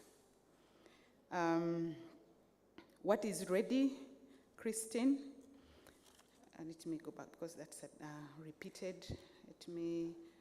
What is ready for the private sector to run with? Yes. That was question 6. Yes, what is ready? We do have, we prioritized, I wanted to pick that from an area question which asked what makes economic sense. It's connected to that. Yes, what makes economic sense? One, we prioritized, what I put is the potential, all types of products that can come, the different tables, everything that you can make from bananas. But we did, as you saw, I presented market study results. So we had a platform that engaged Ministry of Trade, that had representatives of the private sector foundation, the UNBS, the export promotion, and we had an advisory platform that advised us based on the information that is in trade where we can start from. Because as I say, there are things that are already happening, but we had to start from somewhere as research to provide interventions. And so we made prioritization based on information from trade, but also information from the selection we made from prioritization from trade led us to a market study. And that market study gave us the value, the potential value that there is on the local market and the export market. So there's market in both sectors. As you saw, there's importation. There's importation of similar products. What that means is that we have an opportunity for import substitution. So what was the number 1 products? We do have green resistant starch. We are working on green resistant starch as a probiotic. We are already working with UNBS to work on standards and food safety. We are working with a private company, Doctor's Choice. I mentioned that you were rushing me, so a lot of those things I didn't hear. We are looking at having resistant starch as a nutraceutical with its health benefits. Okay. We are working on hair extensions with a company called Newsy. These ones have been doing hair extensions. They export to the US. That's where I got the value of $200 for every kilo of banana fiber. That's data from existing partnerships. But we are working to improve the system, but also provide procedures that are safe for the environment, because she uses chemicals. We are developing, the biochemist is at the corner there. We are developing systems that use enzymes and systems that will be safe for the environment. So the hair extensions, resistant starch, dyes. We were also working on nanotechnology. One of our scientists passed on early last year, but that is being picked on. So that's some of the things that we are working on. Did you assess quality? Synthetic, yes, compare the synthetic fiber with banana fiber. Yes, of course, what we import is synthetic fiber. So clearly, you already know, even before you test, it is hazardous to the environment. But what we are doing right now is we are working with Newsy. We are taking some of the hair that is made from bananas to do a market testing, to have the synthetic hair and the hair from bananas put out to a segment of market, and they'll give us feedback. But we are also working with URI to do the biochemistry of the fibers, to see the different characteristics, the different things that are in there, the chemistry that determine what end users like and what they don't like, so that we're able to define why. So those are some of the things that we are doing with URI and NUSI. What recommendations for the government? What recommendations for government? Yeah, I think that was what recommendation for government. One is we know that we have seen the space, there's different spaces, what I said, what can be done. There's the space of raw materials, there's processing, there's marketing, there's networks. What government needs to do at different nodes is supporting, for example, at the raw material space, what works that we know is cooperatives. No one farmer producing bananas is going to work alone to make money. We have initiated the formation of the Uganda Banana Cooperative Growers and Producers and Traders Union, which is based in Mbarara. Today, they have more than 40 cooperatives registered. They are producing together and marketing together and doing even exportation of bananas. So we know that supporting formation of farmer and trader cooperatives is important at the raw material space. Then the people who are in processing, we have also been working, I've been trying to mobilize the wine and juice producers in Western Uganda. STI gave us the opportunity of leading a think tank that is trying to put together the players in the banana value chain. And I lead that think tank. So I've been trying to get the juice and wine producers in Mbarara to form themselves into a cooperative so that the wine that they produce has a Ugandan brand, because they are producing separately, but when they go on the market, it is Uganda wine. It's wine from Uganda, from bananas, but they have different qualities. So the standards, working together harmonizes the standards. So cooperatives is something that needs to be supported. That's one I can see a whole list of things, but I'll just leave it at that for purposes of recommendation. Credit systems, of course, I had a whole list of things along networks, policy, credit, networks, and research intervention, of course. And from the chair for Naro Council, what help do we need to enhance private sector uptake? Coordination, which we have from Naro. We thank for that because Naro, people have been coming to Naro and they get recommended to come and work with us. We appreciate that. But also, we need increased funding. We need funding because most of the work we are doing is externally funded. The priorities that we set and the continuation has got to be funded from within. There has to be an in-house initiative. And one of the things I put on my last slide was, could we have competitive grants for us to have a research, private sector engagement, to have certain products actually taken to the market and tested? Because when we do these engagements, we have got to use the funds that we have. Sometimes there are limitations here and there. But the support that we are getting from Naro to identify partners, private partners, and lobby the engagement, convince them in. Like Kazire came through Naro, and we are progressing working even on enzymology processes with Mbarara University. So those partnerships, but also funding to make the system continue, to make the initiatives that we have made continue. Otherwise, when we stop somewhere, then it stops there. It continues being a dream. And that's what I said. Banana potential for the industrialization of banana is a big dream, but it has got to be given money from the government. What's the market? What is the market? Did I write this? What is the market potential? Okay, I think I have already answered that one. Thank you. Thank you. Can go away. You want to run away? Okay. Fine. Thank you, Priva, for that. So we are not doing very well with time, but I think we are getting there. We are after 6, and I had wanted us to stop at exactly 6. But so let's have questions for Charles. Again, we limit them to maximum 3. I wish you could, when you put up your hand, you could ask only one question. But well, democracy. Charles talked about those wooded trees on the farm. Any questions for him? Okay, I don't see any hands, so you can interact with Charles when we are having tea. So finally, Immaculate, Immaculate's talk was that first one on beans, the fresh beans. There is a hand there, a lady.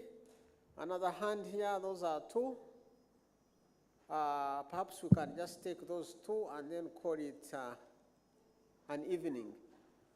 Yes? So, thank you, Immaculate, for your presentation. Alice, tell us who you are and then speak.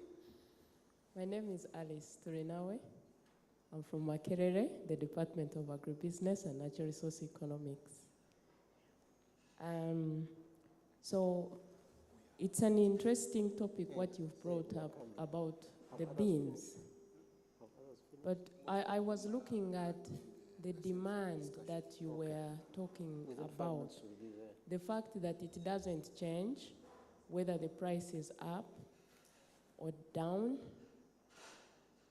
Could it be that people were mentioning the wish, or what we normally call latent demand? You know, they want the beans. But is that effective demand? If we increased production, would those people buy those beans? Or it is the wishful demand, like if I had more money and the bean demand was up, I would buy the beans. Yes, thank you. That was my thoughts on that. Thanks, Alice, for that. Next. Your name, please, and then a question yes, for Immaculate. Thank you, Immaculate, for the presentation. My name is Fred Wanda from Naro.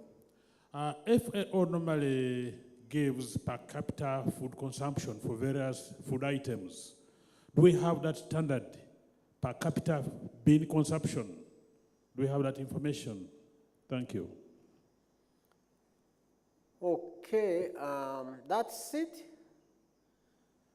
Okay, it is closed. So, Immaculate, you just come here and deal with those two. You had your own per capita, so people want to know whether there is another per capita. Thank you. Thank you, Dr. Alice. Okay, when I was presenting, I think the last bit, the table, I hinted on the unmet demand, and that was the wishful demand. But then when I said that for the fresh bean consumers, whether the price is high or the price is low, they keep consuming the beans, but then they just reduce on the frequency.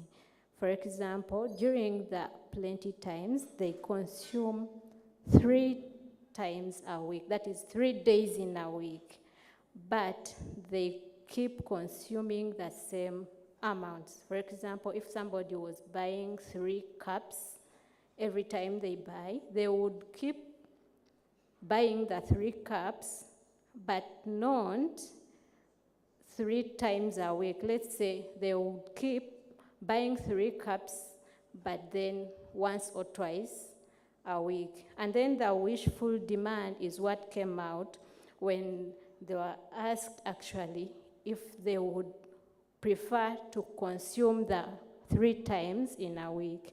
And that's how we derived the unmet demand.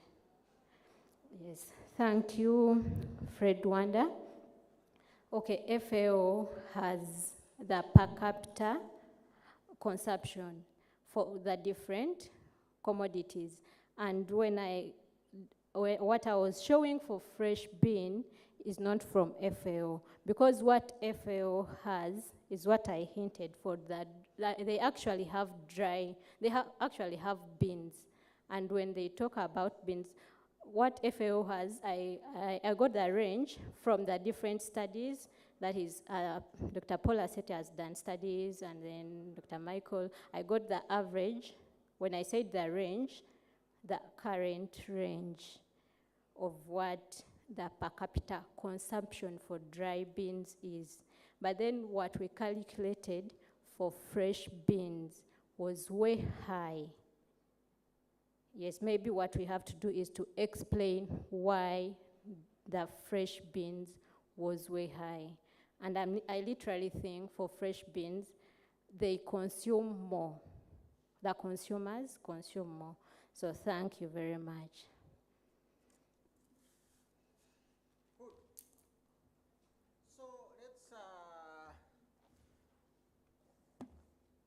Well, Alice, I think from her explanation, the law of demand is still safe. I think she has explained. And I think Fred, Immaculate is saying probably she's setting the standard. FAO doesn't have a per capita consumption for beans, so I think for fresh beans, yes, correct me, thank you. So maybe this could be one way for FAO to start from. Anyway, having said that, please join me in thanking our presenters. How I wish we had more time, and I think let's also clap for ourselves. We've been a very good audience. Though I think we've ended up with half the number we started with, but that's okay. So please, let's run down to Mahogany and take the tea, because it is paid for. I don't think we need to leave it here. So unless Dr. Kwasa is coming with another announcement, huh? Yes.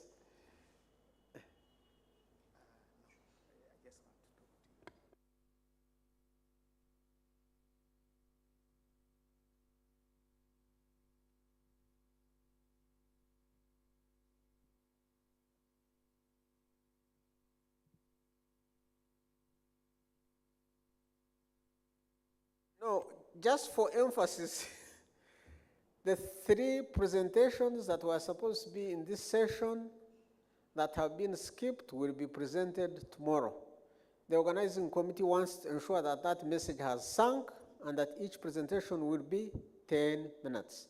So thank you very much. I think we've had a very exciting day. We hope tomorrow will be similarly exciting, and let's meet at tea.